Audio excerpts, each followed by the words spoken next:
time to do some dirt.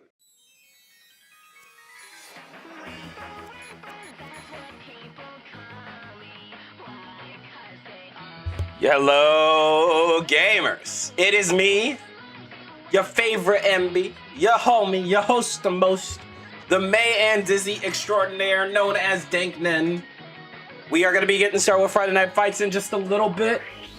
And I do think I might be solo calming this up, and if I'm going to see if I can get three or one of or because I haven't heard from EXE yet today. So we're gonna see. We're gonna see what happens. We may get EXE coming in late. I may be able to get three in the combos, but I'm here. We're gonna be yapping some Guilty Gear. I hope everyone's excited. I hope everyone's ready. We get started in just a little bit, so sit tight.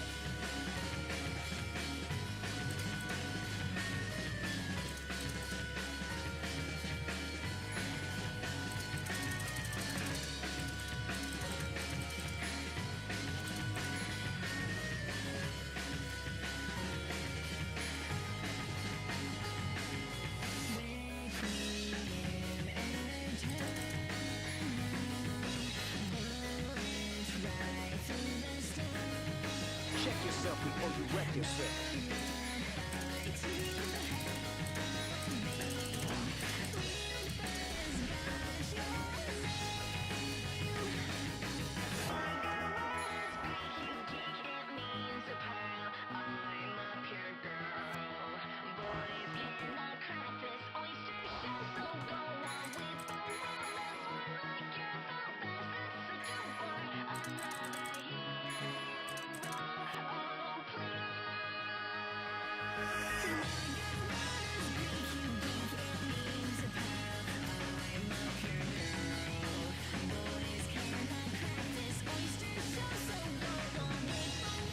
Wait. I didn't know. This is a Ba team kill?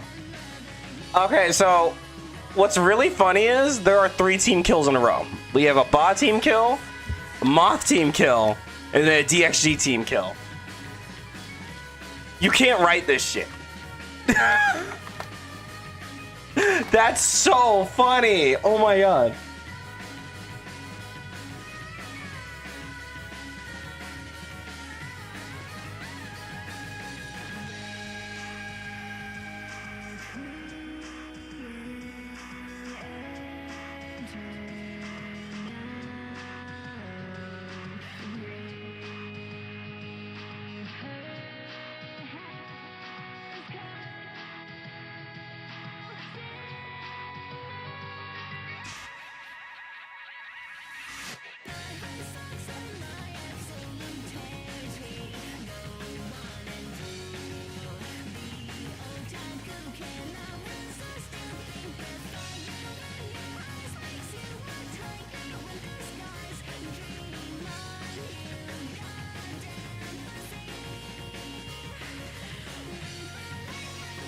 Yeah, no, we might have to rename this one. This one is, you know, sometimes your worst enemy is your homie, I guess. I guess that's the lesson you guys can learn from today's broadcast. My goodness.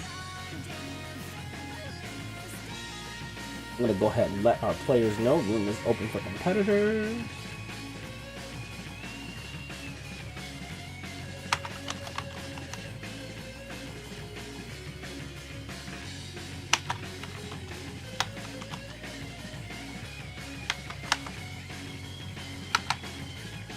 Alrighty, I think it's about that time, huh? It's about that time. Alrighty. Team kills all the way to bout 4. So get ready to get violent with me, because it is me, your friend, your homie, your host of the most, your NB GOAT, La Critura, May and Dizzy extraordinaire, the one, the only, the Danknen. I am the Dank one. Hello, everybody, and welcome to Friday Night Fights number 145.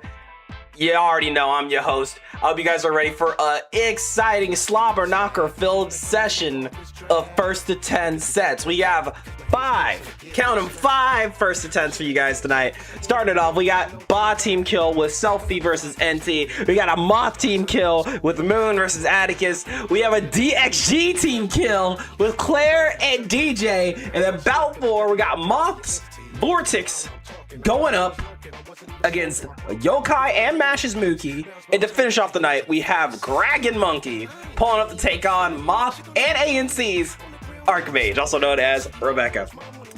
Are you sure it's not 6 to 7? God damn it. God damn it.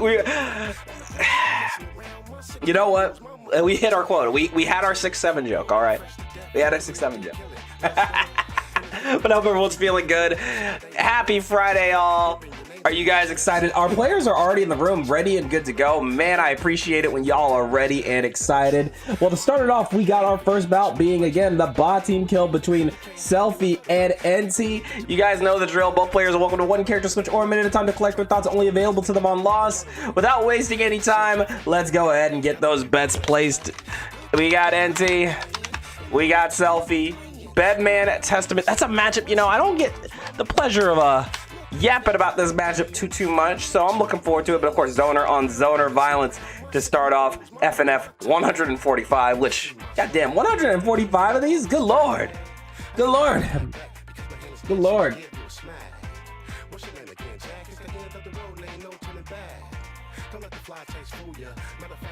Go ahead and begin whenever you're ready. We got NT on the left, we got Selfie on the right. It's Ba on Ba violence. Let's see what these two got.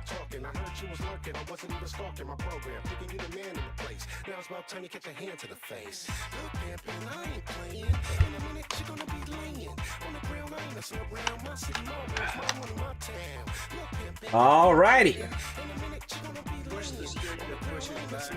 Yeah, I imagine myself, you know, this doesn't seem like it'd be good for Bedman, but Bedman, again, having a lot of follow-ups and fast projectiles could shut Testament down, but I think it really comes down to how do these two want to use said projectiles? Letting the intros play out here, just giving ourselves just a minute to get comfy and situated. It's time, once again, as always, to kill our friends guilt-free.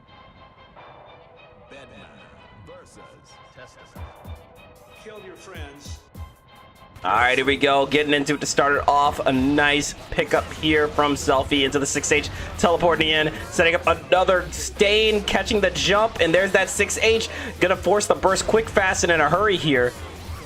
Nice teleport away, avoiding that nail, and again, that quick Arbiter overhead. Really good screen control from Selfie to start it off, but that side switch from NT puts you in the corner. NT going back to full screen here. I'm not sure what exactly they want to get started here, but getting caught by double Arbiter. Projectile out, the bed blade shut down from by the Crow, and look at that teleport into confirm. Not going for the super to kill, instead restaining, and here's a chance here. 3, welcome in. How we doing?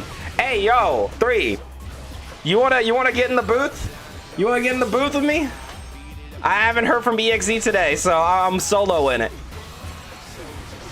There we go. Oh my god, look at that red RC picking up double close slash into that far slash. Got the pickup with the bed hand, and that's gonna be wall break into positive bonus. 8-piece combo here to the blue RC. Bed hand coming out, and there's that JS. The burst and a kill there. Arbiter sign here for Selfie. Gonna take round 1 quite convincingly.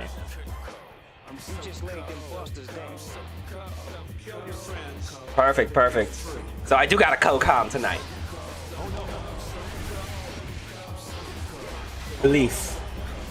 Going in for that explosion with the JS, really locking it down. Nice little projectile there. And look at that pressure upon pressure. Getting the wall stick with the projectile, and there's that JS. Gonna break the wall, get more positive bonus here, and Bedman trying to play that careful distance game, but a fast PRC said, I'm closing the distance, closing the neutral, trying to go for the dust, but oh, look at that Selfie catching the whiff. Arbiter sign into the overhead, setting up the projectile, curse on again with an Arbiter low. And there we go, YRC, get off of me. A bit over eager on the super and leaving yourself wide open to a projectile. NT going to secure round 2. We are tied it up. A great deflect shield hit there, rolling in. Bed blade coming out, and there's that jump in. Explosion got the pickup with the far slash. Beautiful confirm into the 5H. That's more positive bonus here. NT with the 5H into the Redditor install. There we go. Nice projectile and catching that jump with a big finish. NT going to secure game 1 in our first match of tonight. Yeah, definitely a really strong start here for NT. Really good projectile awareness and spatial awareness, and that's going to secure you game 1. But again, this is Friday Night Fights. You guys already know how this event goes. There is so much time to adapt. There is so much time to change things up. So I'm curious to see what Selphie is going to bring going into round number 2.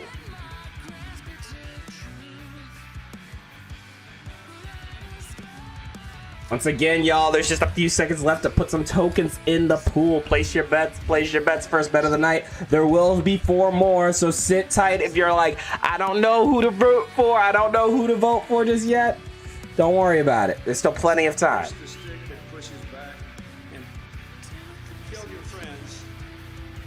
All right, but let's keep it going. Starting with that White Wild Assault coming in hot and heavy. Quick up Barre, getting the trade, but there's that JS catching that aerial projectile. Once again, NT really looking to shut it down here with Selphie. Projectiles out again, but this time Selphie winning out that projectile war. The Succubi getting knocked out of the running here. Not going to be able to get any of that teleport mix going, but hey, Succubis are back. Trying to go for the stain, trying to get the Arbiter, but we're avoiding all of it and then some. Going for a nice JS there to counter the jumping. There we go, again avoiding the Crow. Selphie sending out some more projectiles, really trying to slow down NT's approach. NT wanting to play a more up-close and personal game, though. Going with that JS into the 2H. Bedblade gonna get that wall stick off the explosion, but it's not enough to kill a Pixel and a Dream here for Selphie. Going for the Arbiter. Once again, a jump out, and that projectile not gonna pick up, but still a great hit. However, playing diminishing returns here, NT was kind of at a checkmate situation. If you approached, NT had tools to deal with it. If you tried to zone it out, NT just had more health. But now look at this, a nasty pickup here from Selphie. 2H loops into the 6H. No Succubi, setting something up here. Big 2H again, setting out that projectile, forcing the burst. Lots of health diminished here from NT. But now we got that distance game, trying to work our way in again.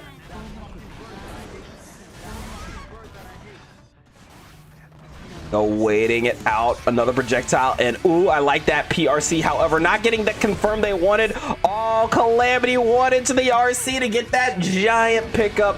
It's Selphie securing a round. Once again, we are back to tiebreaker scenario. Who is going to get the second breadstick? That bird I hate indeed. Try to go for the stain pickup, but the trade will shut it down. Again, avoiding the Crow, but that is what Selphie wanted. Planning not for where they are, but where they're going to be. Again, stain applied, trying to catch it, trying to do anything, high, low, no one knows, but it's not enough. Yo, nice jump in. Oh, tried to run up with the throw, but Selphie was ready with a hot and heavy punish. That is game 1 for Selphie, tying up the score 1-1. Very good start for both players so far. You've seen a lot of good back and forth, a lot of good spatial awareness, but this time it's just working out for Selphie. And I gotta say, I really do like the adjustment here, but again, we are still so early in the thick of it. This is just the tournament set. I'm very curious to see how these two are gonna keep it going as we get into game number 3. Speaking of 3, my GOAT, my homie LT3 should be joining me in the comm booth very shortly. Again, so sorry you guys only had me to start it off. You know, my co-comp for this week, don't know where they're at, so 3's gonna come in and help me out. But again, I hope you guys are enjoying my yapping as per usual. I always love commentating FNF. I love watching First to Tens. So I hope you guys sit back, relax, and enjoy the rest of the show as we get into game number 3. We're still in the tournament set, so let's see how these two play it out. Push the stick that pushes back and feel your. Alrighty, once again, kill your friends guilt-free, getting into it, a nice sweep into the Bedblade, trying to get a little something going here. Okay, I like that. Nice JK. Again, shutting it down. Frame trap survival. Frame trap's got the 2S into the 2H confirmed there, forcing NT to burst. Got the pickup with the JS, but there is the burst. We're not doing any combos, but now you're gonna have to hold the damage given to you. Who is gonna get that next big hit? Nice. Going for the poke. Little bed blade going in. PRC into the jump in. Into the explosion. Getting the pickup with the bed blade. Still not enough to get the wall stick. Is that safe? Yes, it is. And that's going to be a nasty confirm here. It's a wall stick for NT. More positive bonus rolling in.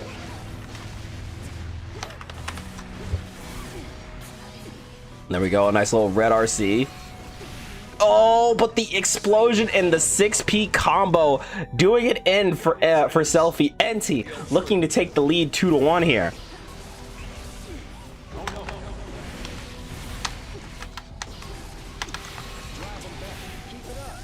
Oh, and there you go with that wall break. A little more positive bonus coming at you. Big counter at 5H. Immediately was going to call out that bedhead to get the combo, but I do think that was a great burst from Selfie here, trying to shut down that nasty setup. However, getting caught by the jump in. A nice quick RC to continue the combo, and that's going to be a game for NT.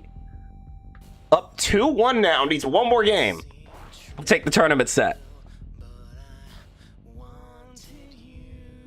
Very, very, very, very good turnaround there from NT. Again, I like the adaptation. I like the use of the projectiles. I like the use of bedhead. I think all the setups have been really solid so far, but Selfie not too far behind. Again, we've seen Selfie have a lot of these routes that if you get caught by them, if you just get caught slipping, you're losing a good 50%. So it is still very much anyone's game.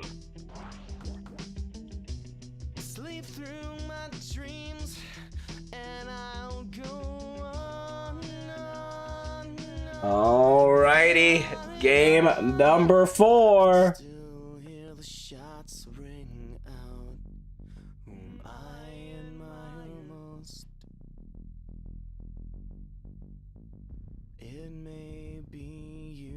Alrighty, we are once again about to kill our friends guilt-free. Will the tournament set come to an end, or are we gonna see a game 5 tiebreaker scenario? What in the world is this MU? Yeah, you know, I gotta wonder. I've been trying to figure out who's the real advantage here, but it definitely seems a little more Bedman favored, but at the same time, Selfie's making it look like it might be even. Throwing out that up Reaper, trying to get a 6P, trying to check a jump in or a run in of any type. There's that stain, blocks the low end. Oh, mistimes the throw for just a second. PRC coming out. And again, more pressure upon pressure. Jumping out of the way of the projectile, but oh, we got scuffed by the very lingering hitbox. Was gonna go for a teleport confirm, but a good time to use your burst there from NT. Again, using those projectiles to kind of run Testament down into the corner. The tap dust into that red RC. Double close slash pick it up. Big confirm. Not enough to get the wall stick though, but that 6P is gonna shut down the jump in that Selfie was going for. NT with another round at tournament game point.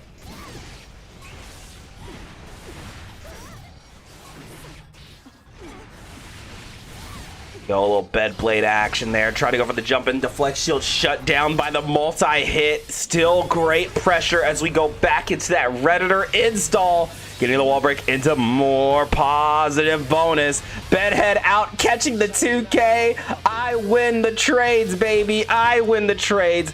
NT with a 3-1 lead over Selfie. That is the tournament set, but that's not the Friday Night Fight set. There's still so much game left to be played. Let's see how these two adjust. But Selfie, again, not far off. It just feels like NT might just have a bit of a flow going right now. But you know how that goes. This is a team kill. These two fight each other quite a bit. So I wouldn't be shocked if we see a nice little back and forth. Sometimes when it comes to teammate sets, one player will get like 8 games and the other player figures it out and then they get like 7 to 9. So like, you don't know how this is going to go. We don't know how long it will take to see the other shoe drop. So let's keep it going.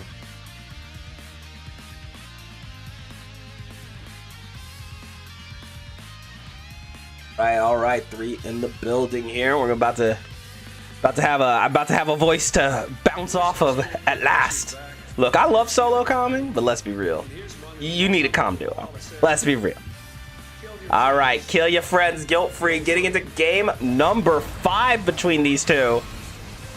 And I love that excellent catch there with the 2S and the 2H, getting a nice little 6H confirmed. Throwing out the projectile, Crow is applied, and there's that stain pickup. Immediate burst. Did not want Testament getting any more momentum or any more damage, but holy far slash! Look at that lingering hurt box working out for Selfie as we put more pressure on. But oh, look at that! No fear here from NT, looking to play a little more rush downy.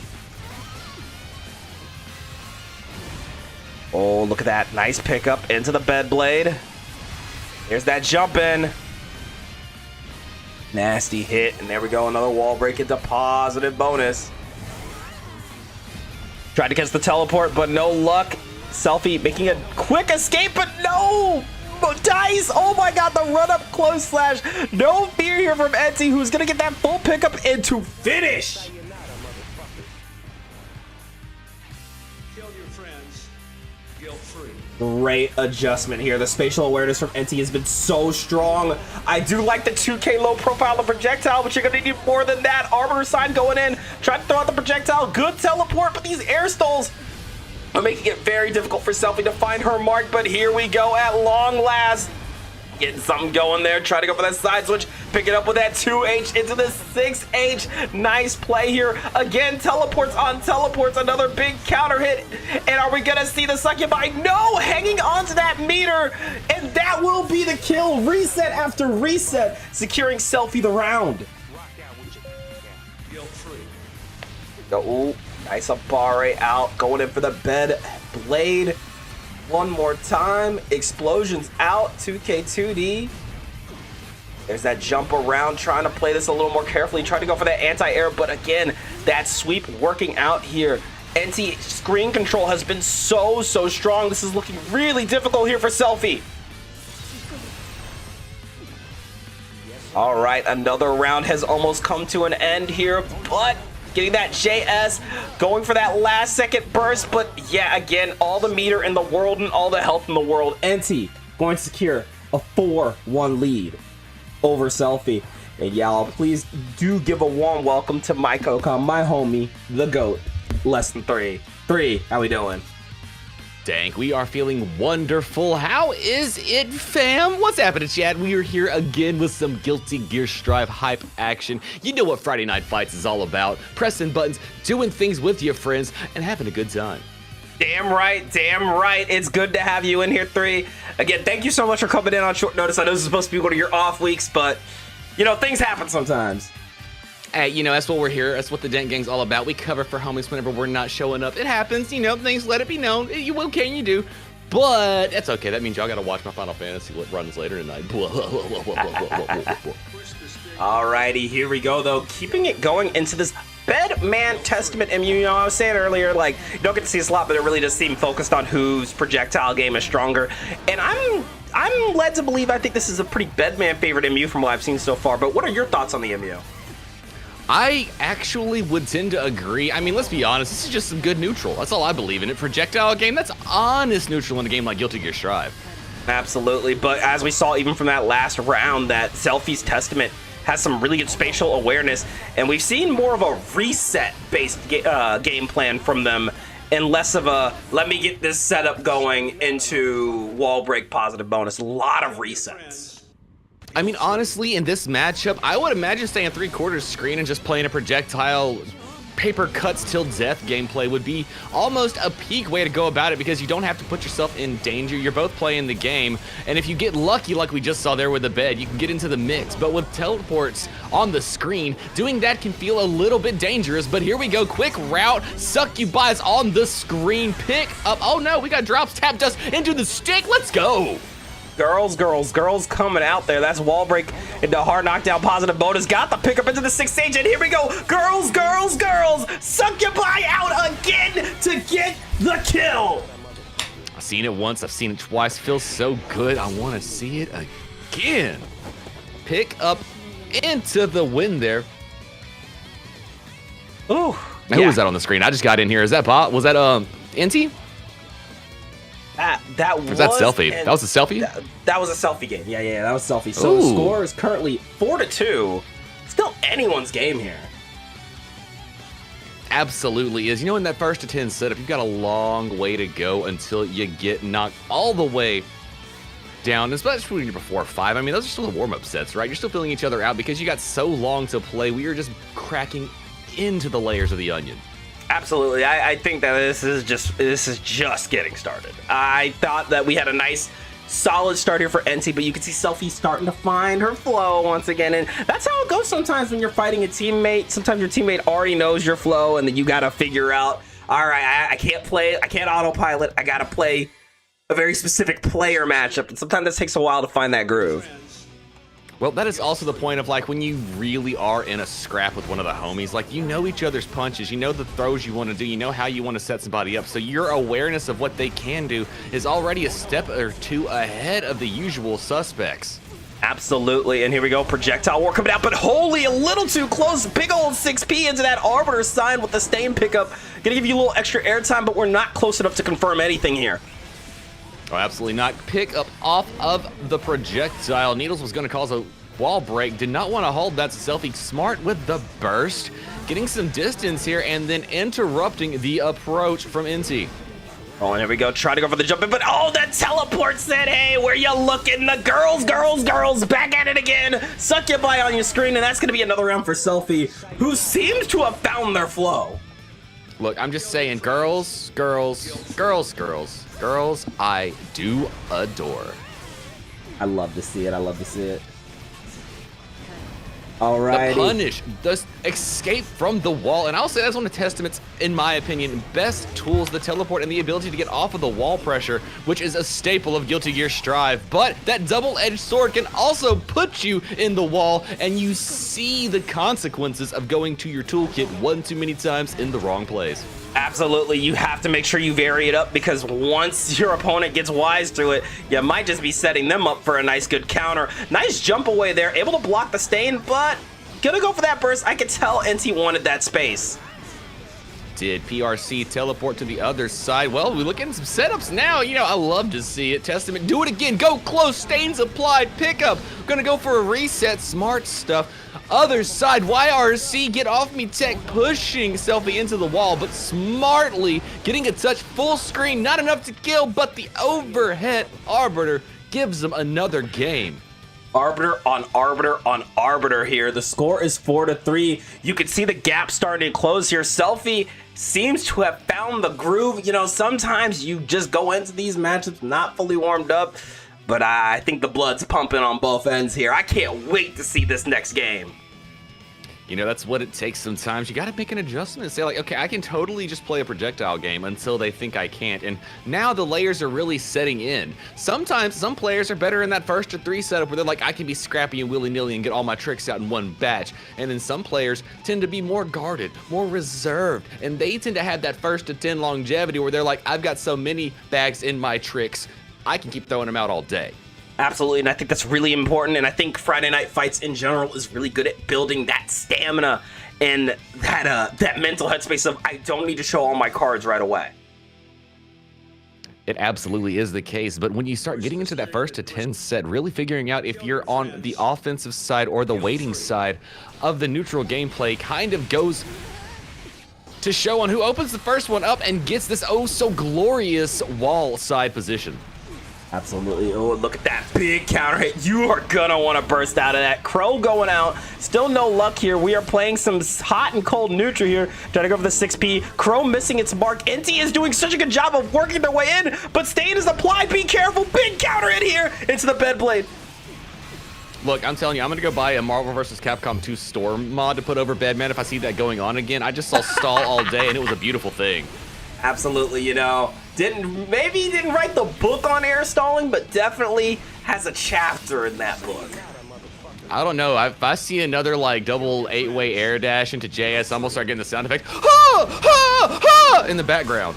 Yeah, you know what? I don't think anyone will blame you for your actions there. Crow coming out there. Good Stain applied. And yo, speak of the devil, air stall too much, and I have something for you. We have seen Selfie utilize that 2K to not really hit where NT is, but where NT's going to be quite a few times. Which, one of the great things about Guilty Gear Strive, they've thought about how these characters play the game. They're trying to give everybody a way to deal with something. They don't like the idea of having something that's unplay-aroundable. And there you go. Big hit pickup here with the girls out. Succubi's on the screen. Let's party. It's a Friday night. But oh, overshot and missed the combo. An unfortunate drop, but we still have that pressure until right now. Here comes NT going with that overhead into the explosion. This is a huge chance for a comeback with a 100-meter. I think you might have to kiss your butt goodbye. Do you see the circle? I see it. Janet, sayonara. See you in the next game. Great stuff there from Inti, getting the 5-3. We are halfway there on one side, but I'm gonna say Selfie, with what we saw coming with that scrap back a minute ago, is not out of this yet. Oh, by no means are they out of it. We have seen such a consistent back and forth between the two. Honestly, that could have been Selfie's round if we didn't see that super drop right there. I mean, that is another one of those things about Guilty Gear Strive. The combo structures here are delicate when you start going for the extremes of it, and drops happen. Unfortunate drops, but you want that maximum damage. That's the risk you're gonna run. Hey, friendly reminder, kids, practice your optimals. I don't care if you've labbed it 50 bajillion times. If you haven't done it on both sides, you haven't labbed it. That's right. If I can't go left, right, P1, P2 side, am I really trying? Am I really striving? That's the vibe here. Nice big 2D here. Gonna burst and go for an Arbiter. Selfie looking to keep the control on her end here. Just blocks. Get out of here. More projectile game from full screen. I'm loving what I'm seeing. There you go, the pickup with the Stain 2K. Oh, I love me some Stain loops. However, not gonna get the full confirm. Once again, NT bursting out of it, but that's okay. Guess this high-low. Hold this for me, all right? Full screen high-low, so good. The only thing it needs is a full screen command grab. Shades of Axel on the screen. Hey, yo, don't speak it into existence. I want a spider web, all right? What do you mean? This is Guilty Gear, the game of grapplers, being the strongest. All of us, every single one of us is a grappler in heart. Bro, that's true. You know, we are punished for being zoners. They do want us actually playing strike throw, just with extra steps. But here comes Bedman with the explosion and jump out with the projectile into that 6H Stain applied here, missing the Arbiter just ever so slightly. Still trying to get that hit, still trying to catch the Stain. What's the plan? The far slash catching you from downtown. Great patience there from Selfie. Beautiful way to get the pickup. It broke my soul inside to see the overhead instead of the low Arbiter, but interrupting the Wild Assault and putting Inti up against the wall. Oh, but the second Wild Assault interrupts all the projectile startup. Silly player. They never account for two wild assaults. Run again. We got throw loops. YRC, get on off of me, getting some space, but that JP quickly shutting it down. But hey, watch these footsies, watch your toes. Staying applied again, and again was aware of that absolute neutral closer that we saw NT do. However, still getting the JS and getting a projectile game. NT still forcing Selfie in the corner, still in control. Oh my gosh, the pickup on explosions. Error 404 Testament. Ooh, man, a close round there. You could really see them playing hot potato with the corner, but it working out for NT. That being said, another white Wild Assault coming in hot and heavy, forcing that pressure. We've seen a lot of rush down from NT here, really trying to make Selfie panic. Well, I mean, if you are fighting against a zoner, getting in is really how you make them want to move, and wanting to move is how you open them up. Absolutely here. We're waiting it out, and here we go. I'm going to downvote that. Got the Redditor install catching you. 1, 2. Can I keep it up? No, the super coming out, and this could be enough to kill here. 3. Whoa, we've sent Gehenna, opened the gates, get a nibbly bit, and put the bed to sleep. The comeback is starting, Dank. I think we could end up with a bout 4 curse frame 1. You know, it has been the newer trend here on Friday Night Fights where not just bout 1 is stacked and close, but not just bout 4 stacked and close, but bout 1 starting to become kind of a drag out set. I mean, you want to come out with a bang, right? Give people the time to come in and get ready, but it's just luck of the draw. RNGs in the community getting together here to make sure hype sets are happening. And today we are blessed. Top to bottom, I don't know if you're ready for it. 5 bouts of nothing but hype stuff. And like Dank was saying, round 1, game 1, with the team kill in the bout 1. Oh my gosh, it can't get better than that. It's not even that. We have not 1, not 2, but 3 team kills back to back to back. Right now, we got Ba on Ba violence. Right after that, we're going to have Moth on Moth violence. And then to follow that up, we got DXG versus DXG into 2 slobber knocker final sets. Ain't that right, 3? Oh my gosh, I do believe we have nothing except hype entertainment to be had on the screen.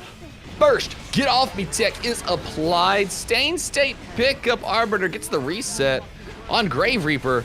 Oh, but the jump in here, FD from Selfie, trying to get a little bit of space and a YRC smart use of 50 meter, but now we are back in projectile hell. We go, oh, trying to wait it out. We are playing defensively good 2K, but that projectile gonna catch you. Immediate burst there. There's the overhead. Try to go for the low hit. No luck here. Again, it just seems like half of Testament's zoning game gets shut down by some of these bed spikes. It definitely would. I mean, bed spikes are designed to do that, but as you can see, you can clash with it. Go for the setup. You have stuff on the screen following up. Oh my gosh, NT was ready with the 6P. Saw the plan and interrupted Selfie. There you go, another jump in with that JD Fuzzy will get the kill. NT playing a very suffocating game and getting another round here. But Selfie ready with that 6H overhead and getting a nice Arbiter sign. That's a clean amount of damage. Interrupting another wild assault as well. Get the wall stick incident for some positive bonus. We're gonna go back to neutral. Side swap and go the other way. Not enough meter for the full convert. Oh, But and I is he like trying that to get teleport. closer and farther away at the same time? Yeah, that teleport definitely did reset everything. And surprise, I'm up close in your grill now. Big hit there into the overhead Selfie. Yo, I'm gonna be honest, that jump scared me.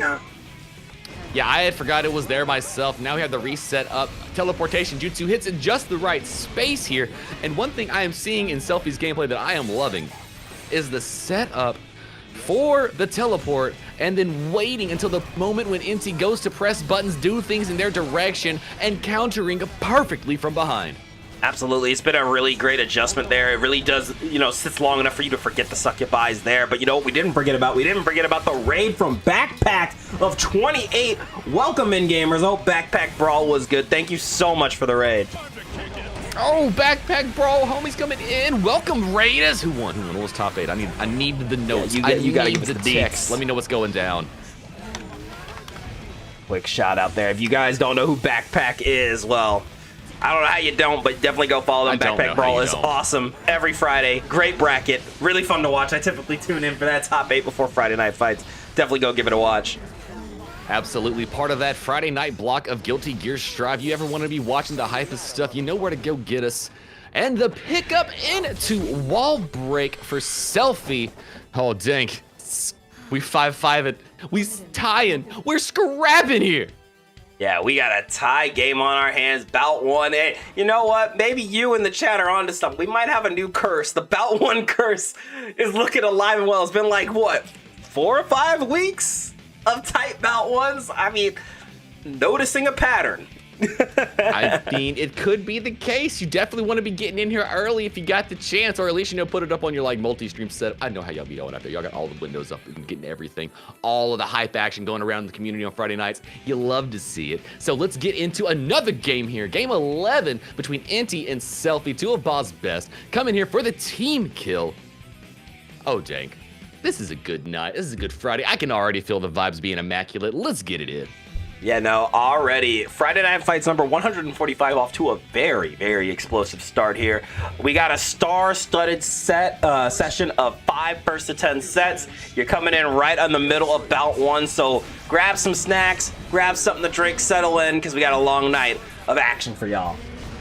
That's right, 5 first to 10 sets coming at you with a quickness. And we're back to projectiles. Everybody dodge bullets. We're in the Matrix.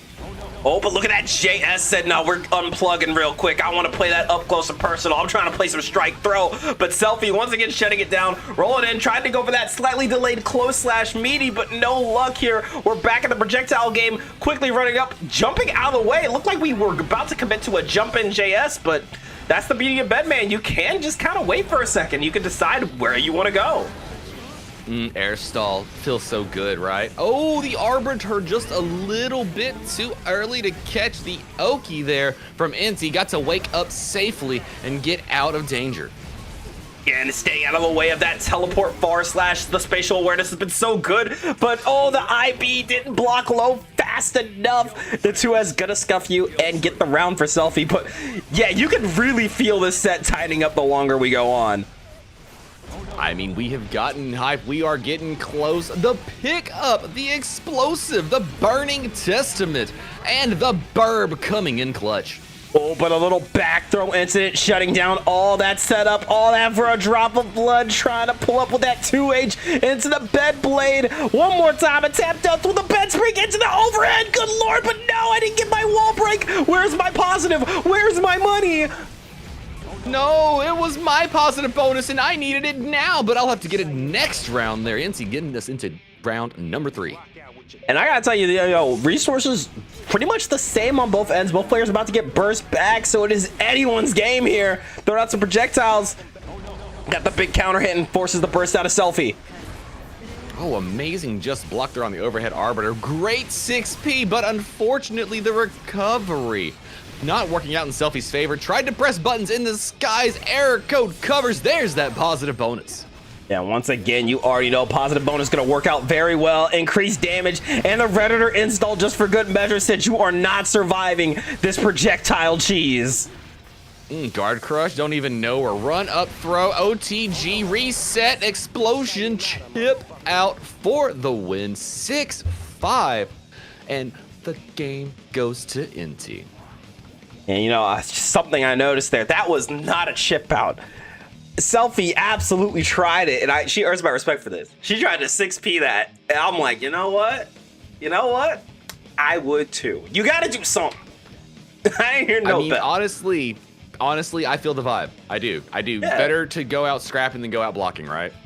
That's what I'm saying. You know, sometimes that's the thing. To be like, hey, why are you mashing? I'm like, why aren't you mashing? You don't want it enough. Have you ever thought about that? Abare, my beloved. Can you work where I don't need you to every time? All right, though, getting into it again. We are already at game number 12. Like you said, NT up 6-5. But if this set has been showing us anything, you're not going to hold that momentum for too long. Oh, no, absolutely not. Staying state pick up. Let's go. Burst off of NT's side already. And a little bit of delay in the sky. Teleportation jutsu to get off the wall. And then quick pick up placed against the wall again. And now we get some of that testament pressure.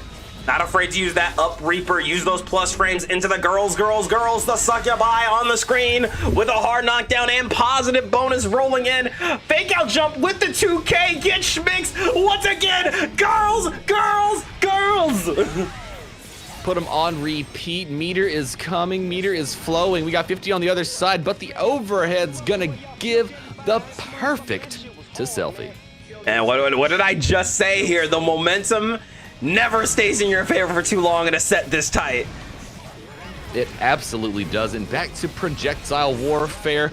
Oh, interruption on the other side, pressing big buttons, doing big things. And I do like going for the stain instead of the 6H. Yeah, you would have got more damage off the 6H, but it really led you to a nice O-key scenario. However, NC not going to hold any of that. We're in the corner here. Little YRC, get off of me, but hey, I see that circle. Not close enough for the wall break. Trying to go in for that overhead. Misses the 6P, but gets that close slash. Anti-air, big counter hit, and got the backup. Just good overall planning here from NC. Really just seemed to know everything Selfie was going to go for.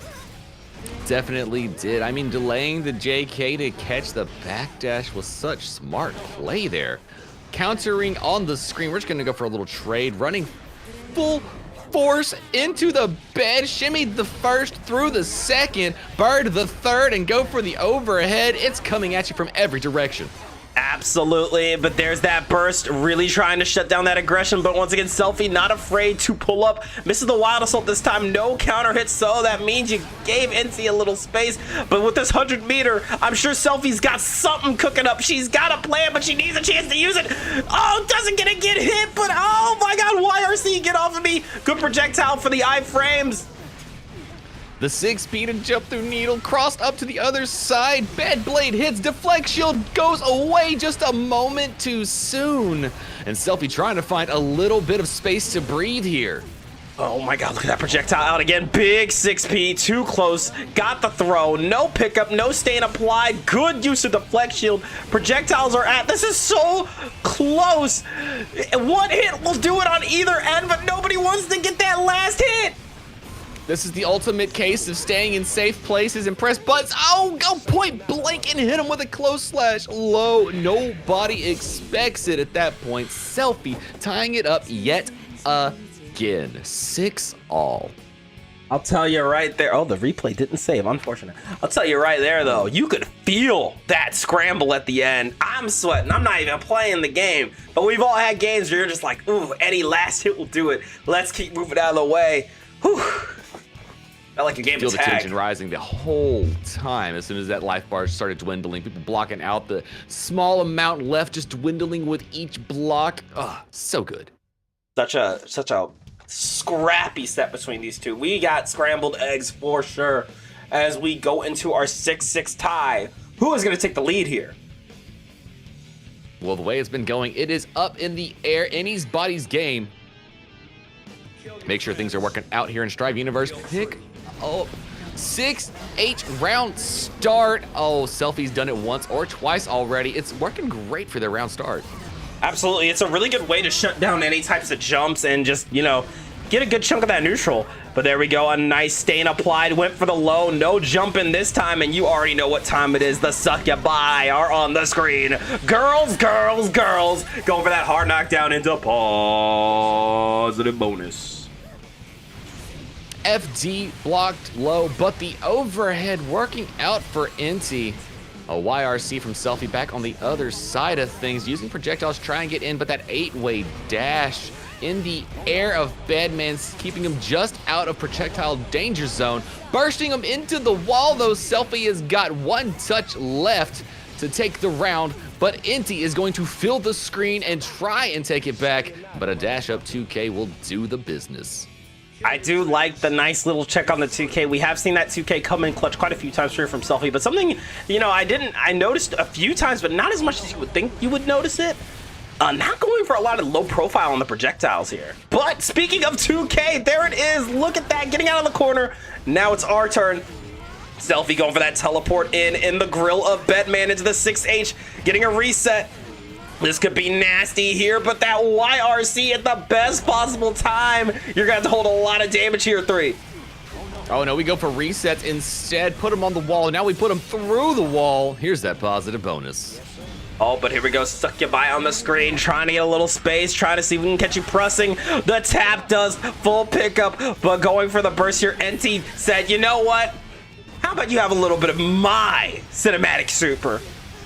That's right. Give us guard crush. Give us more. Hit him with a big boom. And then, oh my goodness. Selfie falling in, creating space here. A 6P, but nobody was home for Inti on the other side. And Selfie gonna clutch it up there with a little bit of neutral, bringing the score 7-6, taking the lead for, I think, the first time this set. I think you are on the money there, 3. We have seen Selfie fight very hard to get the lead time and time again tonight. But now she finally has it. And again, I really got to acknowledge, you know, we talked about the zoning and the neutral, but we haven't talked a lot about Selfie's strongest attribute in this set, which has got to be the movement. I feel like the use of teleport, I feel like the use of the air dashes, I feel like the use of JK and other very, very funky buttons has been so clean, and it's really secured Selfie the last few games. It absolutely has. But Inti, no slouch on their own. That's why all of these sets have come pretty close to getting down to the wire, especially once those life bars get low. We get to full screen projectile warfare. I mean, Inti had the lead up until now. It means they definitely have the skills to take the set. But with how Selfie's on fire right now, it's going to be a great last bit of the bout. Absolutely. Score is 7-6 here. Selfie in the lead, throwing out some projectiles here, getting it started here. Big 6P. We have seen that commitment there a couple times from NT, and every time they go for a, hey, I got this setup ready, I'm just gonna run up. Selfie's ready with the 6P. Definitely is. Huge counter hit, 2K2D plus Graves. Just blocks. Let's get a throw in the mix. You know, Dank, that's what I believe in my gameplay. I want strike. I want throw. It's what the fighting game community needs. It's all I know, man. Running up again, another 6P. Got that wall stick, and yeah, a big 6H to send them flying. Selfie with another round here, looking to extend this lead further. But, you know, as we've seen time and time again throughout this set, no one's been able to keep more than a 2-game lead. I wouldn't count NC out just yet. Absolutely not, but this is the part of the set whenever it becomes a real stress test. Once it does stretch out in front of you, you never want your opponent to go 2 games ahead. Once you're down to the wire, quick pickup, hard knockdown, and positive bonus for Selfie. Let's see the mix. We go for safe jump setups, overhead into low, blocked out by Inti, who gets a great connection on Selfie in the skies, putting him close to the wall, and the overhead's gonna put him through it.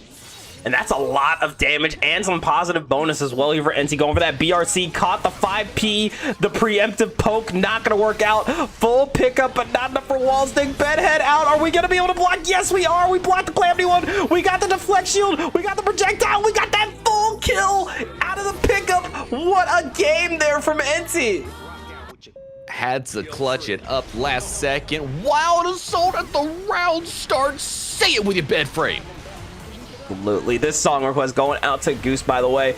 Thank you so much for the 15 stream streak. But here we go, a little switch up here. The install, or not the install, the setup about to work out, but no, PRC pulling up with the run-up throw. That's not what I expected. I expected more strike. Going into the explosion here to get a little extra damage. Not really worrying about the combo, just really trying to keep Selfie locked in the corner. It worked until it didn't just as well. Now Selfie working their way from wall to wall, full of teleports, big buttons, doing big things yet again. The overhead with enough meter for the reset on the wall, stains applied. YRC into Wild Assault pickups. Definitely wanted to say, get off me, please, Selfie. Yeah, and this is, again, we're at another instance where it's really last hit anyone's game, but NT going to clean it up this time. Tying it up 7-7, and you know, 3. I know. We like something over here. What's the word? It's on the tip of my tongue. It's actually 2 words. Oh, I hear it. I can hear it in the distance, Dang. I think. Yeah, I can hear it too. I heard you like close sets, chat. Yeah, there it is. I heard y'all like motherfucking close sets. It don't get much closer than this. This has been an insane back and forth between these two. We're gonna get to game number 15. Dog, who do you got, 3? This has been so tight. Who do you got? Me? I got my entertainment going through the roof, and that's the only thing I'm betting on DraftKings. You know what? Fair enough. I don't think I want to put a bet in when it's this close because, man, oh man, it feels like the player with the advantage has switched like 5 different times in just the past 2 games. The only thing I will bet on is the commentary heart rate going above 100 BPM before the end of the bout. Quick burst on Selfie's side because a wall break was not going to be a game anybody wants to play with right now. Holy moly, the run up 6P through the projectile. Oh, this is getting hype. Been hype, and it's just gonna keep heating up. Again, using that 2K, really trying to check not where Selfie is, but or NT is, but where NT's going to be. Once again, setting up that projectile side switch, pulling up Crow, getting the stain applied, and whoa! We almost had an insane pickup there. Just the spacing not entirely there, but yo, you could see the vision on Selfie here. Try to go for the teleport, but this time NT ready with the projectile to punish the teleport on the other side, and NT securing the round. Did you get booted? I thought I saw your name on there. I got trooped all the way out. God damn. There we go. I'm on the way. Ooh, I'm on the way.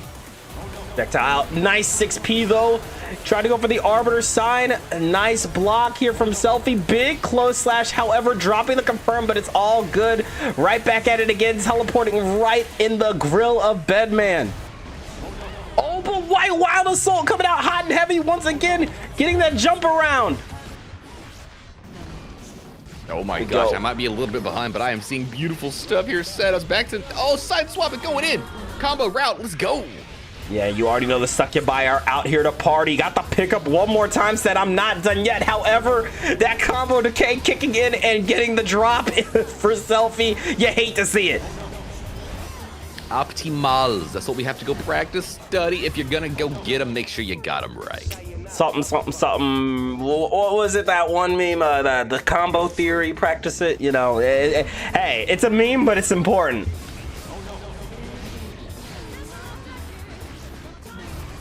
We go. Another projectile looking to shut it down. Crow out. The stain is applied. Try to go for that jump around, but Enti's awareness of where the Succubi are is really starting to turn things around. We've seen the past few teleports have some counterplay ready.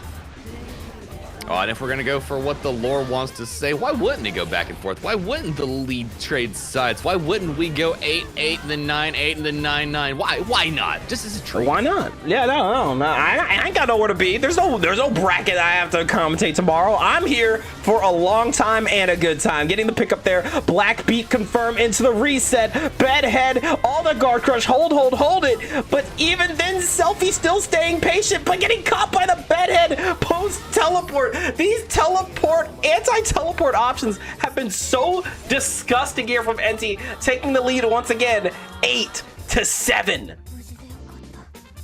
Selfie could taste the lead for just a moment before they had to hand it right back to Enti. Say, here you go. I'm sorry, I had it for just a second. I kept it warm for you though. I mean, definitely. Again, this was a great adjustment there from Selfie, but you could really see Enti starting to be like, all right, I've noticed you tend to wait for these teleports instead of not realizing they're coming. I'm gonna plan accordingly and have a little setup while you're waiting to teleport. We're seeing layers upon layers, and I can't wait to see how these two finish this out. We're in another tournament set, I believe, at this point. We definitely are in the last 3 on both sides, and you know what I haven't seen yet from Selfie that I can't wait for? That setup teleport fake out. Oh, I want to see it. Yeah, I know it's on your mind, and now it's on my mind. Let's see what happens. Now, if Enti heard me, though, it's on their mind, too, so be careful. Yeah, no. I always wonder who's listening to comms when they play FNF, because, like, I think there's a definitely, like, merit to it, but I don't think I could do it. It'd be too difficult. Oh no, I am playing in like no music, no commentary, nothing. It's just me and the opponent and the sounds of the buttons that they press. Okay, now that's too far. I need at least a playlist to play this game. Oh no, I gotta have audio cues. I can't press nuts. If I don't hear Totsugeki, how am I gonna counter that with a perfect throw frame 1? Oh, look at the pickup and the damage. Oh, but there you go. Speaking of damage, Wudge caught the toes there, immediate burst, and again ready for the teleport, this time sending out that error to check the teleport, and there he is, another pickup. Is that going to be wall stick? No, not quite, but there we go. Reset off of the 2S and that JS bedhead combo. One of them was going to do you in. I mean, not only that, there was all of the extra explosions coming and another reset or 2. Selfie trying to do some more neutral control, teleports out, great use of Grave Reaper and Bird to get the knockdown. Oh, but Enti aware, jumping out of the danger zone of Arbiter, but landing right where Selfie wanted him. Oh, and there we go. Oh, nice teleport in. Try to throw out that up Reaper, plus frames on plus frames. There's the 6H. Again, you can really see Selfie trying to really check Enti for trying to do anything right now. But Enti ready with dash blocks. We saw it a moment ago trying to get their way in. Air dashing now. Delaying their approach to get over the Bird was just too low when they started the error, and now you're in Testament danger zone. Oh, and I love that teleport around. Got the pickup with a Wild Assault. Nasty confirm. Oh my God, Selfie. That's what I'm talking about, Dank. Remember when I told you about the teleport? Wait for something and then react? Oh, it's so good. Oh, and look at that. The sandwich, the 2K pressure. Didn't have a confirm to go right after it. But let me tell you, that was a nasty mix. Disgusting. Look at the stain state being used here. Deflect shield, get off, but Arbiter to stop any escape. Interrupting error with projectiles. Oh, but no. Enti was prepared for the teleport. Oh, but here we go. A little Calamity 2 Electric Boogaloo. Tried to dash up with a nasty meaty close slash, but Enti staying on that defense. Projectiles are out, but Testament's winning out the war. Avoids the low Arbiter sign, but there's that teleport and instantly ready with a slowdown. Enti again planning out these the anti-teleport play perfectly. Which means we're getting into the thick layer. Wild Assault pickup after going to the skies. Interruption Jutsu, great time to get a burst, their last chance. A micro pixel and a dream for Selfie, but you know that is all it takes sometimes. Oh, and I love that fake out with the Arbiter, said side switch. However, oh my God, hold on, the IBs, the FT, look out, went for the low profile and get into the up Reaper. You have no right surviving that. magical pixel, Dank. I heard it. It was magical. They don't come like that often, but that one, Maho de Pixelo. Yo, we gotta talk about the plot armor Selfie grabbed real quick there. Insane clutch up, used all that meter, all the FD, and was ready not once, not twice, but 3 times with preemptive lows. Like, good lord! Good lord! I can't, it was just for the lore to get to 8-8. That's all I can say is the reason why it happened. This is insanity. You know, this started as a team kill, but it is still a grudge match, and you can feel the energy here. Nobody wants to give this up. They want the W on their FNF record. Let's keep it going. Game number 17. What a great way to kick off Friday Night Fights number 145. I hope y'all are enjoying it out there as much as me and Dank are. Let's get into it. Game number 18. Take a little break from Guilty Gear this week, and y'all said, you know what, we gotta make sure Nen doesn't take another break. Let's get right in. Let's show some real violence. Let's gas up the comms. Let's make sure they get back on it. My goodness. Oh, and I was mistaken, chat. This is about game number 17. I do apologize. My mathing is not mathering. Oh, the delay into the overhead. Offensive burst from Inti, trying to get his Selfie heroic burst. Are we gonna get the cape, or are we gonna go put the tunic on? Hey, why not both, 3? Why not both? But might be trying to leave that tunic at home. Succubus once again on the screens.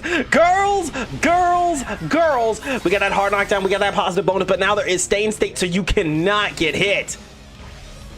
Oh, way to jump out of the wild assault. They have made the adjustments in the gameplay. Got the stain state applied as well. Full screen, went for the hit. Oh, charged us. We waited. PRC, but the Abare from NT. Interruptions with the punches low. And you know, this ain't the first FNF we talked about, but man, Bedman 2P, what an underrated button there. Getting the Arberstein, nice pickup, but again, not working out. I think the spacing on that just a little off. Needs to be a bit closer to the corner. There we go. Run in a little shimmy neutron in, out. Trying to keep that pressure up. Projectile out into the PRC. Stain applied, and there's that throw. Give me that Blaze Blue. Confirm, baby. Don't you love throw combos? Feels so good. Hit him with a little bit of stain state on the other side. Tried to catch him landing with the low. Gets the throw instead, and Inti's going to hold on to the burst. Smartly doing so for the next round. Yeah, no reason to be a hero here. Selfie was on that flow state, had a lot of resources, so you want to save that for this final situation. There's the burst from Selfie, going for that Arbiter sign, trying to go for the 2 times into that up Reaper plus frames to keep her out. But again, another 2P here. That Abare working out so well for NC as we force Selfie back into the corner again and turn on a little bit of Reddit. You know what? Go ahead and give me those votes. Let me see what's up. Oh no, the 6P at all the wrong time. That projectile does not go away on hit. Yo, that hurt me. Oh my goodness. All that damage and all that pickup. Enzi, the first one to set point in Friday Night Fights 145.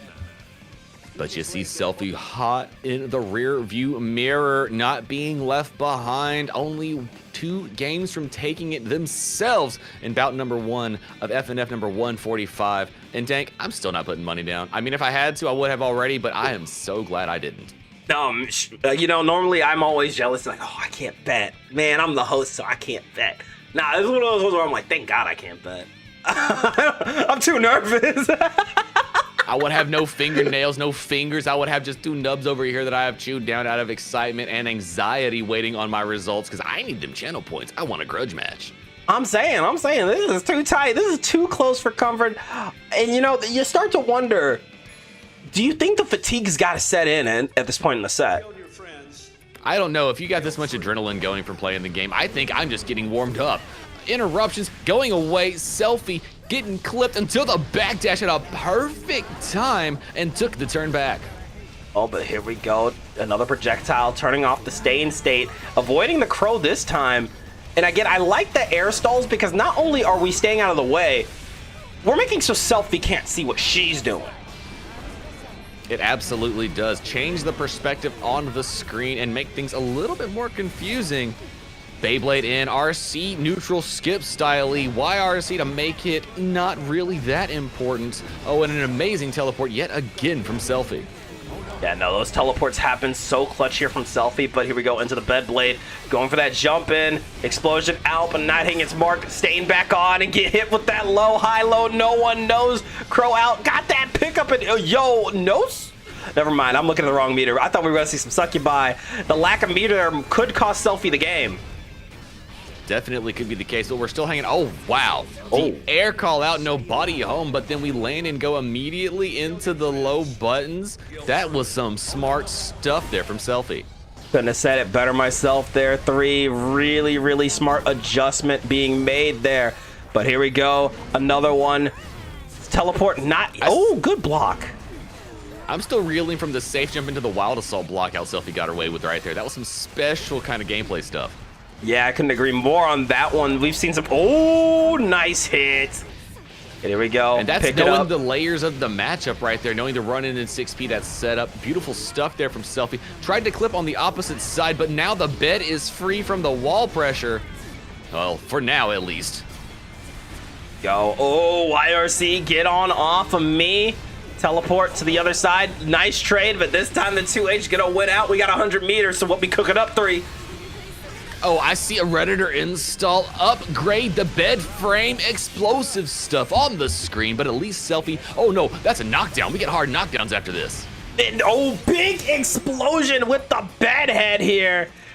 Set point for NC, the first one there. Wild Assault round start. I don't need burst. Who needs burst in a game like Strive, especially if they're winning? NC taking the smart approach offensively. Oh, I like the use of the crow there. Checking that projectile. Error not gonna be denied, but look at that pickup with the JS taking a little off the top here. Teleport down, interrupt with a jumping punch there from NC, and then pick up on the ground. We are close to clutching it out. Pick up, drops again. NC is oh so close to clutching out the game. And that will do it. A clean finish. NT taking the first bout of tonight's Friday Night Fights with a very beautiful 10-8 win. I gotta tell you, 3, it's always so nice to start off with a tight back and forth set. Especially when you get that team kill, you know it's gonna bring the hype stuff in. The bout 1 opening cinematic sequence of gameplay has concluded with NT taking the team kill over Selfie. But if we know anything about how things are lining up tonight, that was just the first of many hype sets we're going to witness tonight. Oh, most definitely. This is a star-studded FNF, and if you're just coming in, first of all, welcome to DXG's Friday Night Fights number 145. This is up there with one of the more longer-running Guilty Gear events. I wouldn't say longest because TNS exists, but we're definitely getting close. We're getting close. As you guys know, this is the age is showing. Just a little bit. This is a weekly First 10 community exhibition, random draw always, which means you could get someone stronger than you, someone weaker than you, or someone right around your skill level. We bet channel points to see who's gonna win. It's always a great time. So if you're interested, 3, how do you sign up for this event? Well, if you really want to get into the nitty-gritty of getting onto FNF, you got to hop into the Dank Gang Discord, number 1. And then number 2, when you're in there, you got to go sign up for the section that says FNF signups and FNF announcements. In there, on Sundays, we set up the board for you to come give us one emote down there for it. Once you drop that emote, we'll go into the random generator on Wednesday night, see who it throws down for us.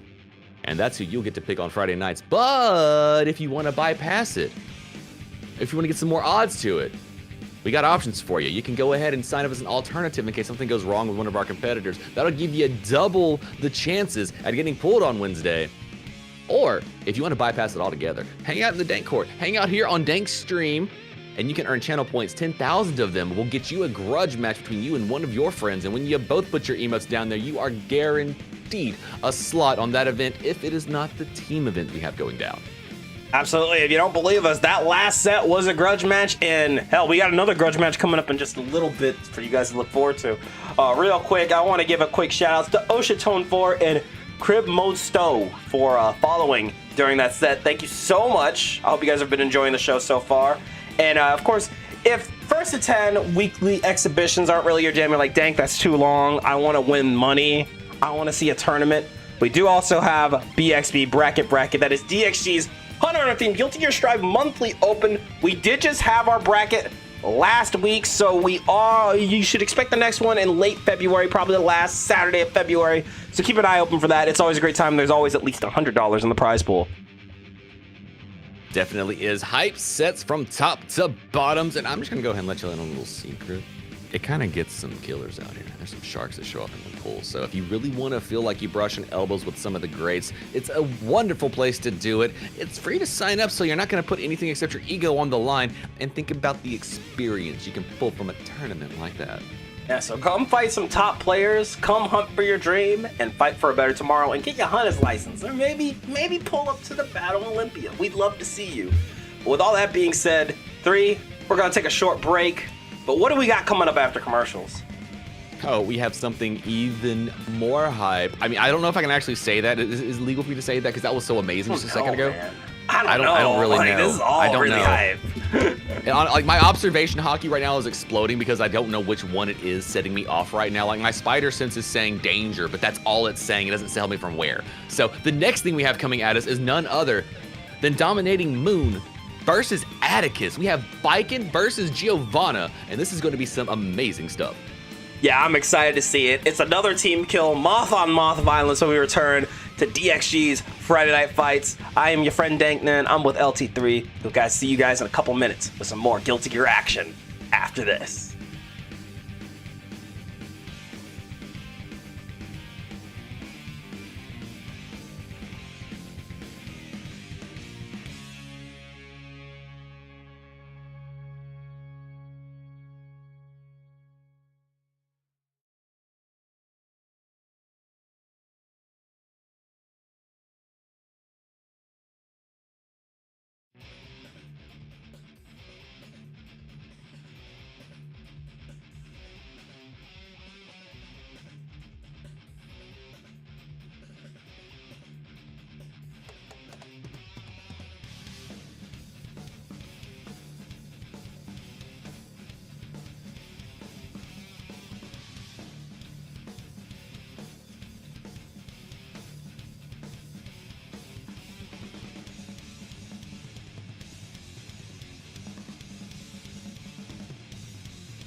And welcome back, gamers. Welcome one, welcome all to Friday Night Fights number 145. I am your friend, your homie, your host of the most, your MB Goat, La Creatura, mate, and Dizzy Extraordinaire Danknin. And with me, of course, in the comm booth is the unstoppable, the incomparable, the hammer, the Potemkin Goat, LT3. How we doing? How we feeling? Oh, we know how he is. I'm feeling glorious, Dank, ready to see some more of my friends press buttons and do things for my entertainment.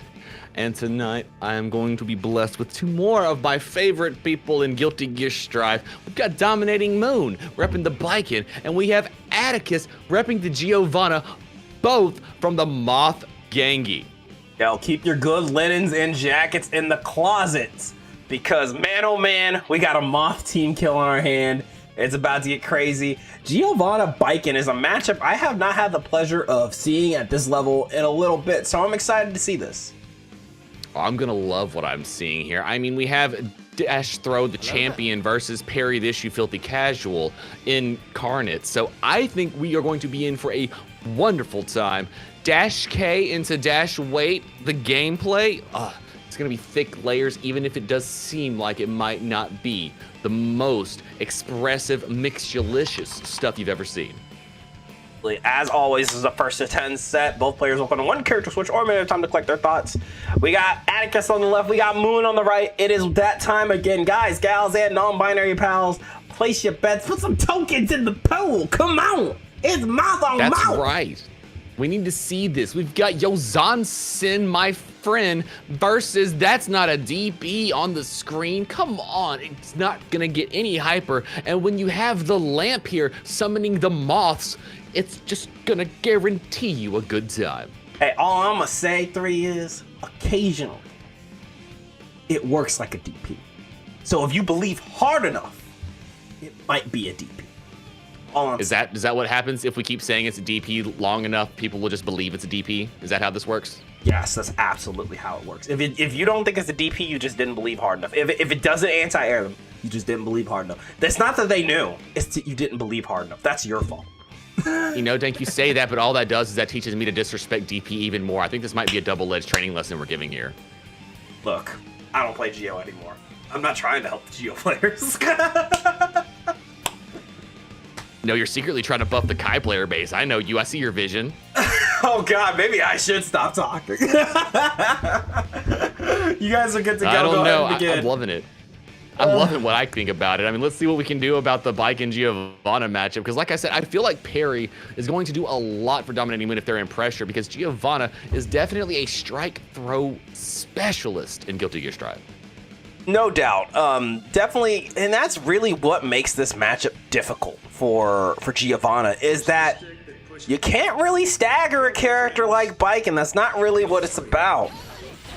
Well, you say that, but when you call out that DP, you do such beautiful damage.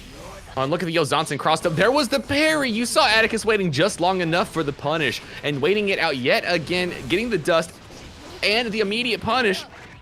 Run in, counter, throw, backside, and now you see that was the knowledge that Gio is a strike throw specialist, expected to throw and got the backdash on dashing in just a little too far.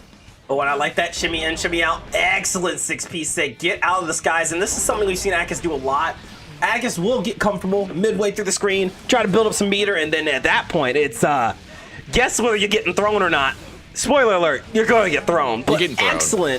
Excellent flip kick confirm into the kill there. First blood going to the Moth Head, Atticus. Dank, I unredacted that. I saw I'm going to get thrown. You can't lie to me. And there you go. Johnson's that low. Oh, let's go. Kabari again. And the delay to the upside. Dominating Moon is showing things with Baiken I didn't know were possible.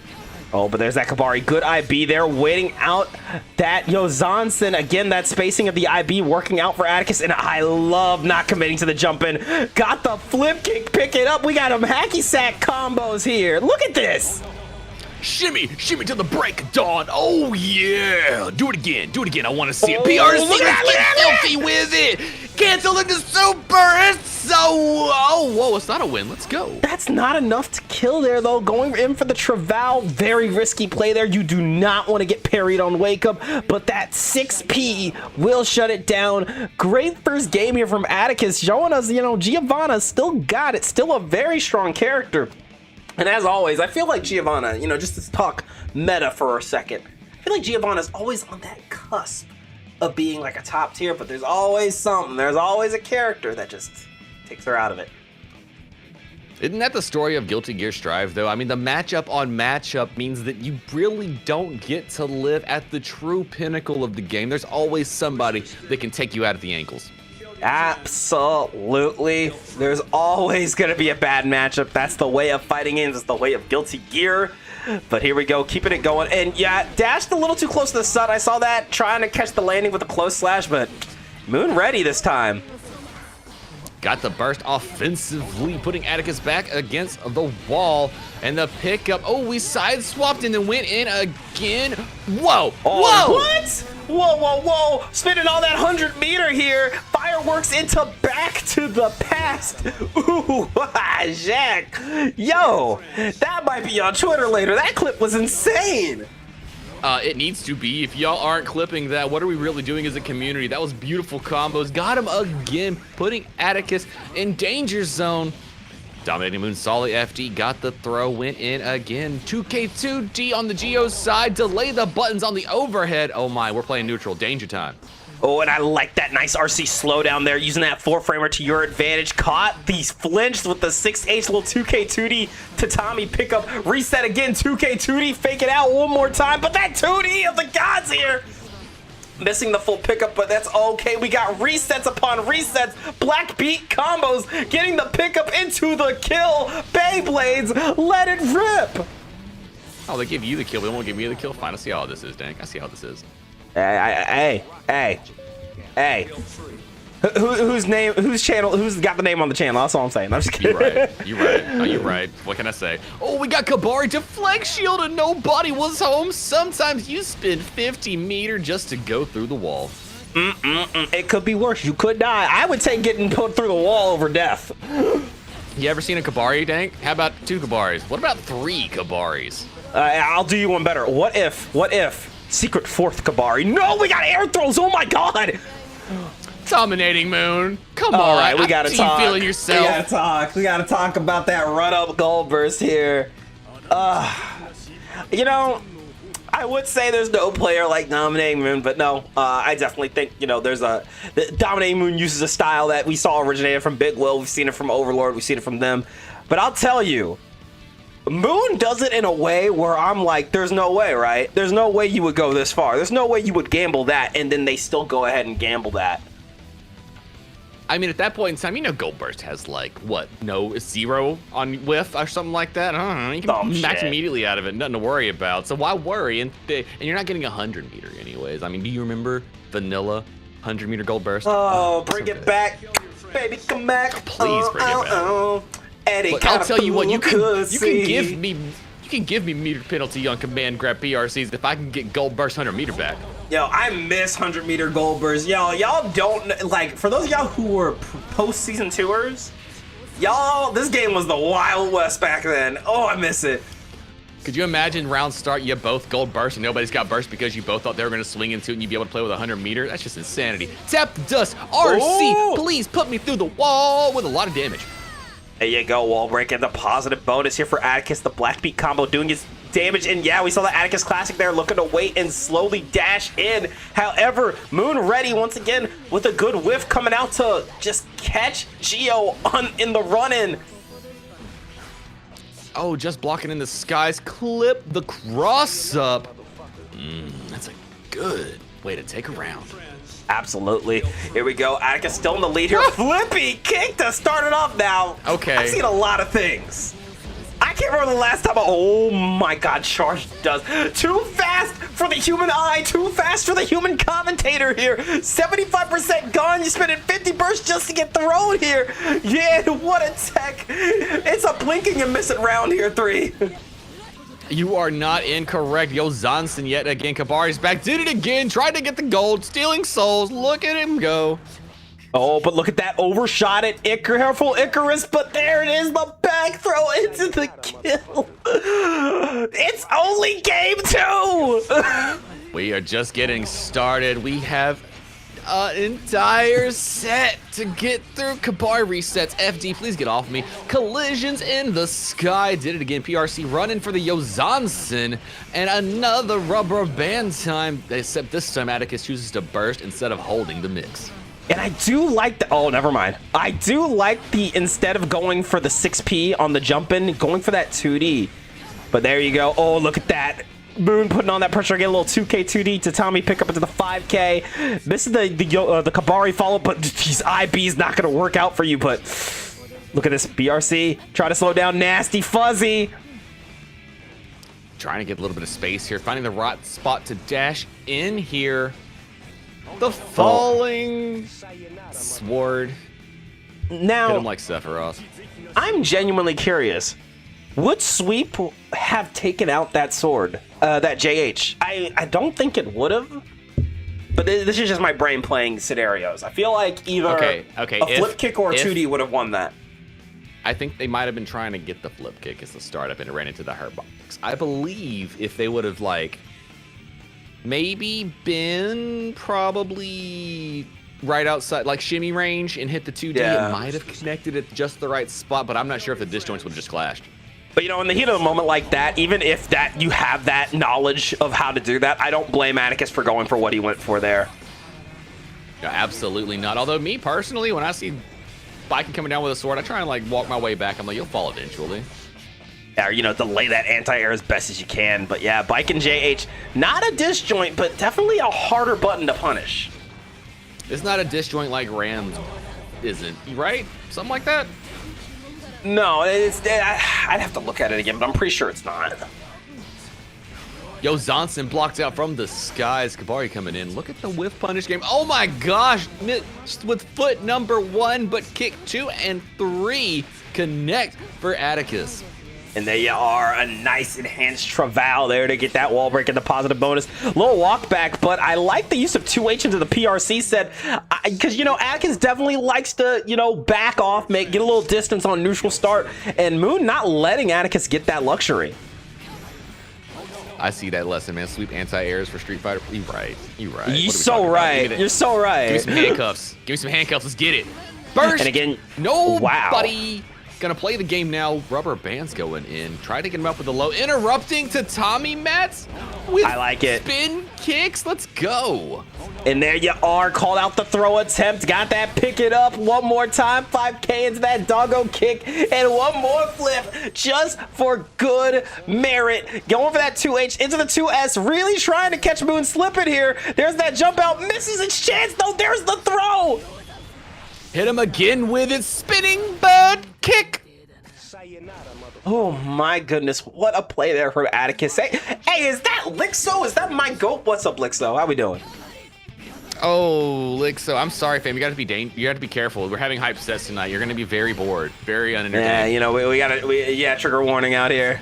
Hope you're doing well, my friend. It's definitely a close set. It's kind of night. You gotta be careful out here in these streets. Deflect shield, get off me. Oh my Collision God! on the cross up in the sky, and then we cross up again with Yo Zonson.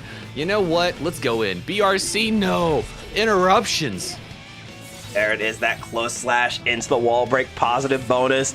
Again, that walk back getting called out from Moon here. We've seen Atticus use it quite a few times already, and I just don't think this is going to be a type of match where Atticus can really walk back. We're just going to have to play a little more aggressive because Moon seems very aware that Atticus wants to keep that healthy space.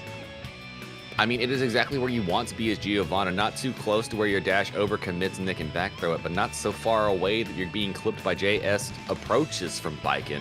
But also, the one thing I know about this matchup that's interesting is it feels like Giovanna can't really play in the location that is safe to play into Biken.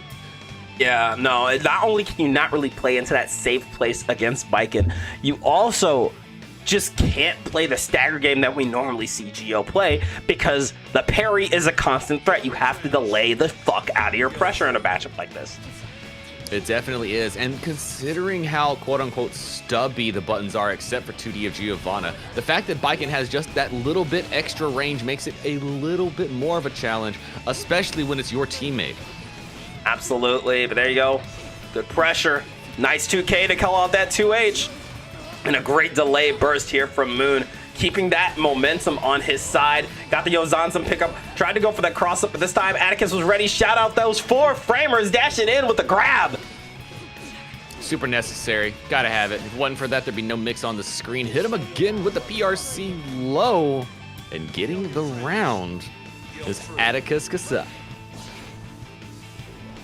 We go. Oh, the nice 2S. Got it with the doggo kick into the Travau.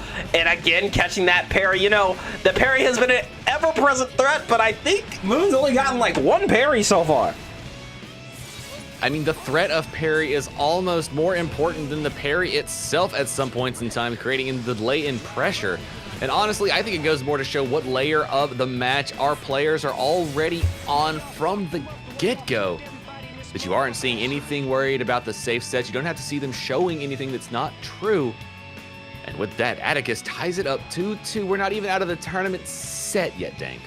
Yeah, something. I heard you like close sets. Hide your kids, hide your wives, hide your Lixos, because this is going to be another tight set as we get into game number 5. Hide your kids. Hide your wife. Hide your Lixo, because I'm coming through the windows to give you a close set. Let's keep it going. Bout number 2, game 5. Man, I hope y'all put some money on it. Actually, real quick, let's take a look. 13.6K Dank tokens on the line. Moon is our favorite to win, but I don't know. I'm ready to clinch, man. I'm nervous. I can feel it. I can feel it in the air. I can feel it's gonna be tight. Oh, I 200% do. We ain't even starting. A burst this time not used for gold aura farming. Oh my goodness! Did you see ever that? heard of Dash 5K, Dank? You ever heard of Dash 5K? That's out. What about Dash 5H? What you got on with Punish Dash 5H doing that 15-hit combo and a whole lot of damage? That's why I was saying I never heard no Dash 5K. I was Dash 5H. Hit him hard with it. YRC, please get off me. But nope. Interruption. Waiting it out. Dominating Moon trying to find their way in, and Atticus smartly was like, nah, I've seen Baiken do more than enough damages trying to get people through walls after that hit. I am not holding that right now. What a 6P though. Great spatial awareness that you are not getting away with another filthy cross-up Yozansen. Atticus looking to take the tournament set here, but I think we all know better than the count the one known as Dominating Moon out.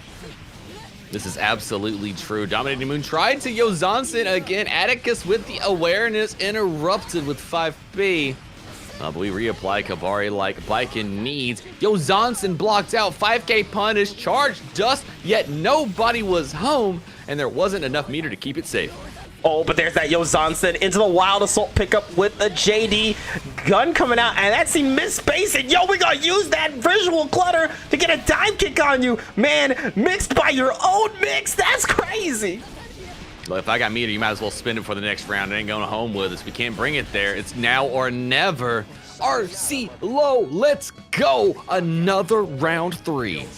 You know, some would say, why not just let them die? Why even waste your meter there? But honestly, at that point, it's not about winning the round. It's about building up as much burst as you can. Atticus with a big advantage, at least in the burst front here, but Moon again doing pretty well on the mix front until you get caught by a big nasty knee hacky sack combos into that fast PRC, taking you all the way coast to coast, all expenses paid trip to Brazil with the wall break and deposited bonus. Oh my word, and it's not over yet. We're gonna turn the tables yet again. Do we safe jump? Are we getting flippy dippy collision? You're dead, and your friend's dead. Send it. Your soul is mine. Delicious burst. Keeps Oh you my safe here goodness. Oh my goodness. I'm sorry. I love me some burst, mate. Steal some more souls for me. I don't have enough.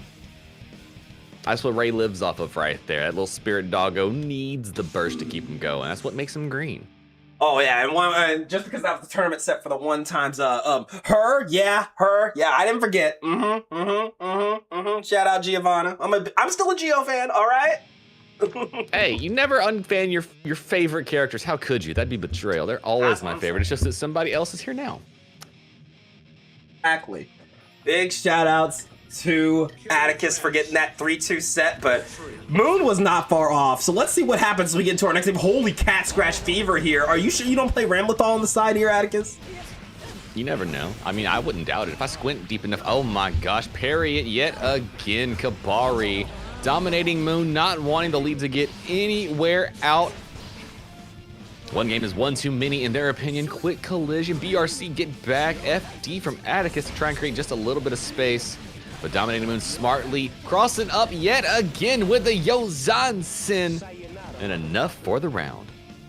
Holy, kill your friends, guilt-free, keeping it going there. Wild Assault coming in, Kabari up. You already know that means the steel cage is up. It's time to play a little Hell in a Cell. You're trapped in the room with me. I got 3 minutes of playtime. Interruption, 2D, the sweep of the gods, trying to find a connection here with Baiken. Jump over the Kabari and clip with the cross up. Oh, Atticus is showing knowledge in the gameplay.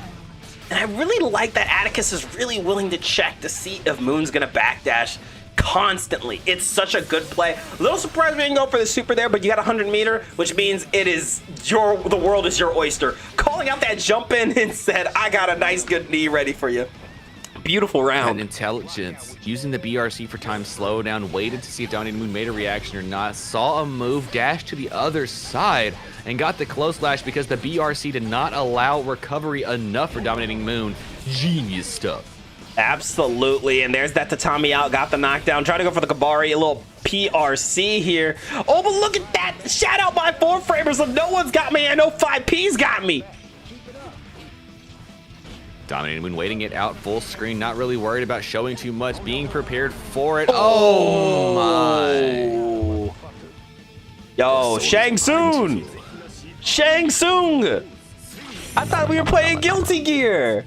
I thought we was playing Guilty Gear! Baiken was like, oh, that's what Ray likes? I'm sorry, come here, cute doggo, let me feed you too. Here's a burst. Look. I think we need a few more burst space for us to hit our quota, all right? Just a lot more. Delicious, tasty burst space. Good. I need more in my life. You know, there's a lot of things I love about the combat of this game, but I'd be lying if I said burst space wasn't like in the top 5. Like, burst baiting is just so satisfying when you get to a high level. Oh, it definitely is. I have to agree. Although, you know, personally, I'm in that camp of like, I might as well just roll full combos on you so you spin the burst and I don't have to worry about it anymore. It's even more terrifying when you don't have burst and you're holding my plus slashes. Absolutely. Yeah, and, you know, there's also something to be said, you know, speaking on this burst front, the mind game of not bursting at all. I've seen some players absolutely throw games because they keep trying to burst bait and you just won't give it up. Nah, fam, I'm totally, if I make my mind up, I'm like, it's not worth it to give it to you now. I will let you drop me out of combos if I know you like burst baiting, because I'm like, please, give me like 3 more touches in the 3-touch game. I need 6 touches in 1 round. Type shit, and look at that. Speaking of, we're not going to get a lot of touches in this game if that keeps up. What a nasty hit. No, it isn't, but we're playing it like it's Dragon Ball Z. We're going from 0.4 on the screen to right in your throw range. Full screen to nobody's business. You love to see movement. Oh, the Kabari hits. The burst is baited yet again. To answer your question, Lesson Man, you must not remember the tower all that well. I've seen some stubborn players. I've seen some stubborn players. Hard? Have you never fought a Leo main? Have you never fought a serial burst baiter? Like, yo, they are the types of people who made me the monster I am today.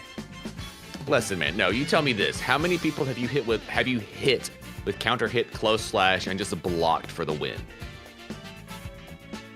Look, all I'm saying is, if you hit 5H with Mei round start, there is a 90% chance they are going to burst. And there is a 50% chance I'm going to split fast enough to bait your burst. Round start, Aaron Daniel Johnston? All right, okay. Dominating Moon is definitely dominating my heart and soul for this fight.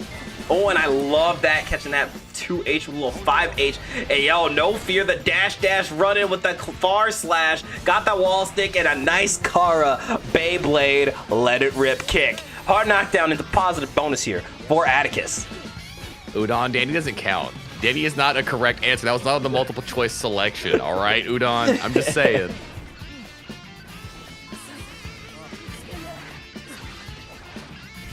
Oh no, not like this. Spinning bird kick right Another in one. time. Another one. Let it rip with the kick. Oh, but there, look at that Kabari start off into charge. Yes, baby. Gonna burst right out of that. We do not want to hold that. And again, I really do like the air deflect shield choice here. How did that whiff? Dab me up. That was parry and throw, Tank. I'm gonna say you can dab me up for that one. That's a dab up. Yeah, that's a dab up. Oh, look at that. Look at that. Look at that. Look at that. Woo, woo. I see weakness in Bike and Super. Finally, let's go. Huh? Who knew that you could just jump over that and it'd go off screen? It's like, you smell that? I smell gap and fear. Got the wall stick. Double chave, trying to get a little extra meter, but not enough to get the wall stick. And I'll tell you, that could cost you the round right there. Oh, no could about it. Definitely will, unless the parry jump was off-timed. But dominating Moon, dominating the system and the status quo, getting a round 3 situation and using that burst as soon as it was there to have another chance at life. And look at this pickup here. Trying to stay out of the way of the Kabar. Oh, trying to jump out the immediate JD here from Moon. And again, another JH. The jump outs are not working here for Atticus. No, not in the moment, but Baiken is also one of the best in the game at controlling aerial space with that beautiful jump dust. Ooh, oh my god. Yo. Oh. What do you even say about that last interaction? That was scrambling. That's exactly what you say. That was eggs. That was omelets. That was not anything less. Tried to find the place to get a last touch. Things were not in typical scenario. You just got to press buttons and do things. Throw caution to the wind. Eventually, somebody's got to take it. Absolutely. Gold block. Absolutely. I don't know where your camp is. I'm just a mysterious gold blob of individual. That's right. And don't worry about it. Don't worry Wrong about though? it. No, Udon, you are absolutely correct. Don't get me wrong. That's why they weren't allowed in the multiple choice questionnaire, because there was no way. Yep. And also, yeah, welcome in, James, 2325. I see you up in the YouTube chat. Yes, it's close sets tonight. If you guys didn't see the lineup, let me tell you, all the sets are like this. We got a mythical Yeah, I'm not even FNF. in front.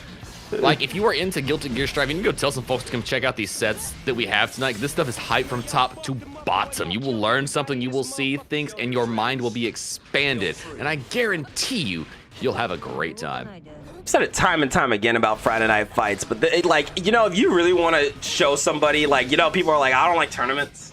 I'm like, well, you know, because, you know, some new players don't like watching tournaments. If you're not a big fan of tournaments, I encourage your friends that you're trying to get into fighting games to watch this event. They'll love it. Yeah, just give it a shot. I mean, what have you done if it didn't work out for you? You wasted, like, you know, a few hours of your time. Nothing too terrible. It could have been a much bigger waste of time. Absolutely. Look at that. Oh, caught the backdash. Pick up incident, hulking out, spending that meter. Not enough to kill, but more than enough for a hard knockdown positive bonus scenario. Dominating Moon sitting on 50 meter. Oh my gosh, BRC to mess up Oki timing. Let's go. I'm sorry. The BRC quick fuzzy into the cross. Yeah, I didn't block that. Yeah, I tipped my hat to you, Atticus. That was sick. Thank you, Atticus. My mind is expanding from that gameplay. You have just opened up a terrible, terrible future for all players. I'm like, oh, yo, I'm inspired. I saw that shit. I was like, damn, whoa.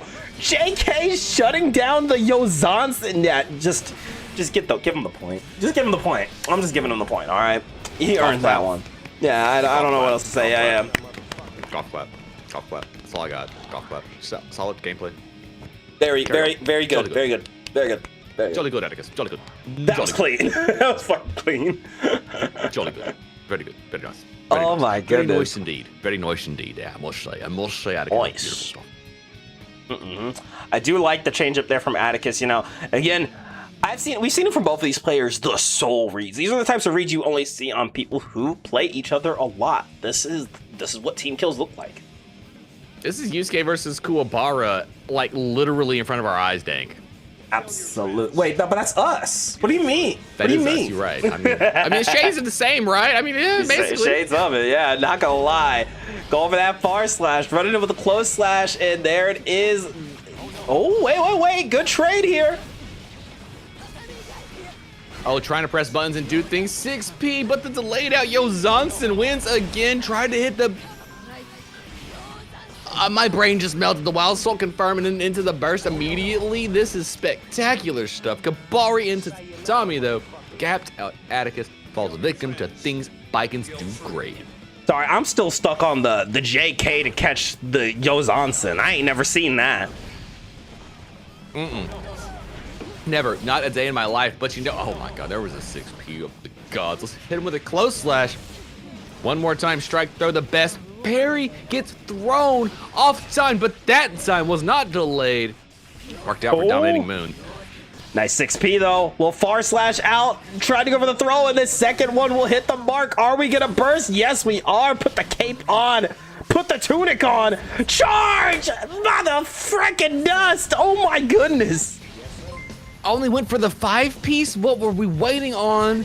Trying to get another connection. Positive bonuses built. Now we're in danger. RC deflect shield. Kabari is gone, but nothing can challenge the falling katana of Dominating Moon. Oh my God, Moon up 6-4. But yeah, I couldn't say it better than Vort said it right now. This has been a very anime as fuck back and forth between these two. 2000%. I mean, I think the new chapter is going in Shonen Jump next week if y'all are paying attention. That's what I'm saying. Yo. This is the only Manila folder. Me too. We're sending him in next week. Cook it up. Me and Dank are sending him Manila folders next week to Shonen Jump. Y'all know what's up. About time we finally get published. About fucking time. Ooh, look at the Kabari setups. Air dash to the other side. Pseudo DP me out of this space, please. But then Dominating Moon quickly getting pressure on. Atticus trying to 6P. Dashback getting called out. Huge counter hits. Choosing not to burst yet. And yet a Bare. Trying to find their way out. Yozansen cross up. Oh my gosh. Oh, no, wait. Either a parry's coming or a block's coming or a super surprise third option. Ooh. Hey, all I'm saying is, Moon, you better win this round. No. That's all I'm saying. No. That's all I'm saying. You better win. You better win. Doing too much. We doing too much.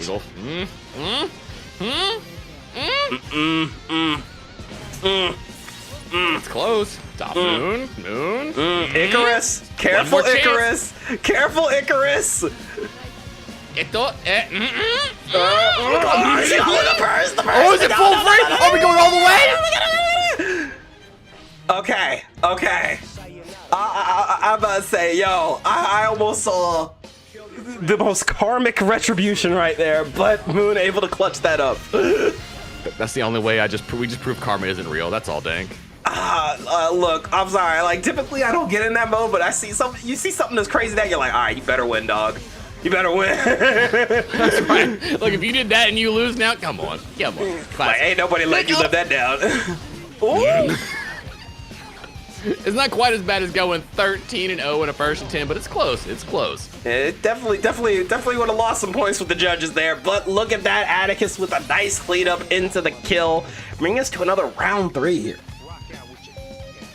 Burst almost back for everybody. Atticus already sitting pretty with it, so they're free on a touch.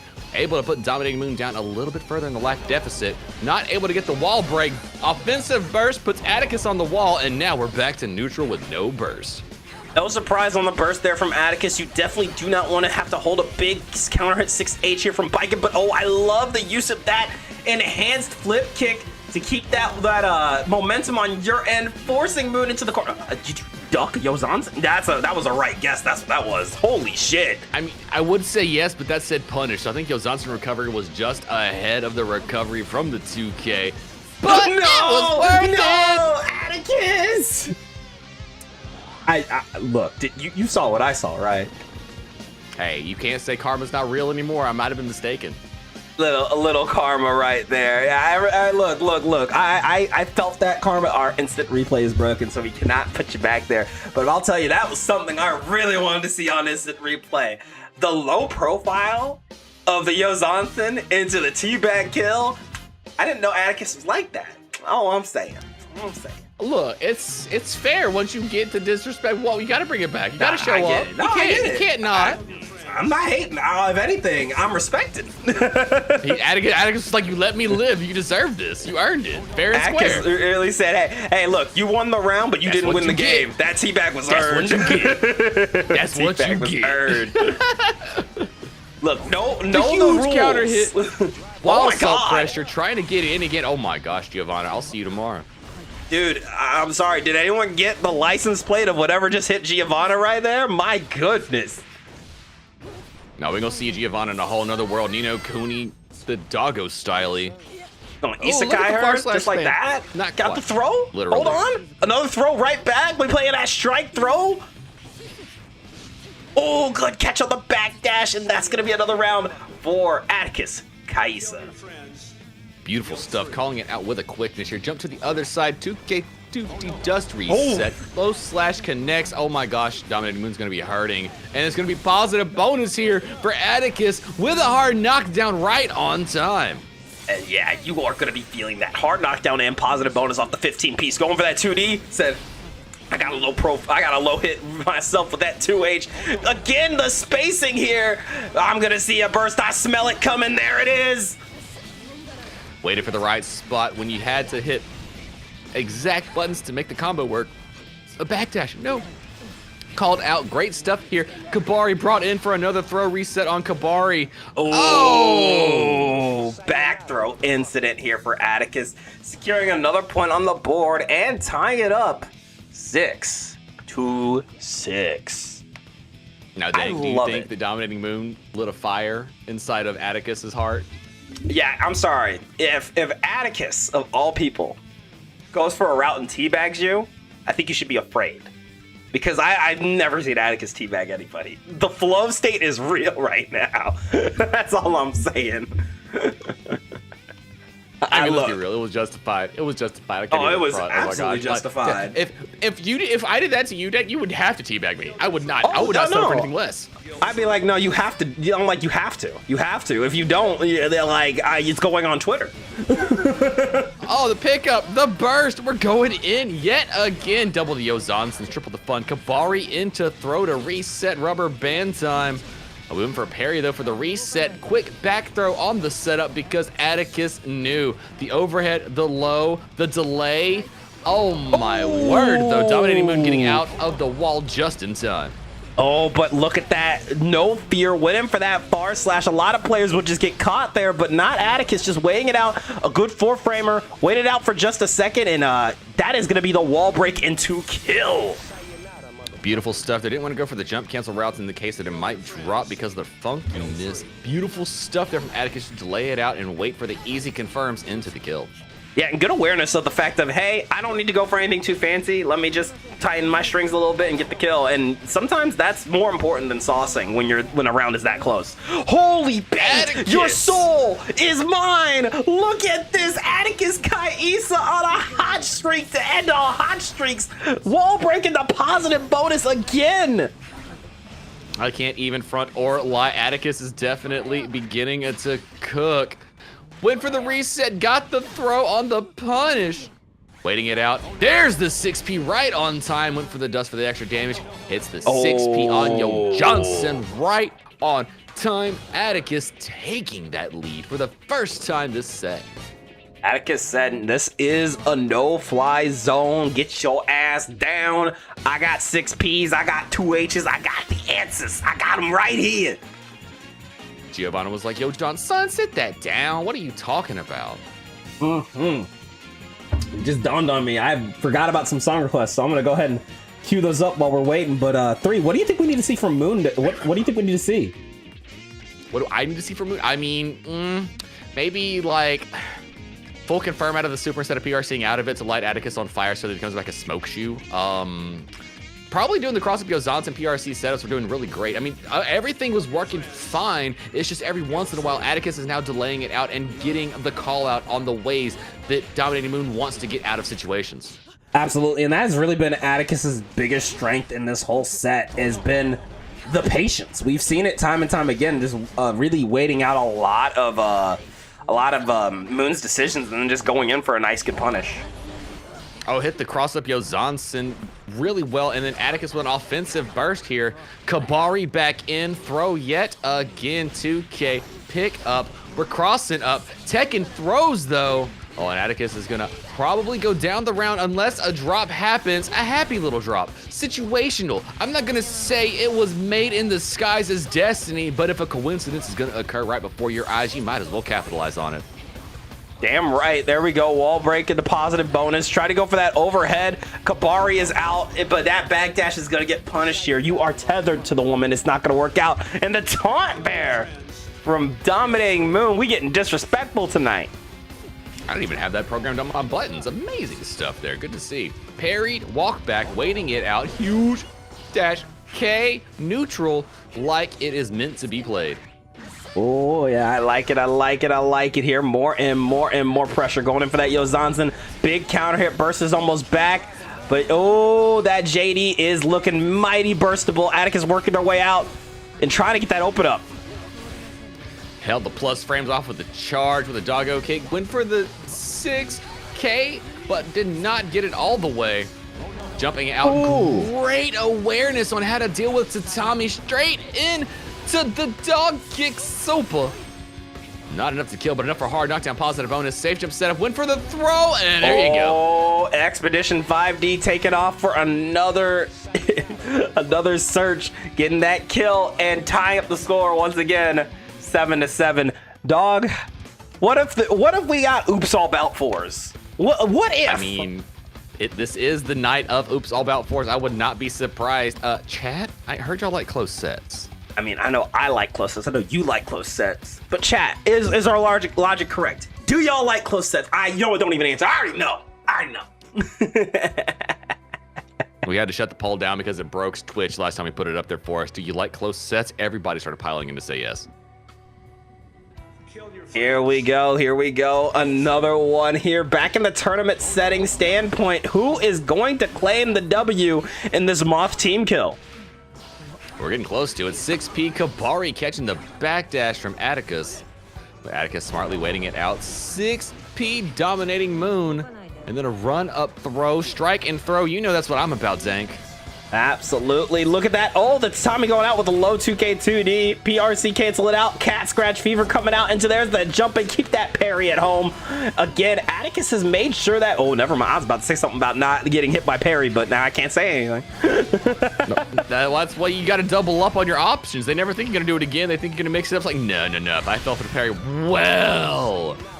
Whoa. Okay, Moon. Shoot. Okay, Moon. I would say it with your chest, but I don't really need to when you play like that. Hit a repeat on throw. Parried out, and then the shimmy. Great stuff here. Another throw from Atticus. One more set. Oh, he went for a barre, then jump out. Wait a minute. Oh, going in for the follow-up. Yozansen getting the hit. Another Yozansen coming out, trying to get a little mixy with it, but Atticus not trying to hold that. Good FDs, but the Wild Assault into the Kabari means you are back in the steel cage. Good 4-framer. Poke out. However, it's not going to matter. Here's the pickup. And the reset into mix. Whoa! Baits out the burst, and yo!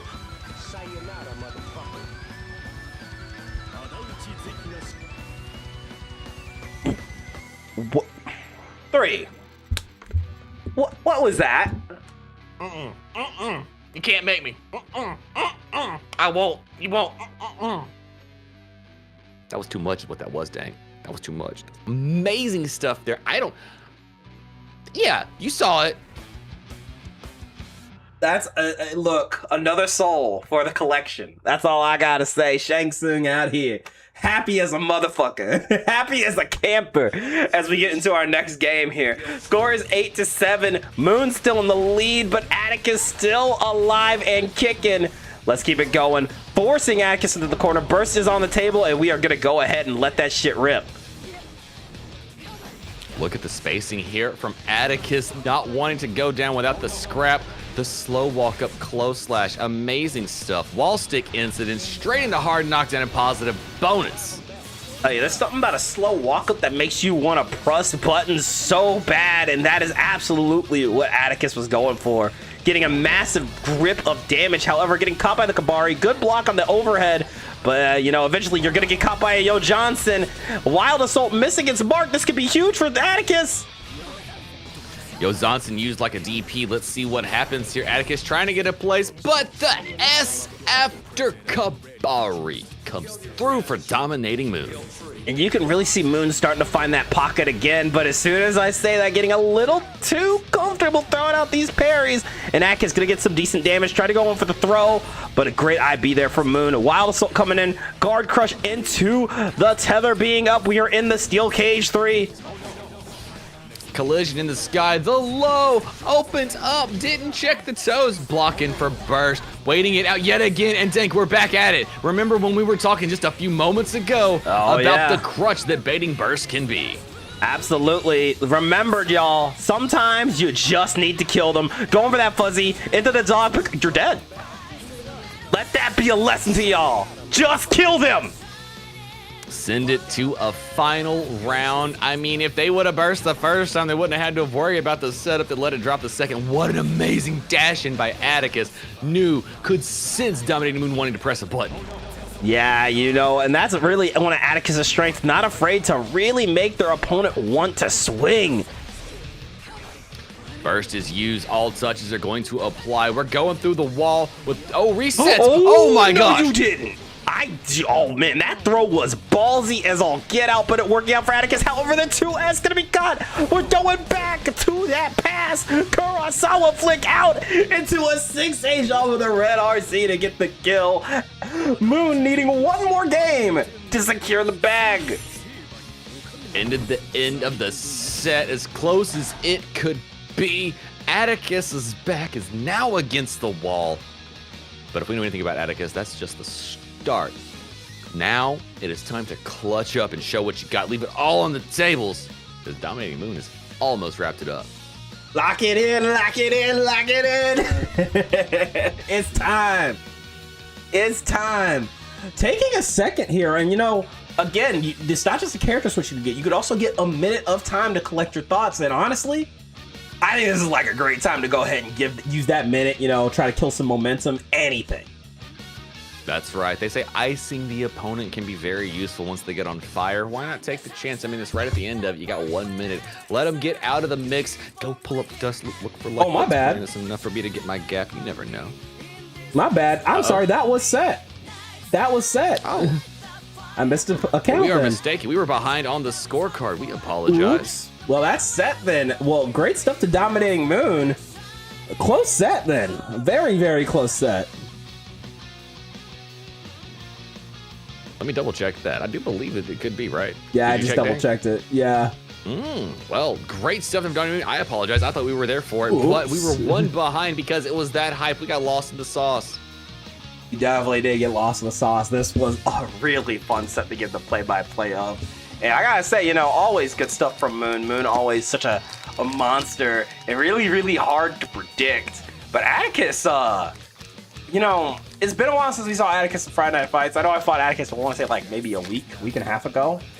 And you could see the improvement. You could see a lot of improvement, a lot of really tight play, and I think they're so close to another breakthrough. Oh, absolutely are. And I mean, let's be real. Both of Moth's own, they're showing up and showing out for all of us here on FNF at the Dank Game.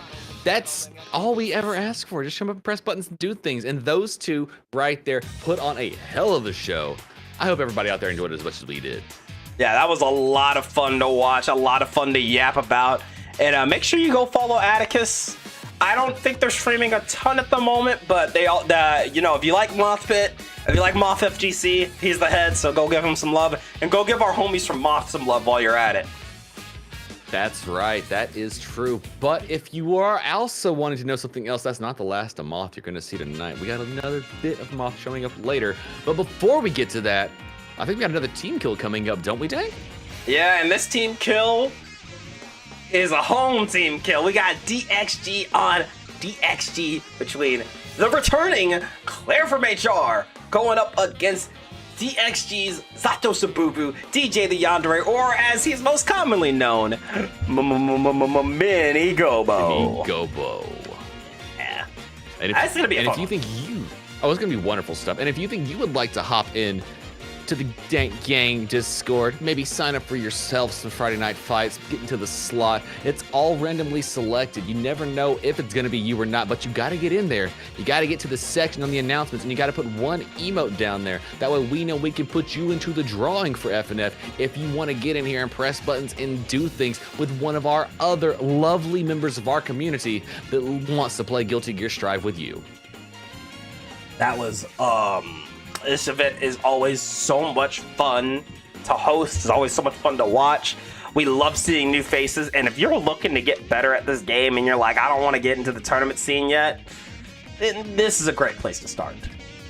Nice place to icebreaker. Be like, I'm kind of worried about being on stream. I don't want people to, I don't need to get used to like being seen while I'm playing the game, that way it feels. I need to see how I feel while I'm doing it, see if I can control my adrenaline levels and things like that. It's a wonderful place to break the ice without feeling like that tournament issue is going to be stacked upon you at the same time. Like, at least here, you know, it's all exhibitions. It's all good fun games. And if you think you got a friend of yours you would rather play instead of somebody randomly, you can hang out in the disc or in the Dank Gang stream here with Dank Min and earn channel points. Once you get 10K, you can throw that grudge match down there, and when both of you sign up at the same time, you're guaranteed that opponent, so you can play somebody that you know is at your skill level. Absolutely, it's such a great way to really dip your toes into what competitive online Strive looks like. So really recommend it. I've seen people get their start in this event and then go to weeklies, online monthlies, and place really high. So trust the process. It definitely does work. And speaking of online brackets, if you like online brackets, you're like, I wonder if DXG runs one. Well, guess what? We sure do. BXB Bracket is DXG's Hunter and Guilty Gear Strive monthly open. We just had it last week, but the next one should be in late February, either the last Saturday or the second to last Saturday of February, so keep your eyes open. There'll be at least $100 in the prize pool, so come sign up, come hang with us, come fight for your dream, hunt for a better tomorrow, and get your hunter's license.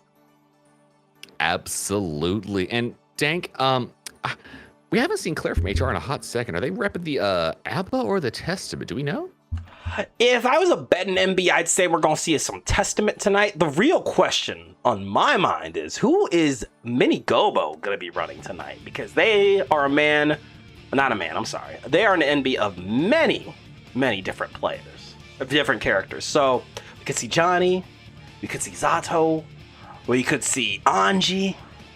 I'm really curious to see. Oh, or Slayer. Let's not forget about Slayer. Or Slayer. There's also Happy Chaos. There's a lot of options on the screen when it comes to who Mini Gobu themselves can press buttons and do things with.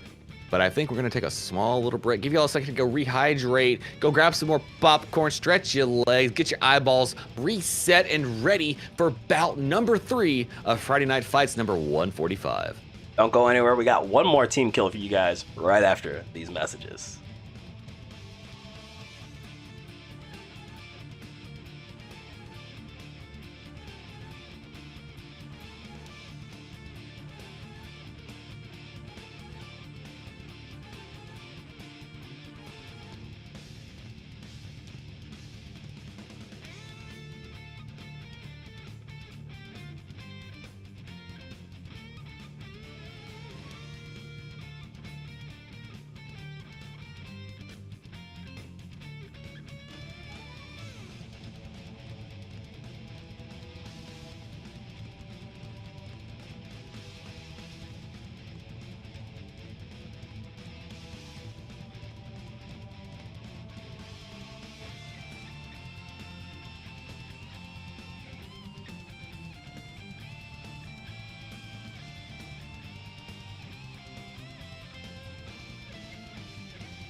1. All right, gamers. Y'all already know what it is. Welcome back to Friday Night Fights FNF number 145. I am your friend, your homie, your host, the most, your MB Goat, Lacri Toda, May, and Dizzy Extraordinaire, Dank Nen. And with me in the combo, as always, is the one and only incomparable, unstoppable, ungrabbable LT3. Yes, you. Ungrabbable. Ungrabbable. They fuzzy jumps galore. Let's get him in. Put the practice down and show us what you got. But now, Dank, we got another team kill, if I'm not mistaken, right? Some of Dank's our own Gangy members, the homies extraordinaires, coming to press buttons and do things for all of our friends here on Friday Night Fights number 145. We should have none other than Claire from HR, the Dank Gang's HR representative themselves, making sure we're all staying nice and in line over here behind the scenes. And our one and only Mini Gobu. Yeah, absolutely. DJ returning to the stage again to fight Claire. And, you know, as we saw DJ recently, but it's been a really, really long time since we've seen Claire from HR and Friday Night Fights. Big shout outs to Claire getting their internet fixed. Yeah. Let's go. That's why they're back. Let's go. So happy to have you back here. That's right. Oh, yeah. Oh yeah, so this should be a fun one. Of course, you know, it would be weird if we didn't get a team kill of our own. You know, Ma had their turn, Ba had their turn. Then let's turn it up for DXG, y'all. Turn it up for the Dank Gang. Let's go ahead and get those best start. We have Claire on the right, left. We have DJ on the right. I don't know who I put my bunny on, to be honest. These two are both absolutely monstrous when they get started. This is true. And also, one thing I will say about both of these competitors as well, they are quick to adapt. You won't see them making the same mistakes throughout the set. By the time you hit them with the same thing 3 times, they learn their lesson. They're not going to try to keep holding that L. They are quick to change and see where the opponent wants to play at. But, like it's always said, when it comes down to team kills, we already know the depths of the personality. We've already pressed the buttons and done the things with each other. We've had the Naruto Sasuke trade of punches. And it's just seeing how far we've gone since the last time these scraps have happened between us. And with Claire from HR, as we said, it's been a minute since they've been here pressing buttons and doing things for the Dank Gang. But, you know, they didn't really stop. They've been watching the gameplay. They've been evolving. They've been learning more things and more layers to add to their fold. And let's see if they've still got what it takes to take down one of our greatest, DJ the Yandere. Mini Gobu showing up with a ton of characters in their pockets. Wait, am I seeing this right? Claire starting with What? Jack O? What? I thought we were going to see Testament tonight. Jack O was not on my bingo book. You're right, I did not see that coming. And we have Slayer versus Jacko. This one, I'm just going to say on paper, sounds very interesting. Absolutely, and I do see that some people in the chat hyped about the Jacko inclusion. I'll tell you, it's been a minute. The only Jacko I'm used to seeing in Friday Night Fights is our good friend Lixo, but I am definitely not against seeing some more Jackie on the screen. Are you guys ready for some chaos here? We got Jacko, we got Slayer. It's time to see some violence. We are killing our friends guilt-free for bout 3 of Friday Night Fights 145. Look, I'm just going to say that this is as close to justice as I am going to get in Guilty Gear Strive, and I am loving it going up against the Dandy Man. Now, I will say it feels like the zoning skill of Jacko should be more than enough to shut down the Dandy's approach, as we just saw, but whenever Slayer does get a touch on Jacko, she probably will bleed. Absolutely big counter hit here, and yeah, we're gonna lock out that burst. Get ready for a little Jacko! Basta! Ooh, big damage there with that hard knockdown into positive bonus. Putting the Dandy Man in Iron Man, he's like, that's not the first time I've been there. Eating the burst already! Claire is not wasting any time taking souls in Shang Tsung mode. Now listen here, 3. You know how I like to bait burst obsessively? You know who's the real person to blame for that? I know. Claire. Oh, I Claire. know. Hell yeah. Oh, I know. Yeah, you cannot burst on Claire. You will lose your money. That's right. Shades of the Homie will show you exactly what it means to be chronically addicted to burst baiting. Look at the interruptions. pressing buttons and doing things. Dropping minion, giving Mini Gobo the thought that they could steal the turn back. Jumping out of the Slayer's setups, but Mini Gobo got the touch. It's danger. Yo, we got a little bit of them pile bunker combos. Try to go for the backdash, but yeah, I got that RC real quick. Get caught. Pile bunker gets the kill here. Still has burst going into final round, and I think it's really good you held on to it. It definitely is. I mean, you want to have at least one more touch when you're fighting somebody as dandy as Slayer. This Nightless will destroy you. Deflect shield into throw. Oh no, you definitely spent 50 meter just to explode. There you go, nice 5H there, minion out and sit. Get that 2H out of here. Hold this charge dust for me real quick. Getting that positive bonus here. Got the trade still very much in Claire's favor, and that quick little 2K after the jump will seal the deal. DXG's favorite HR rep coming back in full force with their first game on the board. One game down of a few to come. And Mini Gobo probably going to make a lot of adjustments here. In this matchup, it feels like Jacko would probably be advantageous at the beginning of it, considering the range control that she has. But Slayer, with the ability to get in and do so much damage, once they find a safe approach, it is very likely to watch Jacko's health bar disappear with the quickness. I couldn't agree with you more. Hey, yo, real quick, big shout out to Underwear PR. I saw you up in here. Thank you for the follow. Welcome in, welcome in. We go. And Lixo spitting fat on the Jacko matchup. 2H is kind of a menace in the matchup. I can imagine the floor being lava being the case with Jacko wanting to pull minion and then being hit by that disjoint of the gods. I like it. Nice pickup here. We're playing a little ping pong with the minions out, going for another throw. Oh, try to go for that Hand of Doom. Minions are gone, but you didn't get any good damage off of that, and that's going to be rough. Got the knockdown into that cross-up. Good defense here from DJ, but how long can you stay blocking? I mean, that's the actual answer. Well, Dank, here's your other one. Reversal straight into the Iron Maiden with your pile bunker. Oh, and by the way, to answer the question, because I know someone mentioned it, so there's a mod that toggles Jacko's mask on and off, and Claire also has it, so he's playing maskless Jacko on his screen as well. However, if you pick maskless Jacko, she loses her face on Elysion. I don't know why. I don't know. Magic. We'll say it's magic. And Yeah, speaking of, check it out. There we go, a little YRC, get on off of me. Tried to throw that Master's Hammer again, but the timing was not there. Hope you're hungry, because we got some pile bunker loops here. Quickly getting shut down, going for that cross-up. Full pick it up one more time. Double minion out, using that deflect shield, but I think that honestly worked out more for Claire than DJ. It definitely did, I do believe. Hit him with that 2H yet again. Oh, and then trying to press buttons and do things on defense is going to be the undoing of Mini Gobo. Score now 2-0 in favor of Claire from HR.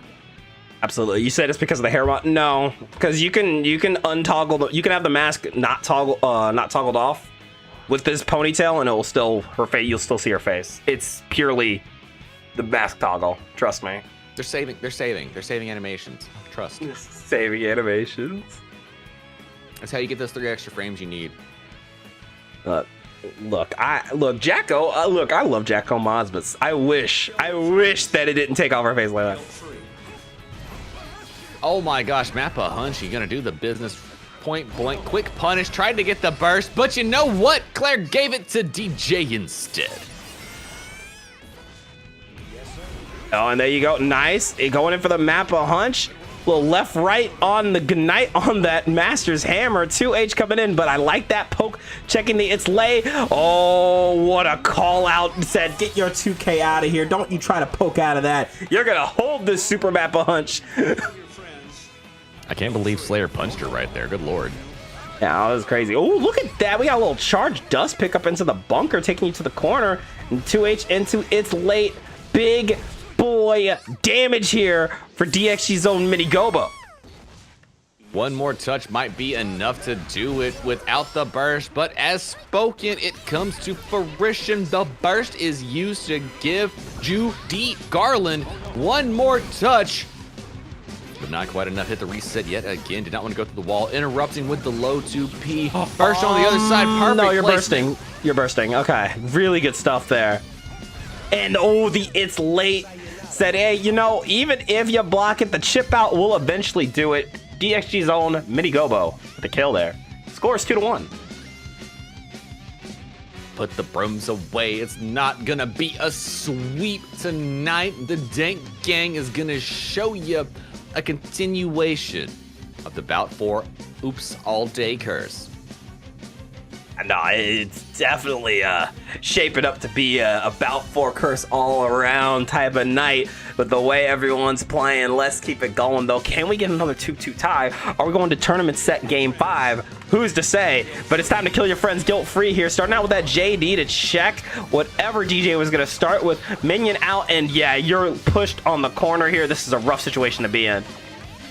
Clipped yet again. Hit him with the dust for the damage. Jumping away from Skyscraper. Dandy stepping. Beautiful stuff to see. FD, please get off me. Went for 2H, but Claire was already pressing buttons. A little 5H coming out. Oh, good block here, but again, having to hold that Master's Hammer. Try for the bump ahead, but good blocks here. But this time getting caught by It's Late. Said you are not getting out of the vortex. The bite coming out. Be careful. Big hit, universal damage, and it's gonna be close, but I don't think it's enough to kill. That's going to be hard knockdown and positive bonus, but there's that jump in again and a little 2K just for your troubles here. That's another ground here for Mini Gobo. Check those if you need to. You know it's going to work out. Double backdash. Interrupting the 2H with little jump. Dusty here. Claire from HR showing us why Judy Garland has the D in the name. Absolutely, and oh, pull it up one more time. Got the pickup again, but misses the second loop. That's gonna be a huge opportunity here for our favorite HR rep, getting the pickup with the minions again, running into the throw here.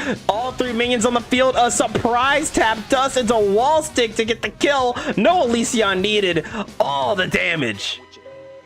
Round 3, tournament set on the line. Mini Gobo trying everything in their power to get that 2-2 set we all want to see. Pressing button just a little bit too far away and tried to far slash, but was interrupted here. Claire trying to press buttons. The burst from DJ putting him back against the wall and up. Oh, damaging that's a lot. Oof. Rough situation to be in, but what a BRC air throw. The DXG Classics said, get out of the skies, they belong to me. Putting more pressure on, got the wild assault. You got the block for your life, tried to hand to Doom out of there, but Claire is ready. Claire sitting on meter, gonna spend it for the win. Go ahead, back it up, 3-1. Tournament set going in our HR reps pocket. And you know, the way Claire is playing, you would assume this guy has been playing the whole time while he's been gone. No, he's coming back from like what? Multiple month hiatus. Still playing like that. Absolutely. I mean, we're gonna assume it was a hiatus, but you know, I'm not gonna doubt that they weren't still pressing buttons and doing things in the meantime. It's definitely hard to do that when your online doesn't let you play the game. But you know, there's always in-persons, there's always meetups like that, because you can really see the skill still showing here for Claire, and it's such a pleasure to see him again. But of course, DJ, no slouch here. We've seen a lot of great options, a lot of great mixes from the Slayer, and I think that last round could have easily gone his way had he not dropped the Pile Bunker loop. Definitely could have. And on the sense of Claire not being able to play because of the internet, just because it wasn't working here, like you said, doesn't mean it wasn't going in other directions. In other games, sometimes you can still manage to bring the fundies from other locations of video games over here to the fighting game community. I think it's your no mask mod. I think it definitely is a mix. I think something Death mentioned and something I mentioned are both on the money, where it's like the combination of the mods makes this funny glitch, but it's not a big deal. No, it's just giving us Zato 1 on Jacko. Yeah, no, don't worry. They're just channeling the inner Eddie. That's all it really is. I mean, Minion might be Eddie inside. We don't really know, do we? No, we do not. But there we go, pulling up with that. It's late. Got the pick up into the 2 as a little bunker coming out. We got loops. Oh, you're dead. Holy shit. Yeah, good night. Sayonara. Like I told you, Dink, if you get to touch Jacko, her life bar is meant to be destroyed, especially by somebody stacked up like Slayer. Look, it does not help that Jackie has glass bones and paper skin going up against one of the biggest damage dealers in the game. This is one of those situations where you have to make every turn that you get count. And here we go, going for the attack command. A little extra commands here going out. Nice little confirm. Got that wall break into the positive bonus. And there's that jump it again, still in Jacko's favor, but that slowdown could spell doom for you. Oh, DJ tried to press buttons after the trade, but Jacko was just a little bit clipped. Oh, my lord! Your soul is mine.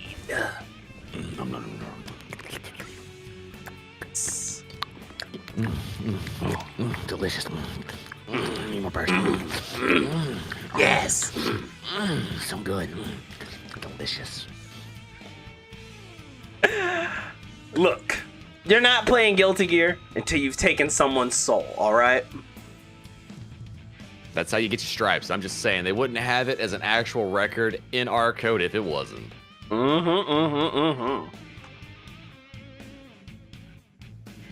Interesting comments. I didn't think you were going to go in on that. I didn't think you were going to go in on that. Are you that. gonna put that on loop for your ASMR? That's what it is. They're going to loop it for ASMR. I don't know. I don't know if that's the ASMR I want, bro. I don't know if I'm paying for that. Oh, but you know what we're paying for? A little charge dust, but misses the full confirm here. Little map hunch coming in, trying to get the 2S. No dice, but yo, that skyscraper close slash going to do a little something here. Absolutely would be. Quick pick up a jukebox. Yeah, Going I got to the your other jukebox. side, I got it. hammer hits. Went for the low. Nobody was home. Jumping in. Minions are out. The cross-up hits. And Mini Gobo just one touch away from taking the round here. And there it goes. Far slash from a distance. That was a tight one here. Here we go, going into round 3. 6H into a quick burst. Got that 2D, burst right back. Ain't nobody trying to hold this damage. And you know what? I don't blame them. Absolutely not. But you know what? Hunchy gets you in, and bump ahead starts the mix. We still dandy step and hit him with a hammer. Go for the bump into the confirm point blank yet again. I was expecting Nibbly Bits, but we'll double trade instead. Yeah, but you know, I'll tell you, these trades really working out more for Mini Gobo than Claire any day of the week there. That's going to tie it. Oh, I'm sorry. Yeah, that's going to tie the score 3-3. I'm going to double check to make sure I'm right on that. But yeah, great turnaround here from Mini Gobo. Like we said, sometimes some players are better at getting that first to 3, and other ones are better when it comes to figuring it out after that first to 3 and getting deep into the waters. Absolutely. The ability to clutch up a tournament set is very important in high-level Strive. But I'm sorry. In some instances, that's not going to matter if they figure you out after like 4 more games. This is true, but let's be real here, both of us, Jank. Even if you do figure Slayer out immediately, that does not get you out of any sort of danger. And trying to figure out what a Jacko main or player will be doing with their character takes probably 3 sets of encyclopedias in front of you. Oh, and look at that. Oh, tried to bait out the burst. Look, we're getting a little greedy here, but DJ not letting it happen until I get to burst on my own terms. Bunker out. Wall stick into another bunker. We are optimizing damage. I'm sorry. I'm rewinding to when Claire backdashed Dust. I have never seen that actually work in Strive. Yeah, I'm over here like, what? Oh. Skyscraper coming out. Oh! 2K the 2D hit him with a low yet again. The FD wait out. Claire knew. Oh, we're using swords from minions to cover the gap. Absolutely throwing it out. The minions out. Go for that the PRC got the pickup and it's time. Jacko Basta! Didn't even have to wall break. We got another round 3 in the Dank Gang slaying contest. Only one of them can win, and it's all for our entertainment. I'm loving it here. Got the JD, a little knockdown, 2K2D. Looking to bait out that burst, and no, DJ again holding on to it. Said, you know what? That's fine. I'll eat it. Wild Assault shutting it down, but this time the burst gonna be used to get out of that pressure. There's a Mappa Hunch, and 3, we've seen this before. You might be kissing that health bar goodbye unless the drop happens.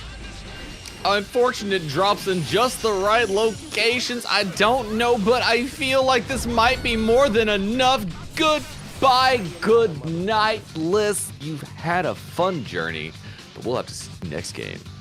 Oh my goodness, Claire! Ah! I can't even be biased. I'm just happy to see these two playing. Yes. Look, these are our people. All right, so we're gonna have to gas them up just a little bit, just a little bit.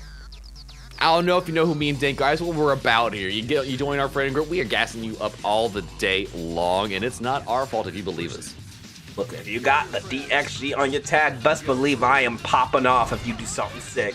Here we go. Got the 2K, little JD out, got the knockdown again, and I like this quick, aggressive burst here from Mini Gobo, especially when you're getting a pile bunker whip punch into bunker. Damn, that's a 2-touch, and it does 50%. What?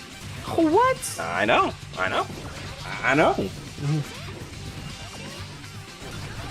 Beautiful stuff. Hit him with a punch from the skies. Crossed up. We are picking up, and then it seems like maybe Claire feels like they can take this round back.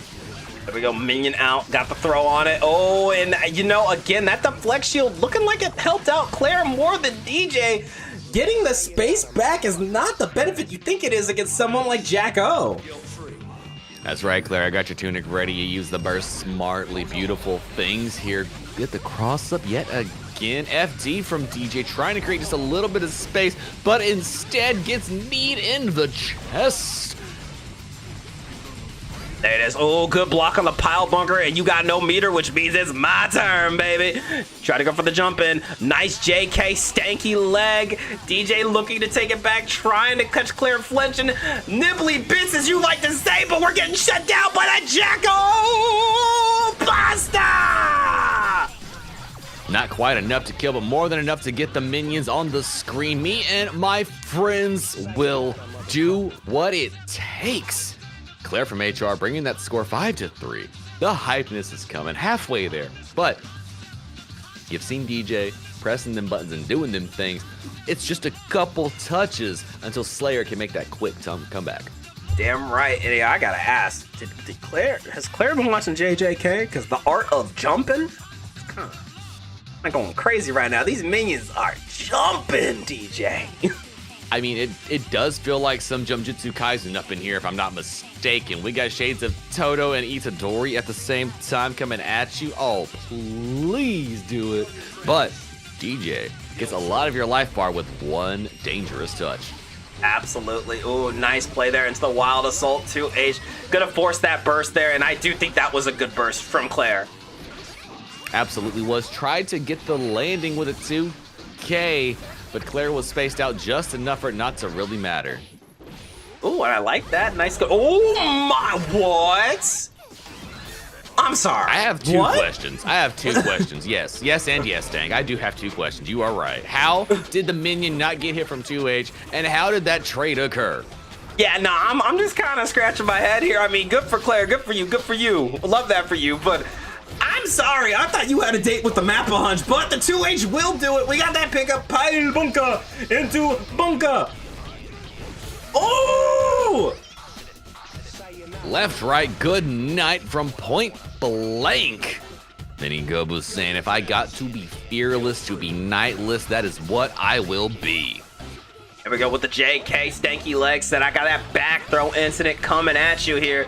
Trying to wait it out. Little 2K2D into the soccer mom kick, but yeah, get out the skies. I got you. It's late. Not quite done, not quite yet. Still blocking out, bumped ahead, but it's just a reset. Nothing to be afraid of. Blocked out pile bunkers here from Claire from HR, trying to get a little bit more space off the wall, but Mini Gobu quickly to hit with the 2H, confirming, getting close. Again? Oh my gosh, what a confirm from far away. Oh my God, that's 2 for 2. Oh my Get it again. goodness! Look at this lip footage! Check out! Pasta, baby! Not quite enough, but it's also close here. Clutch up moment. Who's gonna get it? Oh, the Hand of Doom gonna work out though, and that's Bunker will seal the deal. Well, I'll tell you, I don't care who you are. You gotta be shaking in your boots a bit when your buttons get checked that many times. Absolutely would be, especially with the confidence that Claire was checking those buttons. Like, you have to be second guessing a few of your approaches. But then again, Dank, if you're playing Slayer, why would you worry about what they're thinking? Dude, if I was playing Slayer, I'm not worrying about shit. I'm just gonna map a hunch again. It'll work eventually. Look, I'm either 2Hing at just the right range, or I'm walk back map a hunching everything you do. That's the 2 points of gameplay, right? I mean, from what I'm seeing on the Slayer front, yeah, but DJ once again going for that it's late, picking it up 2H into the what health bar, man? I'll help you find it. That's a 3-piece and a soda, nothing to worry about there. KO, don't you know, tried to get the mix on, but Claire is slowly getting ahead.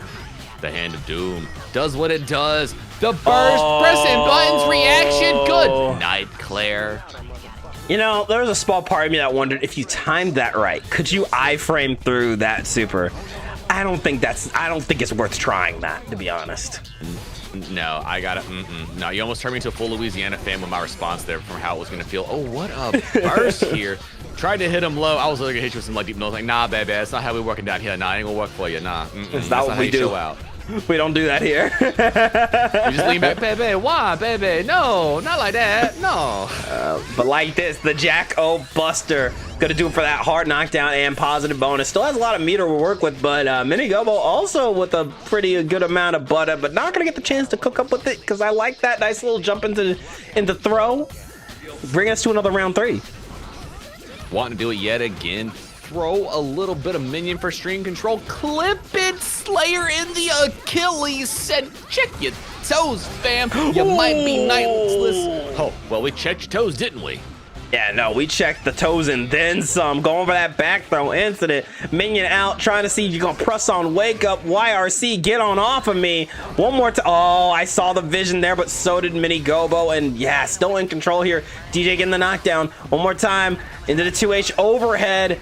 Pressure upon pressure, and that bite will do it. I think homie was hungry.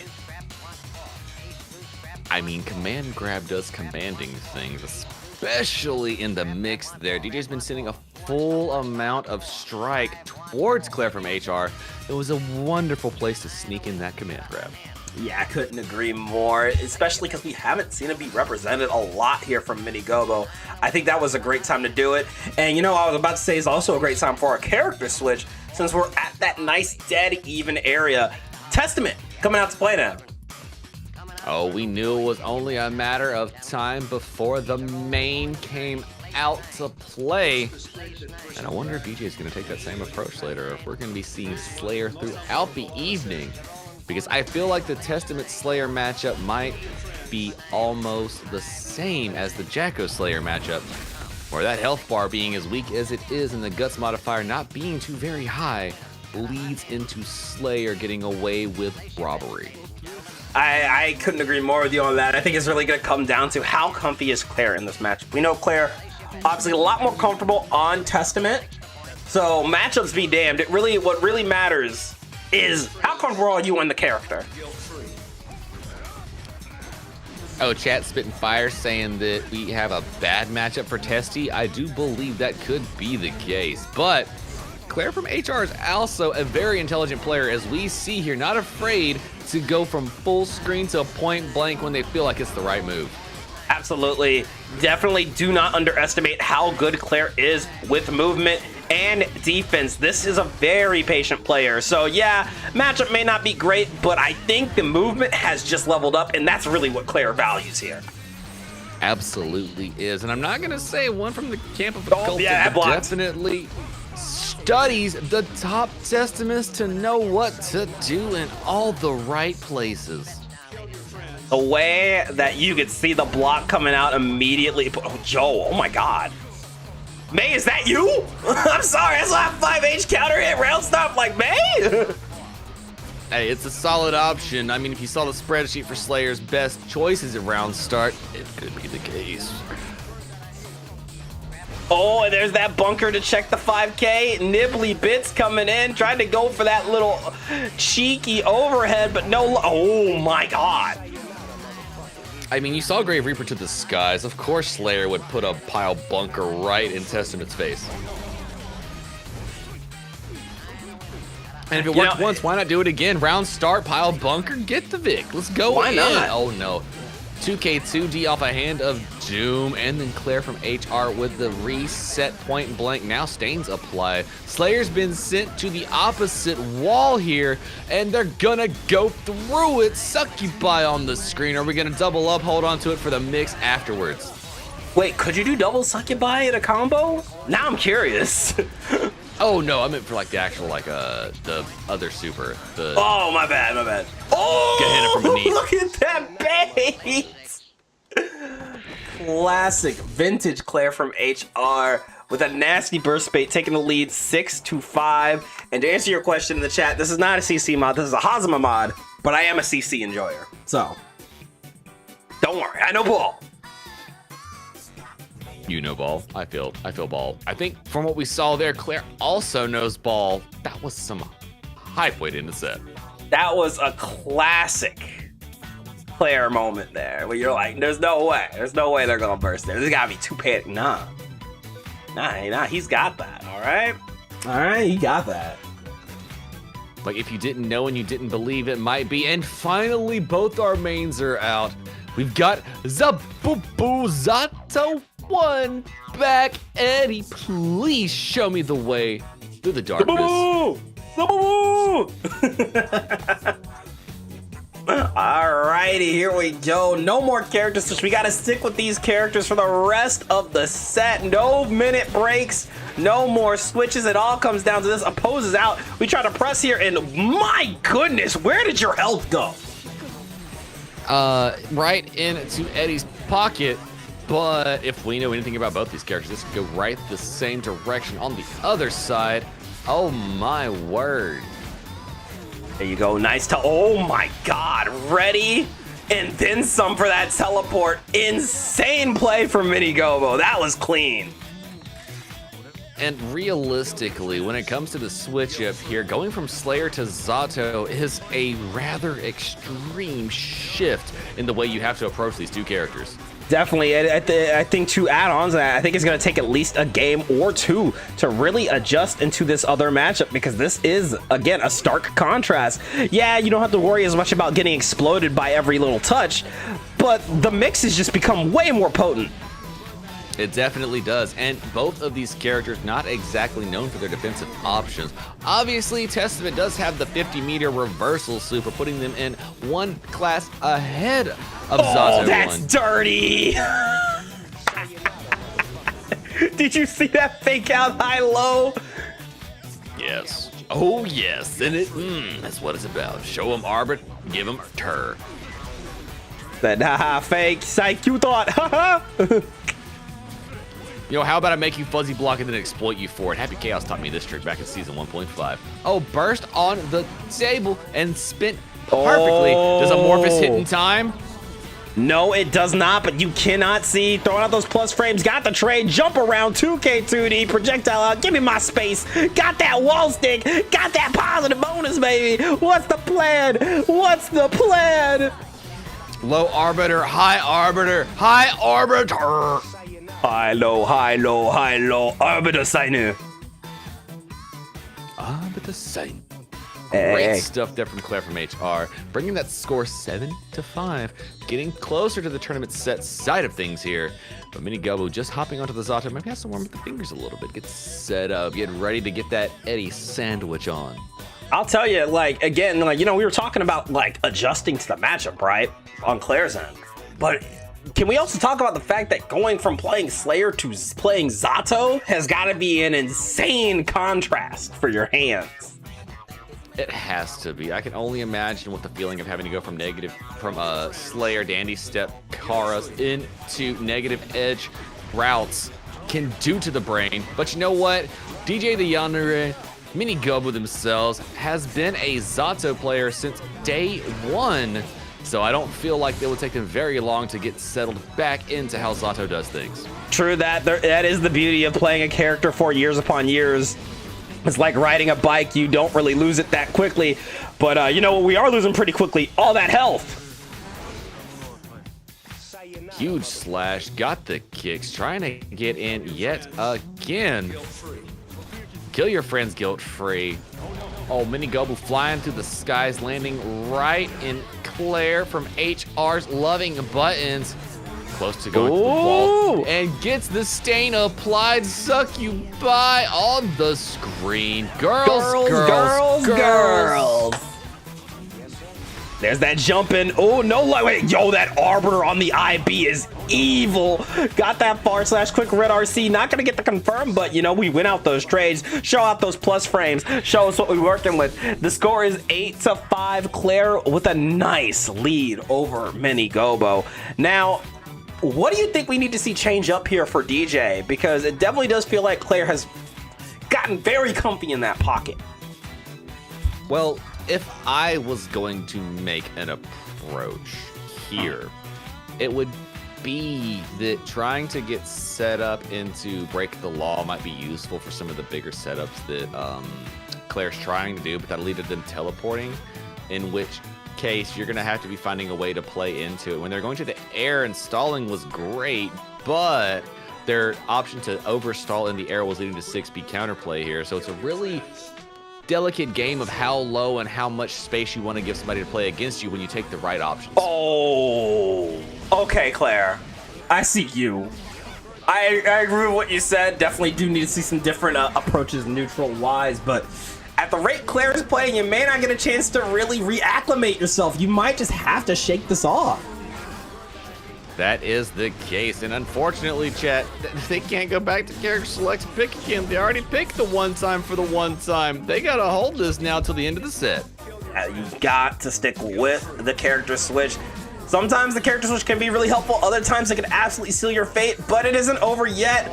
We should see where DJ's fate is gonna be in just a couple games, but a nice 2S, Eddie out into Leapfrog. This is a great turnaround.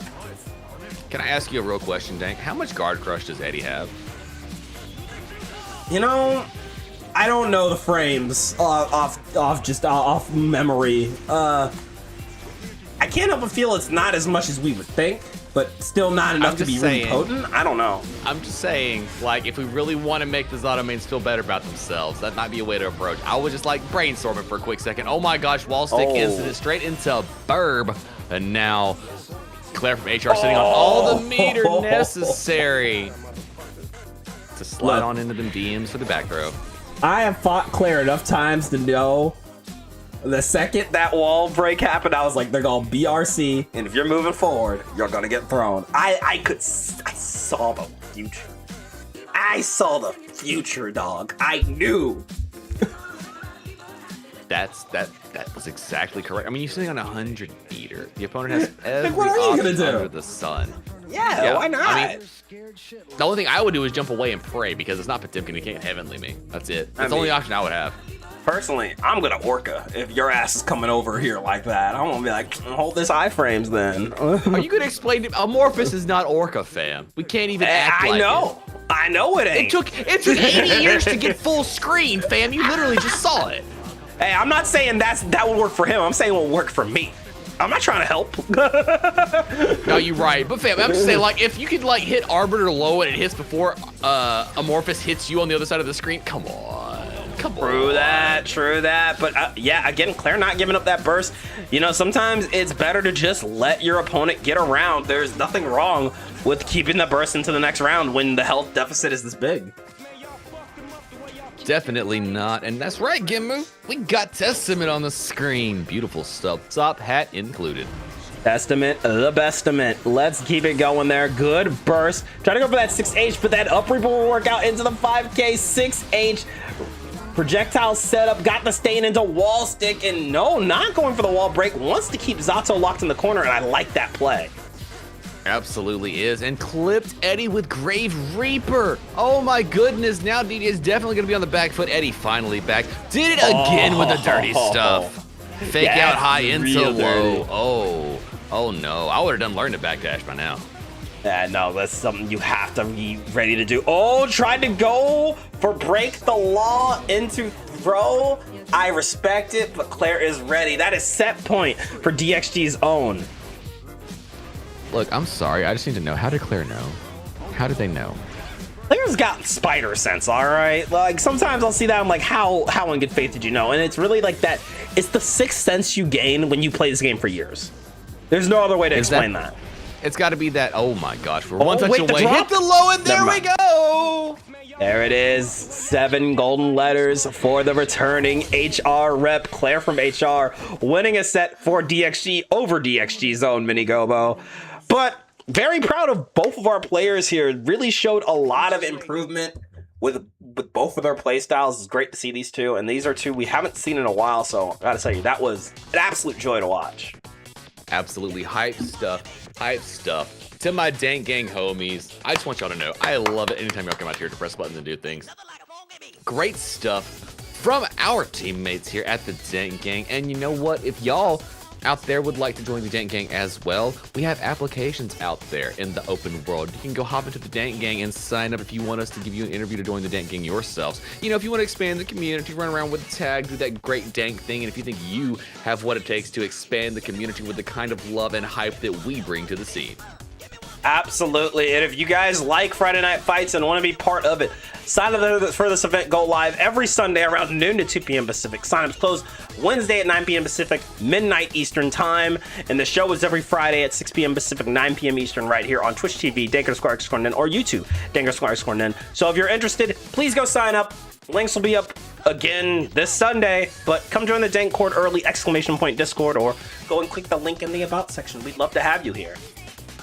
Absolutely would be. And if first to 10 sets aren't your thing, and that's a little bit too long, a little bit too much for you, and you are actually into more of that tournament scene, well, guess what? The Dank Gang has their very own Hunter x Hunter themed bracket Guilty Gear Strive monthly tournament coming back to you next month because we just had it last week. So give us some time to cook. You know you don't want us to release it to you raw. You need to give us some time to bake it. But when we give it to you, oh, you know you're going to have a prize pool. You know it's going to be free to sign up, and you know it's going to be sharks in the pools. So come on out. Rub elbows with the best of them. Make a name for yourself and join the fighting game community. Absolutely. BXB is one of my favorite Guilty Gear events to run and watch. So I hope you guys come sign up. It's always a great time. We always get the best of the best pulling up to prove their worth and earn a spot in the Battle Olympia history. Come get your hunter's license. Come fight for your dream and hunt for a better tomorrow. We want to see y'all up in here. And Dank, as you said, some of the best do come through for bracket, but to mention some of the best showing up for our bout for Curse, don't we have two of some of the highest skills when it comes to their specific characters? Oh yeah, no. So, like I said, this is a mythic FNF. This is a mythic pull for RNGesus. We have Moth's Vortex, all right? Going up against... No, I need you to stay with me here. Yokai and Mash's Mookie. That's right, we got Potemkin versus Ram. As you mentioned, two absolute specialists on their character. This is insane. This is gonna be crazy, all right? This one's gonna be one for the books. Oh, it 2000% will be. Like, I know normally I'm not a betting person. Y'all hear me talk about it up here in the booth, but I'm gonna tell y'all right now, I am betting on all of us having the greatest time watching this next set. You need to tell folks what's going down and tell them to get in here to watch Friday Night Fights here on DankXN's channel, because it's about to be some of the hypest Guilty Gear Strive you're going to see today. Absolutely. More first to 10 action on the Guilty Gear Strive quality coming at you right after this short commercial break. Don't go anywhere. We'll be right back. Okay.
New perspective gain from all the pain and stress. And when I do come back, I'm stronger than ever before.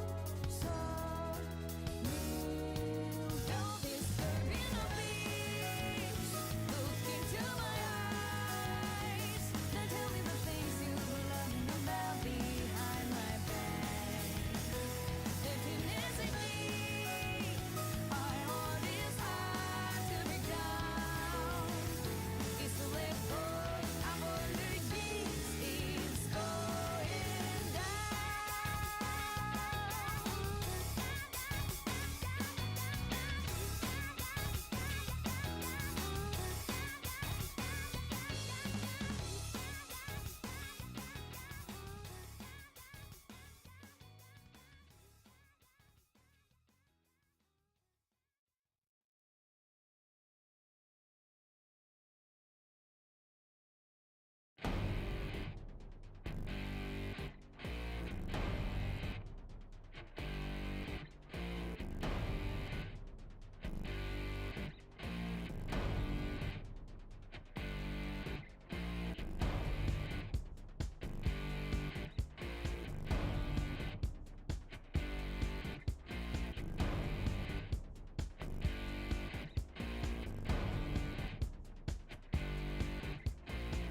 It's now or it's never, and I've got to make my decision. This time it could be my moment.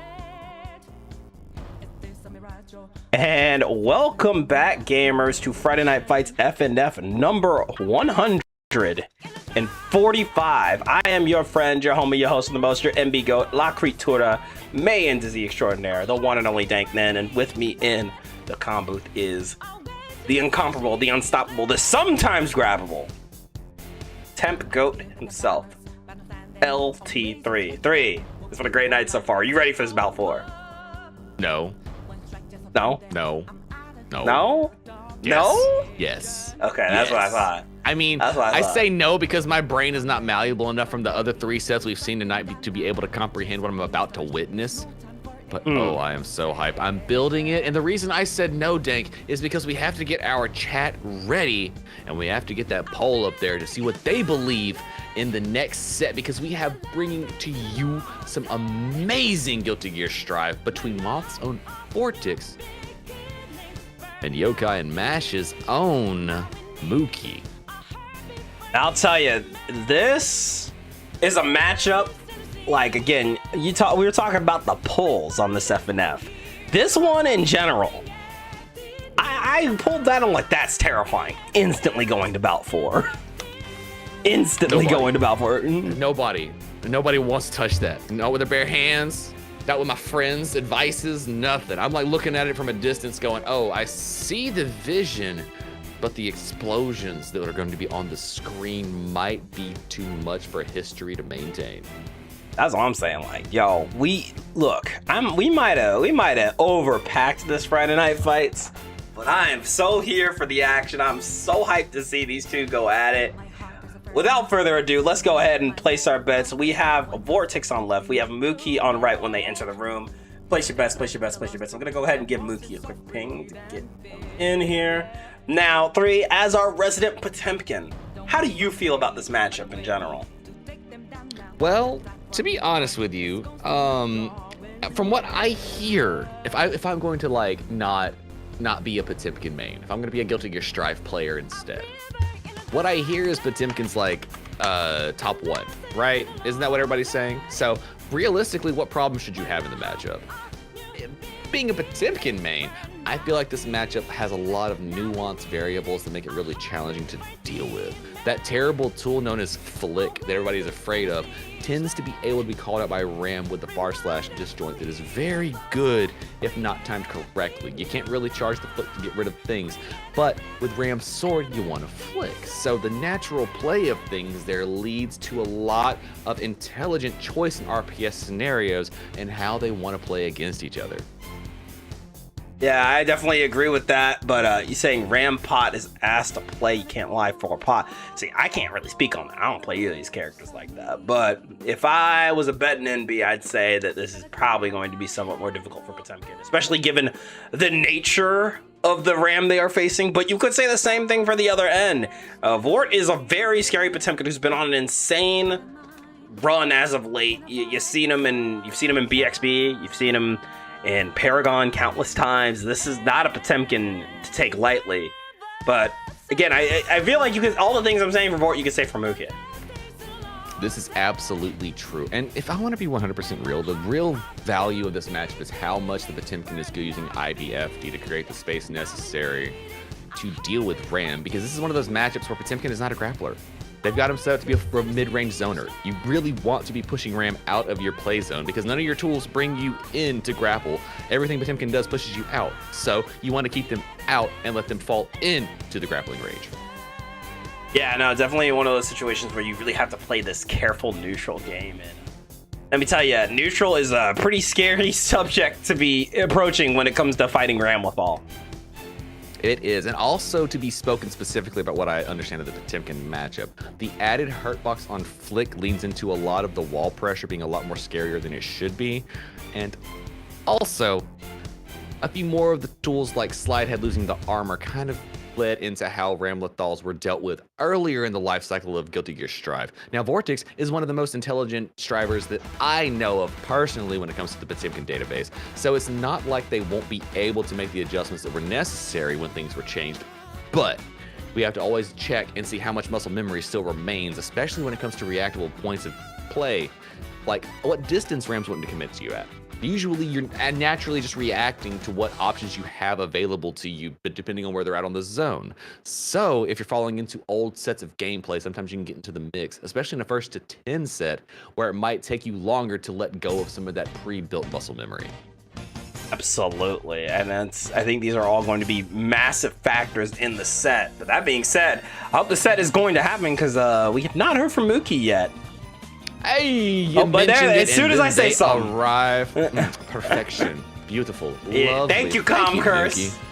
Thank you, Commentator Curse. Thank you for pulling up Mookie. I'm excited. The bets are already on the field, so go ahead and throw some points in there. Our players are good to go. It is time for the infamous, the unstoppable, the incomparable Bout 4. Happy Chaos is Eternal top 1. We're not allowed to talk about boss characters, okay? I've been saying that since Happy Chaos was released. Like, as soon as I stance canceled the bullet shot, I was like, oh, this is Rugal 2.0. I'm fine. I understand. I think it really does show how interesting this meta is for each character that I don't think anyone can agree on a true top 1. I've seen a lot of Chaos. I've seen a lot of Potemkin. I've seen occasional Mei. Like, I think there's Anji. A solid argument for making... Yeah, I've seen Anji. I think there's a solid argument for, like, I've seen characters. negative 16 Anji as top 1 before. There we go, rolling in a little 2S. Got the Rekka pickup, a little guard crush there. Nice start here from Mookie.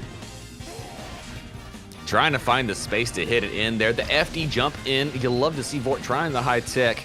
Getting picked up, sent towards the wall. Rocks are out. FD to get the distance, and we have 100 meter. Oh, well, 50 meter spin. My bad. No RC for the Mixie business. Just kept it going. PRC into the grapple on the grappler. Let's go. Went for the low.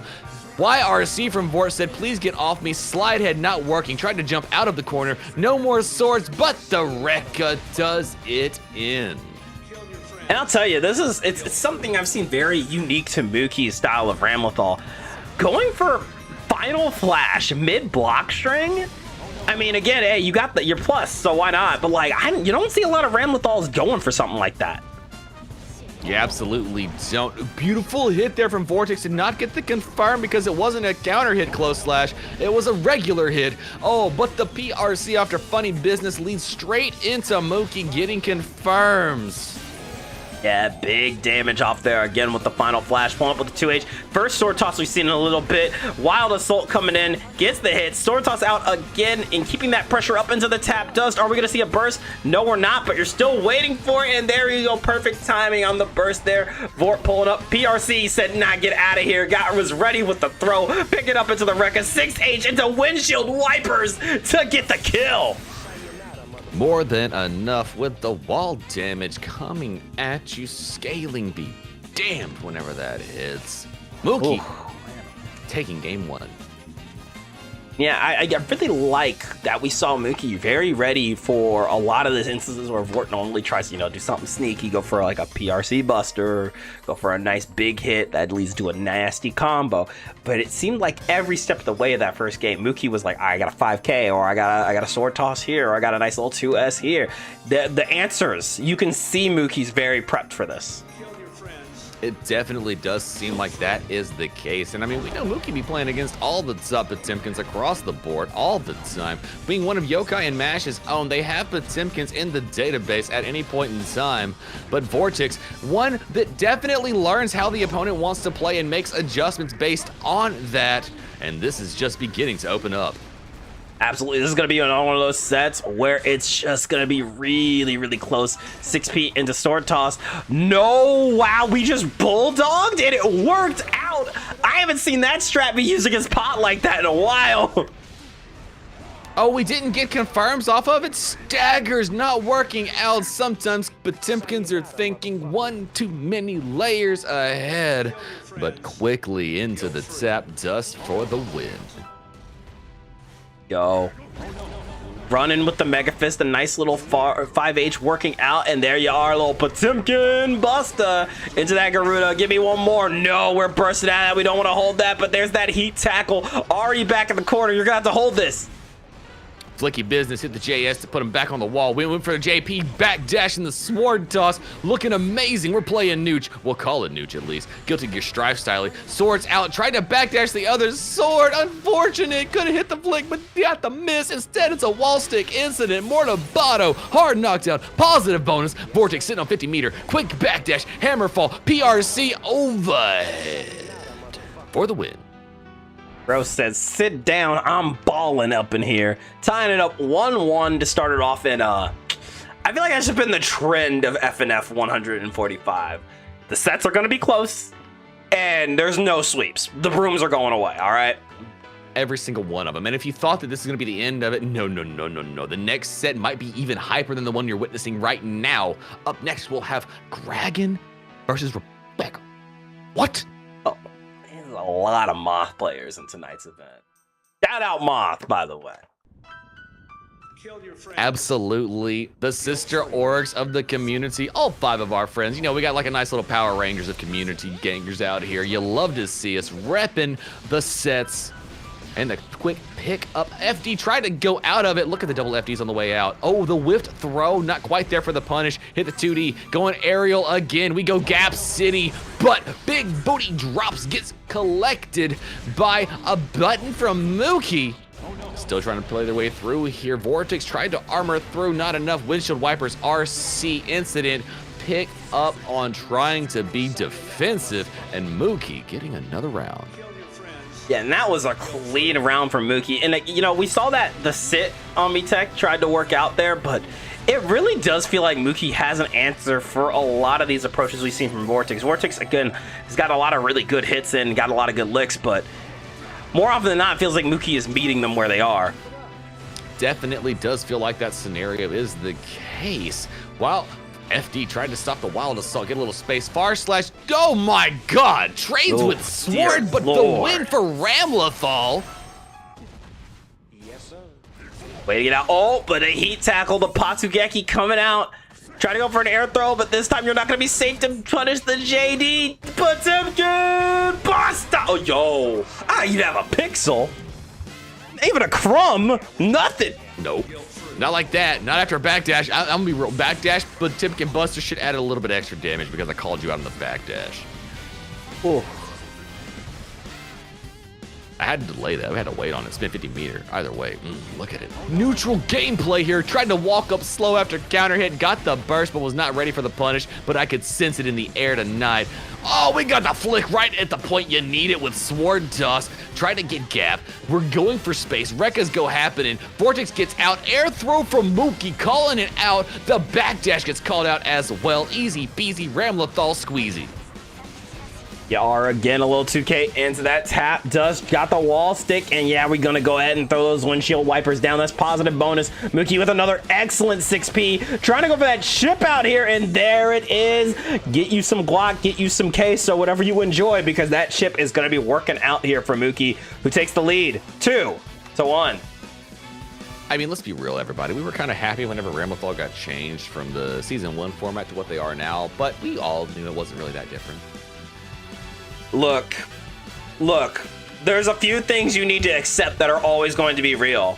Water will be wet, grass will be green, and Ramlethal will always be good. It doesn't matter Look, what they do. You know, the lesson I learned is whenever the Guilty Gear Strive community asks for a character to change the way they play, the character gets buffed. Yeah, because they always end up turning around to, well, we can't make the character unfun, so let's break them in a new way. That'll solve the problem. It's what we ask for. It is literally what we ask for. We go, oh, I don't like this. And we're like, oh, bet, hold my queso. Let me get you some sake rolling out here. We got you all day. Which makes me afraid of what is going to happen with Elfelt. But look at the confirmed wall stick. We got it. Bring forth Gigantor Kai into Heat Knuckle. Good night. I'm sorry, you said Gigantor Kai? That's the fuck you fence. That's the FUF. I don't know what you're talking about. You're right. I mean, absolutely could be. Aegis Reflector be damned, right? I heard that they got that coming into XKO. I'm kind of excited. There we go, going for that burst. We're sliding in, trying to go for that jump in. No luck. Rekka out. Tried for it into that Mega Fist, but we are playing scrambly here, back and forth. Got the pickup with the sword toss, though, and that's 100 meter. Hold this Mortavato for me right quick. Hard knockdown into positive bonus. One more time for the one time. Tap the dust. That's an incident. You're going through the ball, and that's a dead-ass Potemkin. No, maybe not quite, though. Didn't have the meter to finish. Vort with a chance here. But yeah, again, the sword swipes checking a Hammerfall. Can't approach with that little health. We can't armor through that. Dang, I'm just telling you, Potemkins have a habit of blocking with our face. It's part of the rule kit. You can't sign up to be a Potemkin main if you don't agree to block with your face. It's why they gave you such a health pool. No one's expecting you to actually block. No, not without any reversal. I mean, I had to spend 100 meter to try and get up safely. Come on now. Quick burst, get off me, please. Went for the booty drop, but nobody was home. Mookie smartly not pressing buttons and punished. And there it is, the Potemkin no, we Buster. didn't went for the swap. We went for the reset instead. Tried to chase him down with Hammerfall. Still calling him out. Oh, this is gonna hurt. Oh my god. Thank you, Vort. I need to download that combo. Is it? Oh my god. I was about to say, call it death or not. No. Now let me know. Did you say it's gonna kill or it's not gonna kill? Like, I feel like even Sajam's over here like, I'm not sure on that one. That was crazy. That's 2 tonight. You get one that actually killed and you got one that dropped earlier in this set. Because who believed that? Who believes in these combos? That was insanity. Thank you, Vortex. You've expanded my brain. Getting a little tech tonight for the Potemkin gang. Vort looking very strong here with but again, you're gonna need a little more than that to win the set. Score is currently, I believe, what, 2-2? Did I get that right? I think we are at tournament point here, and let's be real, Mookie, probably one of the greatest Rams that Canada has to offer here. And Vortex, the Patip GOAT. We couldn't ask for more, dang. We really could. Yeah, no. God, esports ass set right here. I love it. Let's keep it going. Immediate 5P check. Look, I'm just saying AI would never be able. AI would not be able to design a marketing ad for this set. They would not know what to do with itself. Oh, absolutely not. Windshield wipers coming in with the red RC sword toss out. Got the pickup with that 2S. We're scuffing it. Got that wall stick into wall break and positive bonus. And everybody give a shout out to DXG's own Starry Eye Eva, also known as Angel. Tell her what's up. Let her know how she's doing. That's right. One of Dank Gang's greatest moral supporters in the business. Welcome in, Angel. Quick pickup. Oh. We are hitting them. Final flash. Oh, but much like Final Flash, it is not killing Vegeta. You're not the only one who's suffering through that, but the sword toss will do it. That literally hit just like Vegeta slapping Frieza with that shit. That was fucking funny. You ain't got anything. I'm like, damn, you really can't kill anything, huh? Nah, fam, that's the reason spam a key blast hoping for the combo routes. Oh, we hammer through. Let's show Oh, them what the we gold got. burst? Gold burst? Hitting? Hold up. In RF and F tank? Look, all I see is a whole lot of butter, and so Vortex needs to be very aware. But oh, look at that, getting caught by double overhead into the red RC. Little charge dust coming up. Rekka out, not gonna get the wall stick, but oh, that 2K into the Mortabato just for good measure. Clean stuff. Tank, have you never met a Potemkin main? When we see y'all with 50 meter, that means we just gotta play stupider than ever before. But unfortunately, the throw PRC being just a little bit too safe. Mookie bringing it 3-2 over Vortex. Yeah, took the tournament set, but I'll tell you, even for a tournament set, that was one of those ones where I'm like, that could have gone either way at the last moment there. But Mookie very solidifying the lead. But this is Friday Night Fights, y'all. Y'all know we just getting started. Absolutely is the case. And I mean, when it comes to the two characters we're seeing on the screen right now, Ramlethal and Potemkin, Potemkin definitely leads more into the more they know about your style of play, the more they get to play the game. Absolutely. But here you go, pulling up a little close. Again, really trying to check any approach with these two S's. I really like the screen control here from Mookie. Doubled it up, got the burst from Mookie, did not expect it, and Vort got the quick punish. 5K reset, wanted to see what Mookie wanted to do. We whip him buttons, trying to frame kill. Oh, I feel jitter, I saw it on the screen. Reset out of the soup, block wipers, holding swords, crossed up, nobody was home, tried to hammerfall punish, but Mookie quick with a forward throw. Didn't even want to block after that. My goodness, there's that wall stick into windshield wipers. A great combo, but not as good as the combos from Mizu Pixels rating us in with one. How we doing, Mizu? Good to see you. Good to see you. Mizu, welcome in, fam. Me and you in that bracket tomorrow. I will see you at 10 in the morning. 10 a.m. Morning brackets. Who'd have thunk it? Quick pickup onto the other side. Back throw punishment. Called the backdash out as well. Tried to get in, but I feel like Hammerfall didn't come out in time. Oh, but there's that Wild Assault coming out in time. Big hit there. Garuda impacted to Potemkin. Buster! PRC to H. Hold the mighty fist of the Zeppelin. Right into round. Oh. Walk back 5H. Interruption. There for Vortex. Oh, but then that far slash of the goddesses doing exactly what it should do from Ramlethal. Oh, tried to block the sword, had to hold it, got thrown instead. Lucky throwbacks from whenever the hurt box for Flick got added. It was meant for that interaction, but instead we've been nerfed into holding it. Oh, wait, hold up. Avoiding the Garuda this time, playing it safe, but oh, that jump in was not the answer. FUF coming out, and you are dead to rights. Vortex with another game on the board, tying it up 3-3. But I wasn't honestly well-deserved. Hard to confirm. Route there for Vortex getting the win. Glorious stuff. Tied 3-3 here. But you know what, Dank? From what I've seen so far, Mookie is just like one step on the wrong side, about to come back with another haymaker and put it right on Vort's chin. Oh yeah, with the way this set is going, don't get comfortable with either player having the momentum for too long. We're getting into game number 7. The score is tied 3-3. I'm really curious to see how these two are going to adjust over each other again. Oh, 200% myself. The evolution of the gameplay here is something beautiful to witness. I couldn't have said it better myself.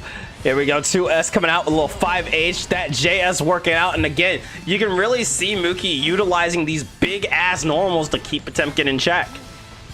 Is definitely what we're seeing here. A bullying of the big boy in neutral. And if that's going to be the definition of the match, I believe it is correct for Ramlethal to do so. Because when you are going against Potemkin, you have two options. You either out-neutral Potemkin, or you bully him until he cannot get up on Oki. Absolutely. There's that jump in with the Potemkin Buster! One more time. Yeah, we're blocking that. Oh yeah, you definitely needed that RC because you and I both know another bust was coming. It was. Get off the wall safely with invincibility. Tried to backdash. I feel like something happened there. Usually I've gotten that same issue where I cook an input too fast and the roll back he is making it say I backdash. Unfortunate scenarios. Look at the Rekka skip back. Going in, hits the Mega Fist from a distance. Tried to get the corner carry, but instead Mookie very smartly bursting at just the right time. Yeah, and that's really what you want to do here. Oh, tried to go for a empty jump, maybe bust type beat, but Mookie ready again. You can't skip steps in neutral here. Mookie does seem to be consistently ready for it. There's that sword toss, getting the pickup into the 6H windshield wipers. Not enough to get the wall break, but being forced into the corner off of the sword, guard crush into the yo, my God, dude. This is the truth. What an and the facts onslaught. of life. Now, Vortex sitting on 100 meter. We've got Old Tech, not gonna apply it though. Smart stuff, waited till the booty drops. Got the backdash call out, trying to come in with it. Got the pickup, this not hit. We go for the pickup. Oh, we got wildest. Oh, whoa.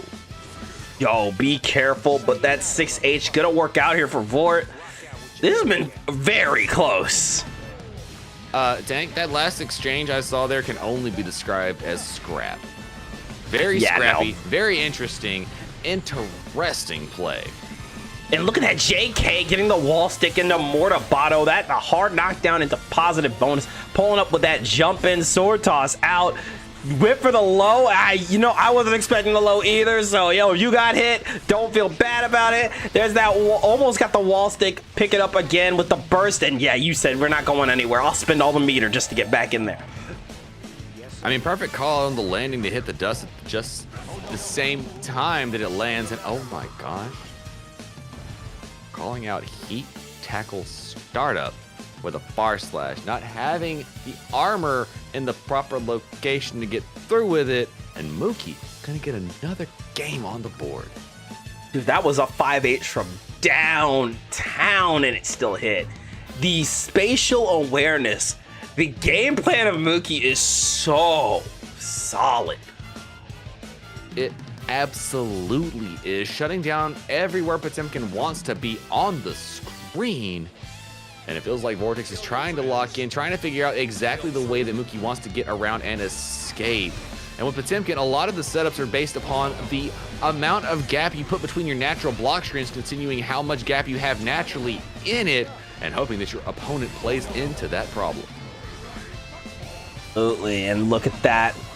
Almost had a nice little route going there, but I think the gap was a bit too big, and Mookie able to block out of it. Got the sword toss pickup, and yeah, it's going to be Mortabato once again. Hard knockdown into positive bonus. Gold burst on the fake Oki situation here, and a beautiful throw straight into the dub for Vortex. Lean stuff here from Vort. Again, the back and forth has been insane, but there's that windshield wipers. But yeah, we blocked, so we got that Busta rolling up 2P into that far slash. Not working. Is that that's far slash, right? There's that 6K. I always forget. It should be far slash if I'm right. I was looking away and resetting the chat so I could see what my friends are saying when we were speaking on it. Oh, we hit him from the skies. Try to find the right place. Heat tackle on the way into S5H. Let's go reset. Double whiff 5P, but for some reason it wasn't safe. I saw a second mash there. I think we might have just been a bit too quick on it. And choosing to bring the burst to the final round. Smart stuff there from Vortex. I mean, you could have exchanged it for an offensive burst on the side, but it feels like those routes might have been burst safe. Yeah, no, definitely not something you want to risk if you don't have to. That is 1, 2, 3 lows, but hey, nah, you make it the lows. You ain't getting no hands on me. Hold on. I can hear the agitation. I can hear the really. Are you sure about that? Quick throw, pick up, wall break, going into it. Oh, the FD trying to keep it safe. The lows opens up the burst from Vortex. Trying to get off of the YRC, get off of me, tech is applied, jumping out safely, dropping booties, getting hits, waiting out the gold burst, but instead getting thrown. Vortex going down 5-3 over Mash and Yokai's own Mookie. No, Vort has been doing a great job, but Mookie is once again, as per usual, in that pocket. And that's something Mookie really thrives at doing. We've seen it time and time again where it just feels like Mookie is able to get in flow state really quick. It absolutely is. Seems like they know exactly where to be to make things really funky for the opponent to try and get their routes going, and knowing exactly how to annoy their opponent to make them overextend into the pressure they want them to be in. Absolutely. Taxi asking, what are we thankful for in chat? You know what I'm thankful for? I'm thankful that we got another fire-ass Friday Night Fights, and I'm very thankful to everybody in the chat who's been enjoying the show. Oh, absolutely. What am I thankful for? I'm thankful for the chance that I get to breathe another day of air. It's a beautiful thing and a beautiful place, and I'm thankful every time I get the chance. You know what I'm also thankful for? I'm not the one getting gripped up here, scooped like ice cream off these Potemkin busters here. That's a nasty round for Vortex. Quick and furiously with it, and I am also thankful for all my friends in chat here hanging out and watching Guilty Gear strive. Like Taxi, if it wasn't for you, what would we be doing here? We're a community of togetherness trying to make this game more fun for all of us to play, and I am thankful for every one of you that wants to share this space with me. Thankful for DXG, man. Thankful for some guilty goddamn gear. I wouldn't have half the friends here that I have. Probably most of the friends I have here if it wasn't for this game. Exactly. Oh my God! Love it! Bet is Salute next it! time. HP.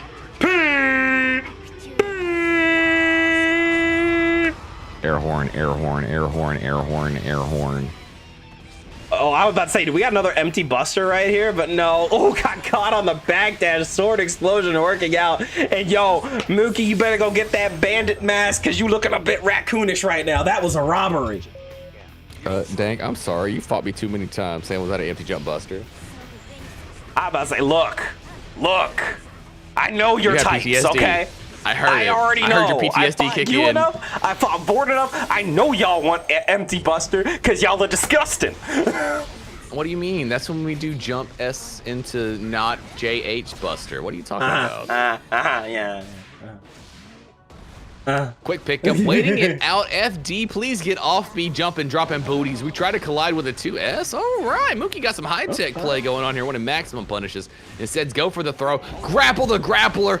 Oh, but Vort said not this time. I've learned a thing or two. Tried to get the burst out, doubled it up, but not getting it and paying for their hubris.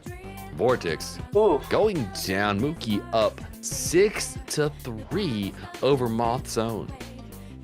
And this is definitely, I want to say, the widest lead we've had tonight in an FNF set. Correct me if I'm wrong. But that really doesn't state anything on these two players' skill levels. These are two absolute specialists. Two insanely strong players when it comes to their characters. Mookie just seems to be on the flow tonight. It absolutely does seem to be the scenario of what goes on. But I mean, if there's anything about the history of Mookie being playing in Guilty Gear Strive, it is that they tend to shut down the Potemkin mains when they show up to scrap. Absolutely. You know, there's definitely something to be said about how, you know, you get put up against Mookie and FNF, you're Potemkin, you might just want to light some sage here, you know, something to like get some good luck, you know, draw a pentagram, pray to the gods. Look, I don't know. I don't have enough black salt to keep up with this. There's no chance. I can't. Look, I've got my Goetta in the back, fam. I got all 72 ready to pull into lockstep and help me out with what I got. But right now, all I'm getting is trumpets and knowledge on how to grow mushrooms in my closet. This is not helping out. That's not helpful. That is not the knowledge you need right now. But there's that JS. Got the pickup. Oh my god. Yo, that was from like 3/4 away. Good lord. Oh my gosh. Not even messing around with it. Like, I needed some of the Prince's knowledge here. I didn't want some of the, like, lessers. Give me something better than this. Oh, no. We're going once again. Straight in? Oh, hold the damage. Guess Going what? in It's still with my the low turn. during the clutter. It's over now. Overhead hits. Bro. Pickup, What do you incident. even do? Wait, that was a black beat combo, though. Could have broken out of that, but honestly, I'm not breaking out of that either. I'm stunned. Oh! 2000%. Tried to hit him with a JS incident. Not quite there. Hit a back flick. Oh my word. The slide head incident. Oh, unfortunately, Wake Up Abare is going to win out. Was that 5P or was that Rekka first? I thought it was 5P, but honestly, my eyes may be playing tricks on me. I can't remember which one's the 5P. I don't remember if it's the front punch or if the first shot of the Rekka is the backhand where you see the palm. Because I saw the palm. I just don't remember if that's the 5. Palm is 6. Nope, 6-piece whenever they lay down and put the spikes out. Yeah, That's 5P. I'm Okay, be bet. honest. Was that 5P? That was 5P. It That's looked like Rekka startup. 5P. You're right. Okay, yep. 5P is the back it's end, Rekka? and then Rekka startup is the front end. LA, I thought it was the other way around. I Oh, wish my God, I wish the instant replay was more good. Dag nabbit, so many cute animations in this game. My brain is not keeping up. Windshield wipers tried to block it out. PRC Vortex smartly blocking out. Oh, we got swords on the screen. Nobody was home when Mookie was pressing. YRC safe set up. Let's go for Flick. Jumping, dropping booties, getting Gigantor Kai, and that's another game for Vortex. 4-6. And I'll tell you, if anyone needed to, 4-7, 4-6. it's 4-6. It's 4-6. Okay. I'll tell you, if there was ever a time to take some momentum back, that was it, because you do not want to deal with a 3-7 lead. Great turnaround for Vortex. I'm hoping he can keep that momentum for a little bit, because I'm big and greedy, man. I want another close set. Of course we are. About 4 is just now cooking up. About the halfway spot, we gotta be where it's getting a little iffy at. I mean, let's be realistic. And most like IRL fights right now is where things get a little hairy. People are like, oh, someone's pulling ahead, and the other one starts to feel it, and then they start really hitting with some sneaky stuff, getting in the pocket, hitting with that 1-2 skip and badoo. You know what I'm saying? And I think that might be where Vortex is at right now. We go up. We're close to the meme number. Oh, God. Here we go again. Do you want me to tell you why that Hurtbox add-in did so much in this matchup? That was it right there. You just witnessed it. Flick should have done what Flick was supposed to do, but you see, press buttons, do things in the far/slash zone. See, Jank, that's why I said we should be able to cancel Flick. I mean, I'm not arguing here, but there's that PRC to get a little more space. Sword toss out into the windshield wipers. And you already know it's time for that Mortaboto. Hard knockdown, positive bonus. Blah. Look, I'm just saying, if Happy Chaos can cancel stance, if Jacko can cancel stance, if Leo can cancel stance, why shouldn't Potemkin? Again, I'm not part of this. I'm a humble commentator watching this Ram versus Potemkin set right here. Here we go, a little Mega Fist coming out.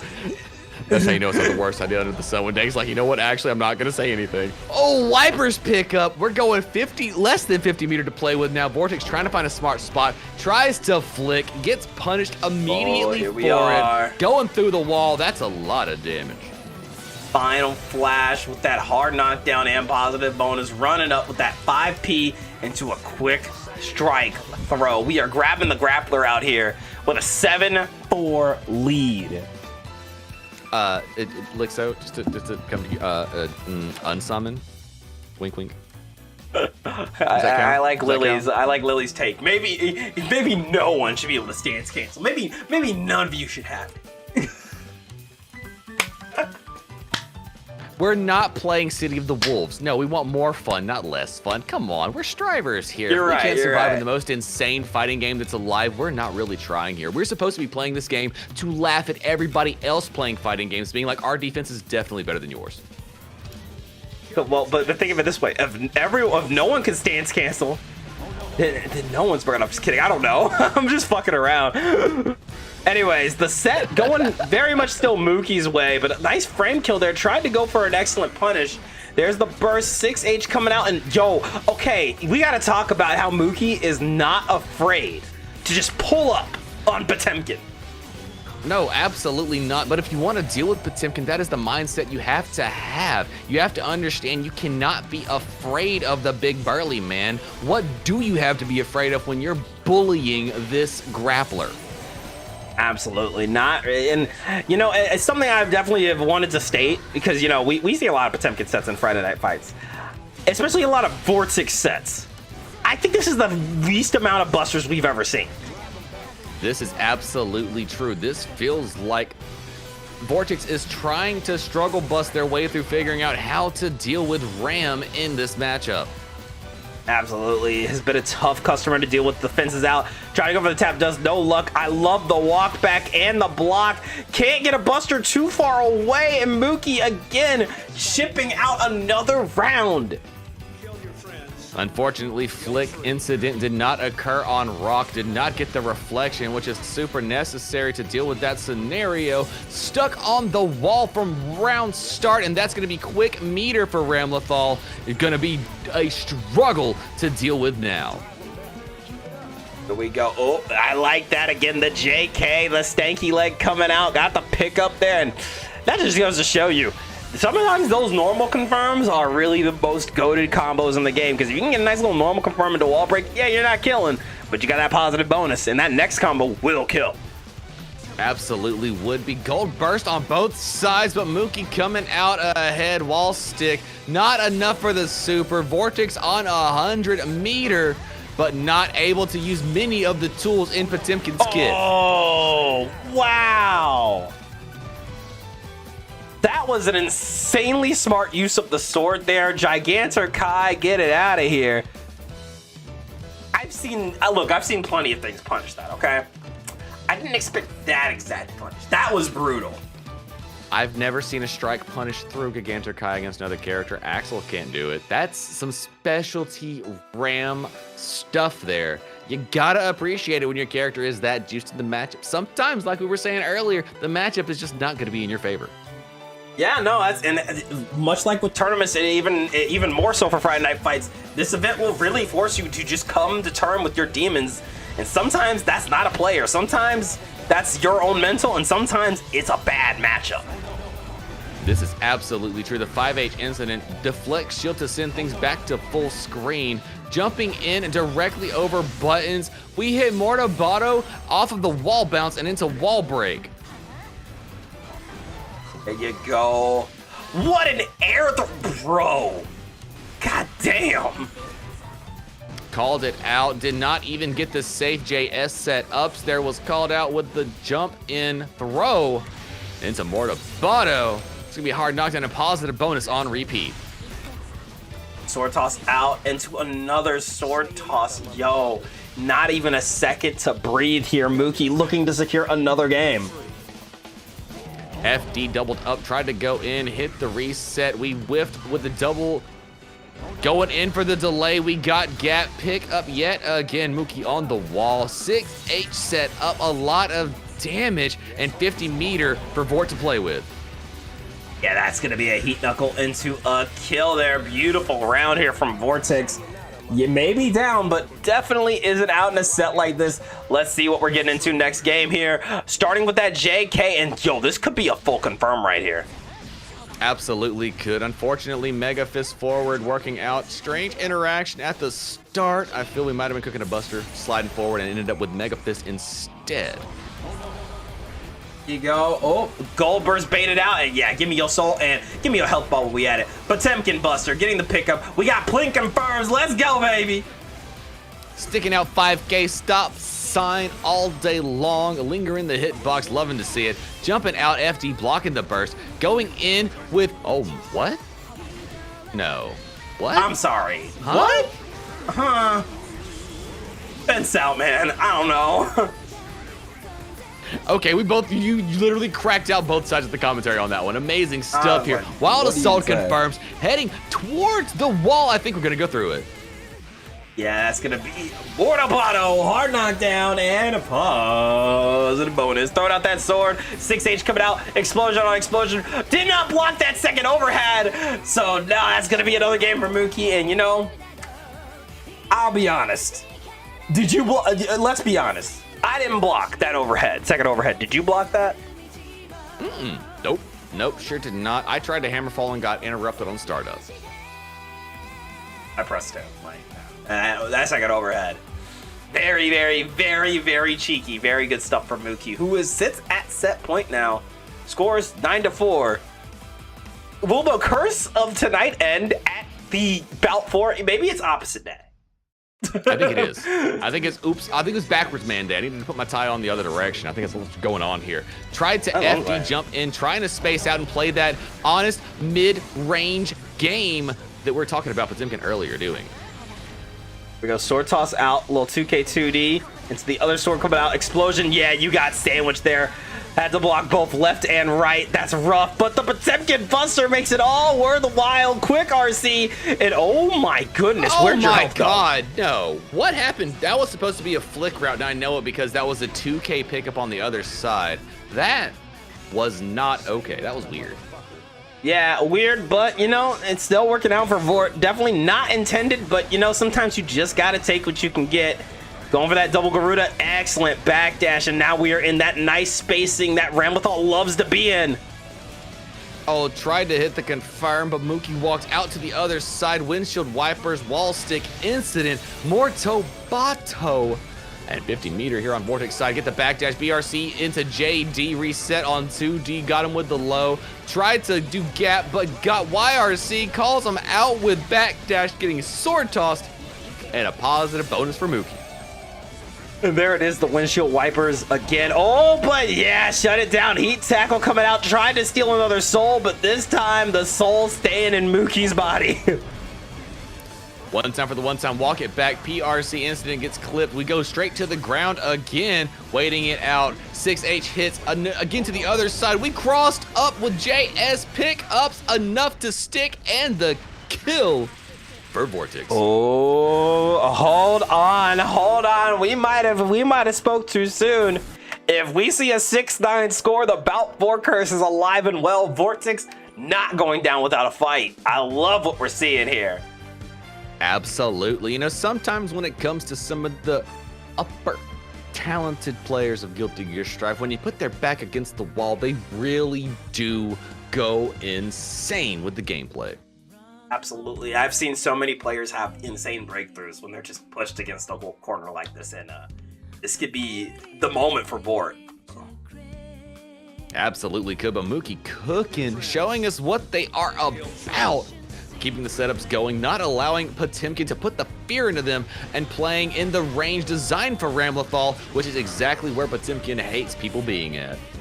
Absolutely. There we go. Nice little empty jump. Got the 5H. We are sliding in with that hammer fall. But again, just staying out of the range of busters. Again, Mookie has done such a great job staying out of the danger zone here. Putting pressure on. And again, not really getting anxious. Still realizes, you know, I got the lead. No reason to get anxious. No reason to get nervous. We haven't seen an uptick in aggression. Oh, absolutely not. 2K2D reset the incident, trying to go in. Huge counter hit, pick up into the round. One more round before Mookie gets that Bout 4 win. There's that 6H, tried for it, but there's those windshield wipers. Excellent IB. Again, Vort playing patient, realizes he has to slowly work his way in. Quick pickup, hit the Rekka. Vort holding on to the burst, trying to find their way in. Held the Rekka straight into Final Flash. Not enough. We went for the low. Doubled up on low. Wild Assault pick up for the positive bonus. One more set. Hammerfall in. Tried to find the way, but not enough meter to build. Waited it out. Got the burst. Vortex trying to find one more touch to play the game, but this might be it. Wait, hold on. No shot! We got Gigantor Kai front backs. Let's go. Unfortunately, you don't have to block it back. You only block one direction. It works out for you. Mega Fist spaced perfectly. Vortex trying to survive. Yeah, and you can really see Mookie's just willing to hang back and wait it out. They got the health lead. There's no reason to extend right now, but we're going to go for that burst. Could be heroic, could not be, but you might be grabbing that cape real quick, and yeah, put it on. Vortex not out of this yet. Now with the burst advantage, this is looking like it could be a tide changer. Absolutely is. Did not say they were done yet. Tried to bust her, but walked back from Mookie. Made the space necessary to be safe. Oh, Rekka out. Holding that guard crush. Again, the spacing still in Mookie's favor. Went for the throw. We are good. Look at me. I'm the grappler now. Rekka blocked out. FD overhead hits. Its sword does exactly what it needs to. The wall pressure never changed from Ramlethal. They just made it look different. No punish. Couldn't get the 5H out in time. Unfortunately, Mookie sitting on all the meter and bursting right after getting off the wall from Vortex. Oh, last chance here. And oh, I smelled backdash, and so did Mookie. 10-5 win here. The streak ends. But still, what a set from these two. Mookie gonna take it 10-5 over Vortex. Whew, that was a clash of the Titans right there. absolutely was. Mash and Yokai's on Mookie taking out Moth Vortex 5-10. Great games from both our competitors. You honestly both deserve a pat on the back for that. That was amazing to watch, and I can't wait to see both of y'all again. But if you think you've got what it takes out there to be on this Friday Night Fight specialty block, all you gotta do is go hop into the Dank Discord right over there. Click the link, go ahead, wait till Sunday. We'll put a new link up for you to sign up for the next Friday Night Fights. And then when you see that come up there, go ahead and put your emote down there, put it up to the RNG to see if you can be put on display to show up your Guilty Gear Strive skills. And if you want to bypass that or give yourself a little bit extra boost to be able to be pulled, you can sign up to be an alternative or sub into fight. That'll double your chances. And if you want to bypass it altogether, hang out here on the Dank X Nin Twitch channel, get you some channel points. Once you get 10,000 of those, that'll get you the chance to get a grudge match where you and your friend that agreed to that grudge match will be able to sign up on the same week that isn't a team event, and we'll get you on here to guarantee your slot on FNF. Absolutely. Please come sign up for Friday Night Fights. It's one of our it's our longest running event for a reason. I've seen so many players just grow into absolute monsters in this event, and I hope to see even more players sign up and just go through the gauntlet I've seen everybody go through. Friday Night Fights, good sets, good vibes, and good people always. One of DXG's flagship events. It's not going anywhere. But speaking of DXG's other flagship event, Bracket BXB did just go down last week. But so a new one will be coming in about a month, probably a little longer, because we like to do these at the end of the month. So be sure to check out late February. Probably going to be either the second to last or last Saturday of the month. We look forward to it. BXB is always hardcore, always awesome. At least $100 in the prize pool every month, and always with some top players pulling up. Absolutely guaranteed to be rubbing elbows with some of the best that Guilty Gear Strive has to offer. Come on, hop over here. Join Battle Olympia. Get your chance to get your hunter's license. I want to see if you can take down our own Crow Lucifer. They are roaming the streets of Strive as we speak, and we need somebody to be able to shut it down. Let's see if you got what it takes. Somebody's got to stop Jack, man. That bro's got so much of my money. It's crazy. I'm just saying, like, we want to spread the love. We think you deserve it yourself. Go ahead, chime in the tournament. It only takes a little bit of your ego to sign up in a little bit of time, a couple clicks here and there, and then you're into it for freebie DBs. Come press buttons, do some things, show us what you're about on Bracket. But, Dank, speaking of people pressing buttons and doing things for us, don't we have a amazing set to close out the night? We sure do, but before we get into that, I do want to state something real quick about the last bets. First of all, I do Vortex have a lot of fans in here. But when I say it was only one person bet on Mookie, only one person bet on Mookie. Wow, Yo, so they got grudge matches all day long. Whoever you Burnt are out there, Taco, you made out like a bandit. It was Burnt Taco. Burnt Taco, well, there you go, Burnt Taco. Way to go. Congratulations. Get your grudge match in now. Do it. Yeah, go claim one. No, I don't even think it's that. I just think that that you're in DXG territory and DXG's sister org is Moth. So I think those Moth homies pulled up for their boy.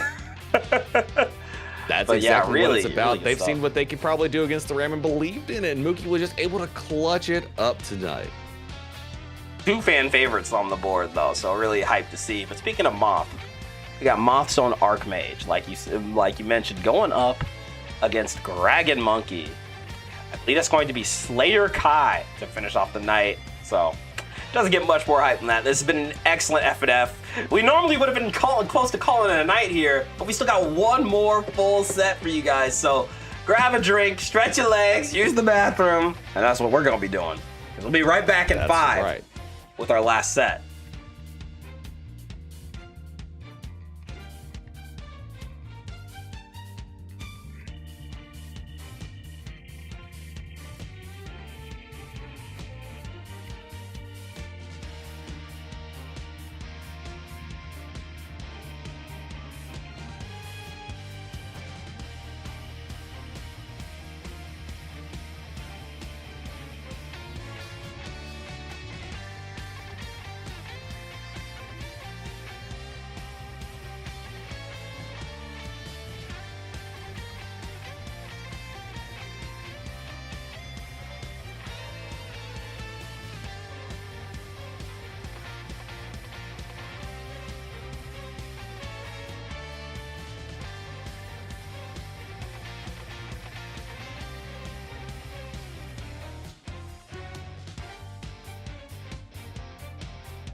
All right, gamers, you already know what it is. Welcome back to Friday Night Fights FNF number 145. I am your host of the most, your MB Goat, La Creatura May, and Dizzy Extraordinaire, Dank Nen. And with me in the combat, the unstoppable, the incomparable, the unbeatable, LT3. I mean, unbeatable in my dreams, perhaps. Maybe in my absolute perfection days. But I can guarantee you this. Up next, Dank, my friend, we have an amazing set to cap off the night. We have none other than Gragan versus Rebecca Archmage. Oh my gosh, Dank, this is going to be an amazing way to close off Friday Night Fights number 145. I mean, I was expecting explosions from the start, and we are going to waste zero time getting into it. I was concerned that Gragan might be bringing the Sin first. I was like, I'd like to see a little bit of warm-up hopping into it because they've been repping that Sin for a second there. But showing up with the Kai, the long-standing main first versus the Slayer, oh, this is going to explode from the get-go.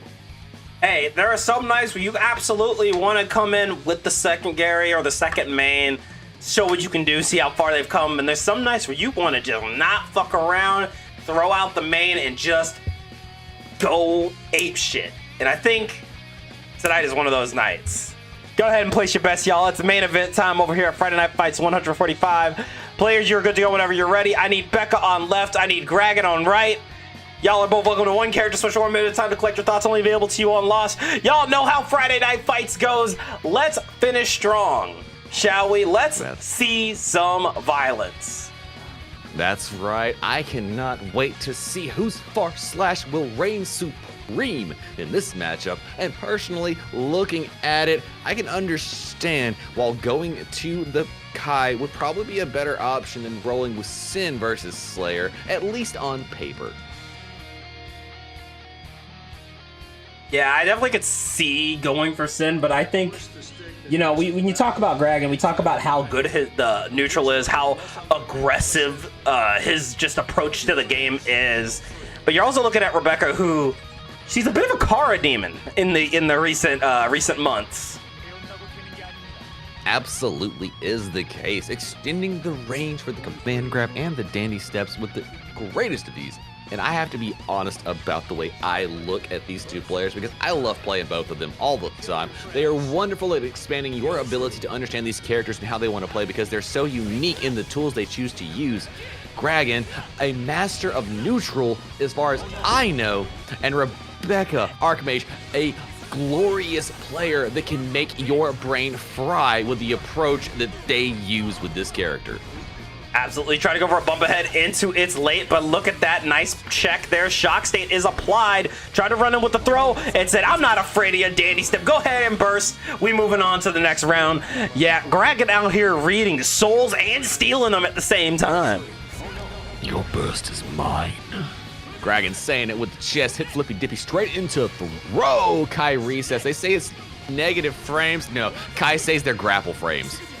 Oh my god, and that PRC, you didn't know it was going to go high, you didn't know it was going to go low, and he said, you know what, how about none of the above, go for a throw, pick it up, here we go, little pile bunker loops, pick it up, pile bunker.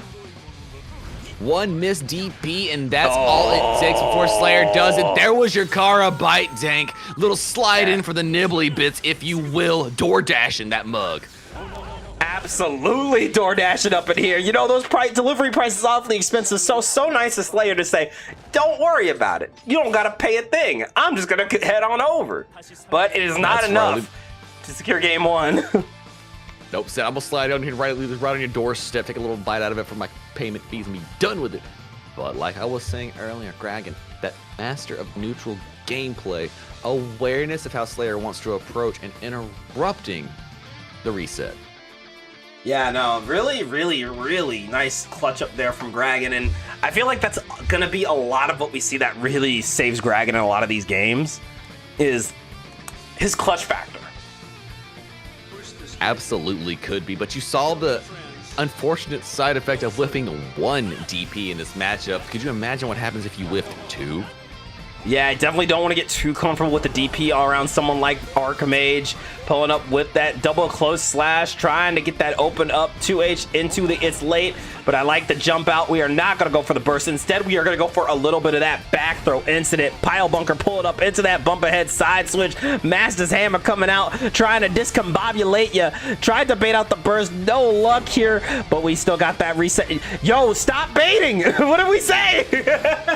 Nope, not today. This is just the beginning of the layers. We gotta apply gap Oh tank. my What do you mean? I'm putting layers No, on that I'm- one. We I'm- stacking. dude, Mental I got nervous. stacking. I got nervous just watching these baits get thrown away. I'm like, hey, yo, hey, yo. Look, if your opponent ain't hungry to get out, how am I gonna make him fall open later? Quick pick up, great burst there by Gragan. Huge counter hit. We delayed buttons and look at the damage. Shock state, sacred edgy. Hard knockdown, positive bonus. Repeat the 6H pickup. Oh, Gragan is on something known as fire. Yo, I'm sorry. After that Kai confirm, I gotta ask, who's the real power type here? Because goddamn. Ooh, but that 2H will do it. Archmage tying up the score 1-1. Really great adjustment there, but I'll tell you, we are already in the thick of the mental games. Yeah, we wasted no time to get there. Like, the mental thickened thicker as soon as rounds start happened. It's crazy. Great back and forth here. Again, no brooms for anyone. Score is tied 1-1, which means there is still so much set left to be played. That's right, we resurrecting Olive Garden here. Everybody gets a breadstick. Don't Quick say all. into- I'm hungry. Can you taste the Parmesan? They coming in with it. Tell me when you're done. Stop it. I'm taking an edible right now, too. I'm hungry as a motherfucker. That might not be the solution, Dig. That might be a problem. Quick Look, pickup. it's Oh about, no! It's about 5, Whiffing. all right? Oh no, you're right, but I mean, if you want to be unhungry, that might not be the solution. Quick interruption in the skies, triple the overhead, double the fun, shock state, Mappa Hunchy off the wall, left, right, gets shut down by Gragan. Same with Hand of Doom, straight into Sacred Edgy, hard knockdown, positive bonus, shock state, everything a Kai could ask for to set you up for the throw. Nasty work here. But, starting with that far slash, for some reason, I'm surprised. I thought that wild assault was true, but no. Maybe a little too much gap in the pressure, but getting caught by the...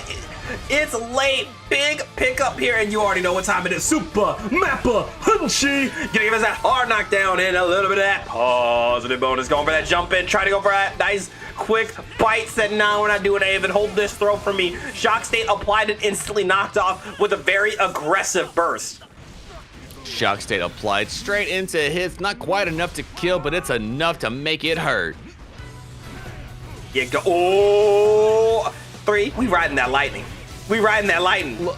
Pick up, show me how to do it. I wanted to learn. You need to show me the way. Oh my God, Kai players, aspiring Keesks, take notes, cause holy, and avoiding the air throw and getting a nice little 2P. That was some smart play. Couldn't have done it any better myself. And I really like the decision to not go for a big close slash, instead of just going for a nice low to really check the landing. Smart stuff.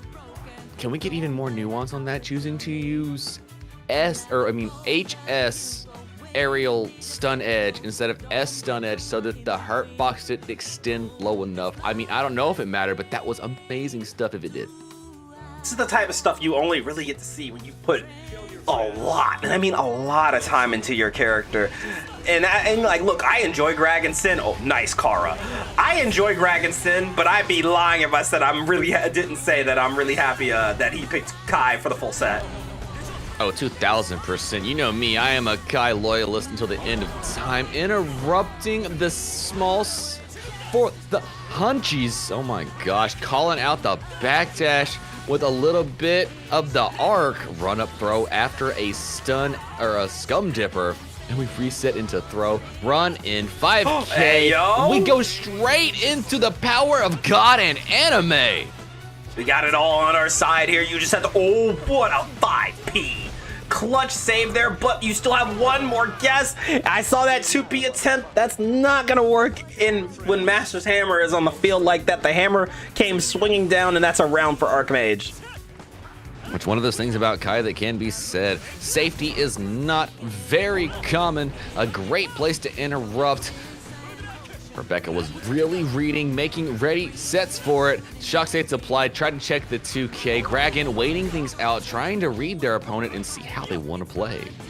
Absolutely, and you know, we've seen that 6P a few times here. I don't think Foudre Arc is going to be a consistent option here, but there's that wall stick into positive bonus, a great recovery here for Gragan. And at this point, you want to see if you can build a little extra meter before going to final round, but if you can't, no big thing, because hey, at least there is a final round. Exactly. Foudre Arc goes in. Now, Moth's own Archmage sitting on first. Gragan not going to get it until after the wall stick incident and under 50 life remaining. And there you go, blocking that Mappa hunch. Charge Sun Edge. I'm sorry, what charge Sun Edge? No, you can't sit there posed up trying to launch that at Slayer there, Kai. You're going to have to do a little bit stronger to get the interruptions before it happens. There you go. Oh, avoids the throw, but again, we need that last good hit. Big close slash, taking you back down to earth. Hey, yo, trying to go for the reason. That was gross. I mean, smart stuff here. Wall health is getting to be dangerously low here. Whoever gets the next touch is going to go away with it. Oh, wow. I really did like the choice of the flex shield there, but it did leave you in prime Mappa range. Again, great resourcefulness here from Gragan, but Becca just, again, had the resources to just stay alive there.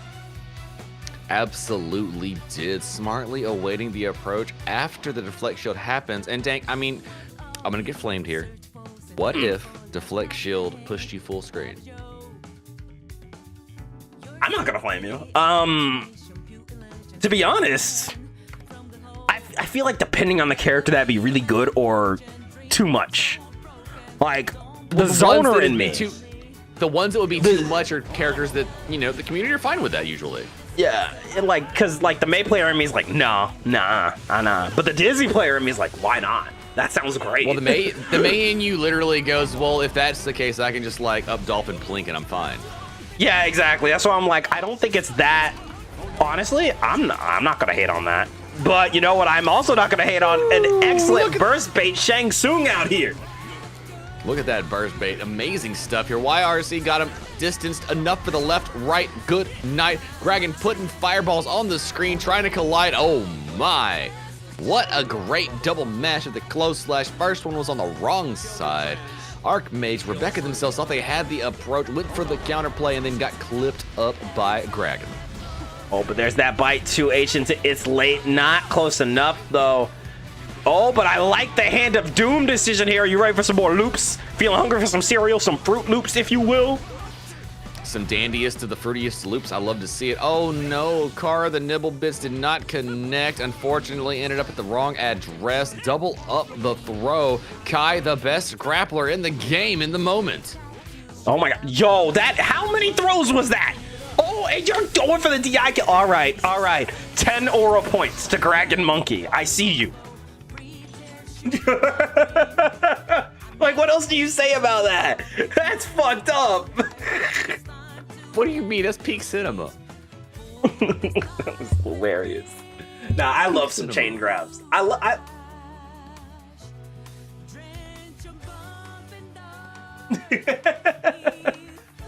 Just saying. Peak cinema. What that was. Yeah, you're spitting. That was peak. Hey, look, I love me some chain throws, all right? I love split into throw. 2K. Wait, what's that? Another throw? Yeah, I love that type of shit. I fucks with it. Calling it out with a little bit of an approaching far slash. Gragan tried to get gap, and then Archmage quickly with a barre. How about a DP into back throw incident to turn it all around? Yeah, it might be the move here, but oh, look at that pickup with the DP again. If that wall break, get that positive bonus. More. A little 2K 2D into the stun dipper. You cannot burst out of this. You have to hold that. Look, I'm just going to say the power that Gragan has to hit a BRC stare you down and tell you burst. I want you to burst. Don't wait, burst. And you do it like clockwork is something that will have to be studied. Yeah, it's some mind control on God. Caught the backdash with that jump in, and that's a good chunk of damage, and even more coming at you with the super Mappa Hunchi hard knockdown and positive bonus. Not quite enough. Went for the cross up. 1, 2. Do it again. Left and right. You know, hit him with haymakers. Toto on the screen. Oh man. Speaking of, did you see the new JJK? I know it was a lot of exposition, but let me tell you, I was really excited for this one because I was really hoping they give us a little more context to the Culling games, and they sure did. Wait. We got episode 3 already? Yeah, go watch it. Oh, I'm going in tomorrow. You know what's up. I thought it was on Thursday. Did it come out Thursday? I thought it was today. I am mistaken. Let me catch up again. I think it's... No, it is Thursday. It is Thursday. They do come out on Thursday. Yeah. Bet money. Oh, heavy stun edge. Just enough to make sure that Scum Dipper hits tap dust into it again, but Unforcho drops. It don't matter though. Gragan gets the pickup instead. Yet again, the power of God and anime is on my side. Now, on one end, I'm thinking, why not just go for Sacred Edge, get that extra damage? But you know what? That's how losers think. DI into win. DI into win. Hell yeah. Hell fucking yeah. Look, Dank, there's a difference between simply winning and feeling like you have won. I mean, that's what I think's going on there. I couldn't agree more. Cinema. Cinema. Look, I love it. I love me some DI. All right. That's all I could say. Every time you see it, beautiful stuff. But Moth's own not out of it yet. Scores only 2-4. They can turn it around. Like, so I know it is illegal. Fun is illegal when you're around here. I understand, fam. We got to shut it down allowed to do that? Oh yeah, my bad. No. My bad. No. My bad. I forgot. We can't have fun. My bad. No, not in this economy. Heck no. I ain't got the RAM. I ain't got the RAM power to be able to handle that. You saw what happens when Potemkin tries to handle RAM. Doesn't work. Going for the throw. Quick Hold back up with that throw. sharp Oh, stud no. edge. Oh. 2H White whiffing. Kai's far slash doing what Kai's far slash does. Your taxes, your benefits, and everything else. Tap dust incident. Full pickup. We're going through the wall. Sacred edgy styly. Yeah, you're right. DI to win is illegal, which means, I don't know, Gragan. I think the authorities are on their way. You got to be careful here, especially as you secure another round. The leader's starting to get a little nasty. What do you think Becca needs to change up here? Honestly, it's hard to say because when Gragan really starts controlling neutral like we're seeing here, it feels like anytime you want to play out in the game, you are one step behind them. And when you're playing as Slayer and Kai owns the neutral just a little bit better than you do, doing random dandy stepping cannot work out as it looks like Gragan wants to DP on reaction, but getting the hit into constant confirms would be the answer, but it's not gonna matter. Gragan getting the game explosively. If I'm not mistaken, that was a 6H on cross up. That was insanity. Can I please get the replay to work? Because we got to talk about how he knew to 5H on the dandy step side switch. Who does that? Look, let me pretend I understand as a pseudo Kai main. What if you hit DP HS but they crossed up? Would you hit HS instead on the other side? I mean, I guess? I'm sorry. That's still crazy. Look, it doesn't matter if you explain it. It's still fucked up. Exactly, DJ. Exactly. If he didn't cross up, he would have exploded. No doubt, 100%. But that is how Gragan lives on the edge like all Kai mains have to. No, yeah, normally I call like those Slayer players the Leo players the gamblers, but nah. Gragan might be gambling harder than both of them. Look, first King of Illyria tells Johnny to hold them cards. I got my own in my back pocket. Far out, trying to go for, overhead. Skyscraper confirms, tried to get the route. Oh, go ahead, interrupt the floor's lava with a little bit of Ride the Lightning. No fear here from Gragan Monkey, the Oak Droid TV pulling up with a run-up throw to get another kill. Kai Kisk is on the scene tonight, y'all. Look, now that I see the name, is that Professor Oak Droid? Is this Professor Oak Droid's big tree? I think so. Maybe. Oh, nice. If you know, you know. Don't lie to me. I know what's up. Oh, we hit the buttons interruption yet again. Kraken on point with these SDPs. There you go, running up with that close slash flippy dippy coming out. Big stuff with the sacred edge. Hard knockdown into positive bonus.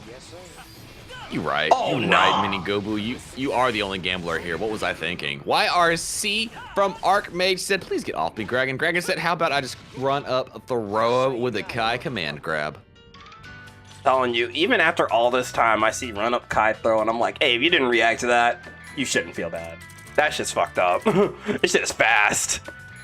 And not even that, the opposite is that, like, oh, wait, I went to go for a throw there. Why did they shimmy scum dipper me? I mean, that's just the Kai bread and butter. Right. I mean, dang, you've played Mike. You know, that's just Kai bread and butter in general. That Yeah, all that's round just what it start is. scum dipper on reaction, walk back scum dipper. Yeah, I That's what mean, it's made for. If these they are took it very away- specific, yeah. I was Sorry. they took away from Nagos. Kai has to represent it, right? Yeah, I mean, it's very typical Kai stuff. Like, can't hate on it. I mean, that's just how the character is. Exactly. I'd be like being upset about Shock State. Like, no, that's just how it's got to roll. I feel the vibes. I understand the thing. It competes with Soul very well, which is why they're both on the cover of season 3. Not quite Dizzy, you know, she's getting catching up. Keys in the families. They still would see. Look. They knew they had to pull people back in. They're like, hey, everybody wants Dizzy, right? We got to put her on the cover. And you know what? Make her bottom 3 on release. Pick up great burst. Well, I mean, that's what you do with your DLC. That's how you guarantee. Wall stick incident, Vapor Thrusto, not quite enough meter for the positive bonus and hard knockdown. Oh my no, God. and that might come to, oh, well, it doesn't matter. Scum Dipper doing what it does best, and a great option to interrupt Dandy approaches with the approaching low. You know, I do respect the gamble there from Becca, but however, Kraken does not let it work out. But, you know, it might be gambling a little too hard ourselves here with that DP whiff. Going for the jump it. Yo, what a DP. Run up 2P. This guy is not afraid, y'all. Stun Dipper into the PRC, but Becca finally trying to get something started, but said, I'm already ready with this Abare. Meaty 5K coming out. Flippy Dippy got the pickup with the 6H, and you have to hold this. There's no escape. No, that is all damage all the time. Burst locked out. Positive bonus for Kyle Keys. Running up, throw, not enough to PRC Flippy Dip to the other side. Tap the dust. Nobody's blocking that. Nobody's blocking that. All right, Gragan. I was not familiar. You know, who am I kidding? I was very familiar with this game, but that mix. Yeah, I'm calling the cops. Look, I don't know if y'all seen these other games they plan out here, but even Echo wouldn't be able to pull that off. That was spectacular stuff. Excuse me? I was like, excuse me? Somebody You who hold bet it on like Mookie that? didn't get coins yet? What? That's weird. I don't know why you wouldn't have gotten your points. Yeah, we should have redeemed that real quick with this. We couldn't have even made enough bet if we didn't. Interesting. Yeah, no, that's weird. That's a Twitch thing, because we paid out the bet. That's weird. Funky. We do apologize, Burnt Taco. They should have been coming your way. Maybe it'll be on a reload and they'll be there for you. We'll see what happens for it. FD, Yeah. quick throw. Oh no. Our Worse wall is worse breaking than the washed positive out. bonus. Sorry. And I mean, I know you won like, what was it? Was it 14K? 23K? How many was it? Does anyone remember? Because that could just be Something around 2 there. free grudge matches, yeah, honestly. Yeah, we'll give you 2 free ones. Kill your friends. Yeah. Guilt-free. Quick pickup on the other side. Dragging down around using DP. Please get off me, Tech. And a gold burst here from Archmage. Oh, Hand of Doom, not quite there. 5P, 6P. Shock State, but a back throw incident on the other side. Oh my gosh, this is insanity, dang. This is crazy stuff here.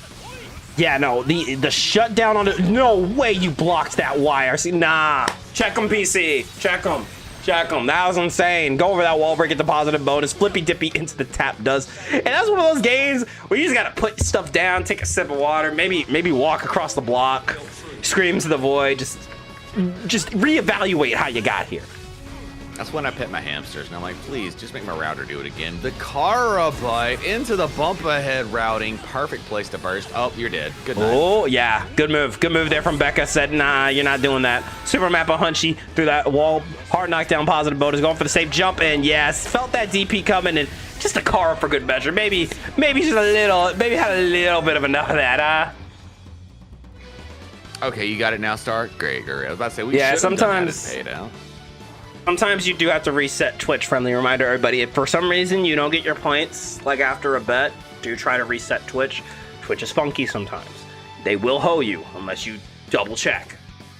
Servers are in weird places. They do weird things. Don't let that ping delay. If it doesn't show up, hit that refresh. You don't want it to be lost to the void, because if that happens, there's not even things we can do about it.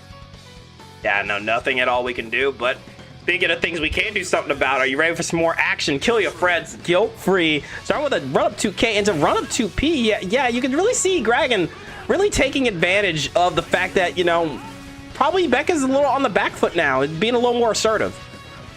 Definitely is, and as you see, the immaculate screen control, the placement of where Gragan wants to be, makes it really challenging for Slayer to want to get their game started. There you go, wall break into positive bonus once again, waiting it out. Flippy Dippy coming out, close slash into the 2S5H, really trying to keep that pressure up. I saw that shimmy, good PRC there, did not want to get caught by the throw, but that's not gonna save you, unfortunately. No, it won't. And as you can see, we've hit that point of the match where it feels like when you're that low and you get a little bit more defensive, the opponent on the other side can become more aggressive, trying to force their gameplay upon you. And Rebecca holding a lot of shock state and pressure, going from one side to the other, trying to get their turn back and finally getting a chance to with burst, but holding it until a perfect place to 2H. And I think that's really what we need to see Becca do more of. You know, Becca, I know, likes to be the aggressor, but in a match like this, especially when Gragan has proven he has a lot of answers, I think it might be better to just kind of wait and let Gragan make a hard commitment. Absolutely can, but when you wait just a little too long, Gragan gets more time to set up against you, opening you up with a tap dust RC confirm, bringing the score 8-3. And yeah, you know, I still stand by what I said about the weight, but you do bring up a good point of it's a very, very, very difficult balancing act here, especially with how quickly Gragan is adapting. Absolutely is. See, personally, I have a hierarchy of what is safe and not safe in Guilty Gear Strive, where being in neutral and avoiding attacks is a lot safer than being in block strings holding attack is a lot safer than being stuck in mix. Yeah, I would agree with that for sure. Oh, but going for the color switch here, Gragan, you know, Gragan change up threads a little bit. We got that Yuta Agotsu color coming at you. Great stuff. Hit stun zipper, but an easy peasy punish there. Oh no, he tried to go for what looked like a super jump instant overhead hit from Archmage and got out just a little bit too late on the attack. There we go. Oh, that was gross. That was Went for the fake out overhead into the mid 5K coming at you. And again, at this point, just throwing out some far slashes and said, oh, you're waiting super long? All right, I'm going to just throw you. RC into that DP. Gragan's comfy here. And you know, looking at it from a distance, it looks to me like Gragan is just moving a little bit faster in the game set play than Archmage, but I feel like Rebecca is slowly starting to meet Gragan at the play points. Yeah, you know, it's not over yet. Gragan still needs 2 more games to win the whole thing, and that is, I'm telling you, a lot can change with how many games are left. But, oh, we are grabbing Hand of Doom. All right, never mind. I lied. That's crazy. I'm Dank's capping, we all know it is. BRC into the overhead slash. Tried to get the interruptions, but deflect shield from Rebecca gets the distance necessary. Oh, we gapped out, and ooh, what a DP bravery here from Gragan. There we go, that 6K reset and the classic run-up throw. They'll never see it coming. Try to go for it again. This time Becca not letting it rock, but here we go. PRC try to go for that jump in. Good patience, but oh, the 2H was not the right play here. And you DP'd? Oh, you crazy. Oh, you crazy. I mean, if it works, are you really, Dank? Are you really? I mean, no, because, you know, hey, personally, that we might have been lost in the sauce just a little. tippy tappy bit, but it worked. You had the health to do it. You could take the risk, so why not? I mean, this is Slayer. Maybe you could take the risk, maybe you could. No. But definitely worked out in Gragan's favor, putting them now at set point 9-3 over Moth's own Archmage. Gragan Monkey trying to get the dub here. Archmage trying to get a start, but had to burst as soon as Gragan backdashed and owned the neutral. Oh, but look at that back throw incident, pulling up a little left, right, and nighttime. Yeah, there it is. That pile bunker pulled up with another bunker. No loop off of that, but at this point, we're just trying to play hard to get with the Kara bite. Immediate DP here. We went for the Airless of Dust to delay it out. A DP on the Oki setups. Oh, quick pick up into the round. Gragan holding on to the burst. Going into the last round. Archmage trying to get another game on the board. They're back against the wall. And I do like that start here, going right for a bite. Hand of Doom universe hit, but the spacing was not in your favor, giving Gragan enough time to DP out of it. And now you're going to have to hold this pressure. And yeah, you can feel Becca really wanting to get her bearings back, trying to backdash, but I think that's what Gragan wants. Absolutely is. Called it out yet again into Sacred Edgy. Moth's own Archmage does not have the meter. Run up 5K, 2K, gonna get the round. One round away from Gragan taking bout number 5 in FNF number 145. Absolutely, this is looking close. Oh, we jumped into it, but holy, I did not expect that trade to work out for Slayer, but a quick burst right back. But now you can't burst out of anything. Hold this for me right quick. We got pile bunker loops. We're pulling up. We got that wall stick. Guess, guess, guess. Oh, Gragan woke up with a backdash. Unfortunate for them, that was not called out. Still waiting it out. 6K, perfect place to DP. Tap dust, RC. We're going to get wall carry. Not enough to go through the wall. Unfortunate drops. Went for the reset. Scun Edge. 6K, reset again. 6K, 5K pickups. Not enough to kill, but we're going on the wall. Hit the reset because we didn't want to go back to neutral. Throw. Oh, there's the Gragan's going to get it. And that should be it. That game, set, match. The HDP is going to do it.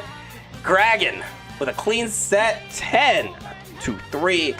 But let's give Becca her flowers on that. You could see a lot of great adaptation. It's just in the game of adaptation, Gragan is just going to come out on top tonight. Very good stuff from both players. Very great stuff. And actually, let me go ahead and spit it out. Great games to everybody that showed up tonight to scrap for our pleasure here. It's been nothing but hype sets, top to bottom. All 5 of our fights. Absolutely. And, normally, some FNFs, we hit that nice sweet spot. Sometimes the FNFs were like, y'all sped run it. This was one of the longer ones. Not a record-breaking long FNF because we had, and I can actually say this now, no issues. Like, holy shit. Once. Perfect FNF run? Yeah, I didn't want to say anything. I didn't even tell 3 during intermission. I didn't even want him aware. I was like, no, let's not jinx it. Let's not jinx it. Nope. This was a perfect FNF run. No strive issues. We kept the We'll lobby just gloss open the over whole me getting time. booted. We'll just gloss over me being booted that one time. That never happened. Never happened. Close enough. It's close enough. Look, none of our players had to reset shit, so I'm taking the win, okay? Absolutely. In this economy, in this universe, yes, we take it where we get them. But like I was saying earlier, thank all of our competitors for coming out tonight to scrap up here at Dankman's channel for the Guilty Gear Strive Friday Night Fights. And if you think you've got what it takes to come in here and scrap for our pleasure, all you got to do is go hop in that Dank Gang Discord. We've got an announcement section for Friday Night Fights, and we have a sign-up section. So they go live on Sundays. You can go ahead and put your emote down there. Sign up to be one of our alternatives or sub in for somebody if you want double the opportunities to do so. And if you want to bypass it all together, hang out in the Dank Cord. Spend 10,000 channel points on the channel here, the DankX Twitch channel, and that'll get you a guaranteed grudge match between you and one of your friends. And when you both sign up, you get put on the docket unless it's a team event. But if that's not your cup of tea and you want to get to tournament stuff instead, don't you got something like that too for us, Dank? Oh, absolutely. I know you guys are gotta be fans. You've probably heard of BXB Bracket. That is DXG's 100th themed Guilty Gear Strive monthly open. Goes down the last Saturday or second to last Saturday of every month. So Still got a little bit of time before February's. We did January's last week because that was like a mishmash of both December and January, so we did it right in the middle. But yeah, be sure to sign up for next month's BXB. It's going to be hype. It's going to be awesome. It's always a good time. Come fight in the Battle Olympia. Come hunt for your dreams and for a better tomorrow. And, you know, potentially get a hunter's license. We want to see y'all up in here. Absolutely. I love seeing my friends play Strive and rubbing elbows with some of the best of them out here. It's the ways we get better. It's how we learn how we want to push buttons and do things. Am I not right, Dank? Oh, that's absolutely how you do it. You aren't going to get clean without getting washed first. And hell, maybe you might surprise yourself. You might have an insane run. I've seen it happen time and time again. But with that being said, 3, thank you so much for coming in last minute. I know this was supposed to be your off night, but always great to come with you still. Absolutely. We'll get on to the other streaming fun stuff that I be doing later. Y'all know what's up. If you haven't already, go follow my channel. I'm starting streaming a lot more frequently over the Midnight Adventures. Come hang out with me. I'm usually starting about 9 p.m., rocking until about 5 in the morning. So if you've got some midnight journeys you want to go on with me, I'll be there. A little bit entertaining. Give you a little nice cap if you like some noise while you're sleeping. Or if you haven't, follow Dank's channel right here so that you can get all this hype Guilty Gear action and some entertainment during your week too, while we're doing it here at the Dank Gang. Now, for those of you who don't follow me, and if you're not, you know, hey, still love the lurking viewership, but definitely drop me a follow. I stream 5 days a week, Monday, Tuesday, Thursday, Friday, and Saturday. Friday always being FNF. Saturday typically being a mishmash grab bag day of either gear or a variety game. And Monday, Tuesday are always Guilty Gear, and then Thursday is kind of the same, you know, either or. But come hang out with me. It's typically in the evenings, sometimes earlier in the day, but it's always for a good time. So come hang out with me. If you like May, if you like Dizzy, I'm your MB. If you like neither of them, if you like racing games, I play a lot of Sonic Racing too. I play RPGs occasionally. I play roguelikes. So if any of that stuff interests you, drop a follow, and I really appreciate it. All the support helps because this is my job. So like, seriously, you guys are keeping my lights on, so thank you. And yeah, thank you everybody for coming out to another Friday Night Fights. Seeing viewership still be this strong after 140 plus shows, it brings a tear to my eye. So I really appreciate you guys. Thank you. Absolutely. And you know that love goes all the way around to our community. Y'all, take care. Be wonderful. Bless each other with yourselves. Press buttons. Do things. And until next time, I've been Danknin with my GOAT LT3, telling y'all to take it easy. Have a good night. Be good to one another. Press buttons. Wash your legs. Play May and Dizzy. Play Potemkin too. Why not? Why not? We will see you guys next time. I will be streaming tomorrow. I'm most likely going to be back on my gear grind. I don't know which character I'm going to run, but it'll be a good time. So, you know, come say hi. I always love seeing you guys. And I think 3, are you going to be streaming again tomorrow? Oh yeah, most definitely. I still got to beat Final Fantasy VII. I'm doing my OG run through. I got to beat all the way up until Rebirth because I've been inspired. And then now I got to get on Resident Evil to catch up on that too because that, you know, 9's coming out. Like there's so much to be playing right now. I'm just going to be doing it all and having a great time. So if you want to get down on it, come show me what you want to play. I'll get all into it. Oh, also Felix AP, thank you for the quick follow. I appreciate you, and I do the hard work because I love it. So they say if you love what you do, you're not actually working. So all right, but that's it for now. We will see you guys later. Let's see, who are we gonna drop a raid off to, huh? Who's still playing the Guilty Gear, huh? That's Drop a it off good at North question. Kid. That's a great one. Oh, winning. Go for it. They're doing Jacko to Venk, so let's throw them some love. Spam some Creatura emotes. Yell Dank raid, and I will see you guys tomorrow. Until then, peace.